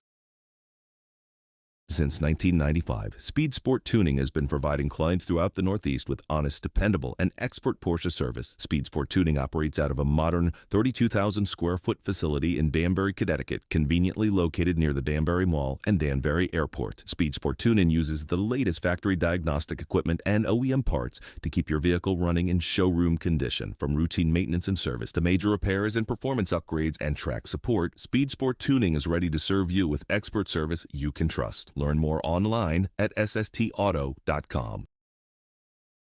Get ready for Rocky Mountain Thunder, the PCA race at High Plains Raceway in Colorado, September 19th and 20th. Rocky Mountain Region hosted the very first PCA Club race in 1992 at Second Creek Racetrack, and members of the Rocky Mountain Region take pride in this historic event. The region has run the race at Second Creek, at Pueblo Motorsports Park, and now High Plains Raceway. This race will earn points towards the 2026 Mid-America Series, the 2026 West Coast Series, as well as the 2026 PCA National Championship Points Series. The race weekend will feature two 30-minute sprint races on Saturday and a 65-minute enduro race on Sunday. Registration can be found online at clubregistration.net. Join hundreds of PCA members on the 4th annual Treffin at Sea and the 5th event cruise with Princess Cruises, Saturday, September 19th through Friday, September 25th. The cruise sails from Vancouver, Canada down to Los Angeles with stops in San Francisco and Santa Barbara. There will be special entertainment, Porsche celebrity appearances, seminars, competitions, dinners, and the highly anticipated Porsche Diecast Concourse at Sea. To learn more and register, visit PCA.org and click on the Events tab.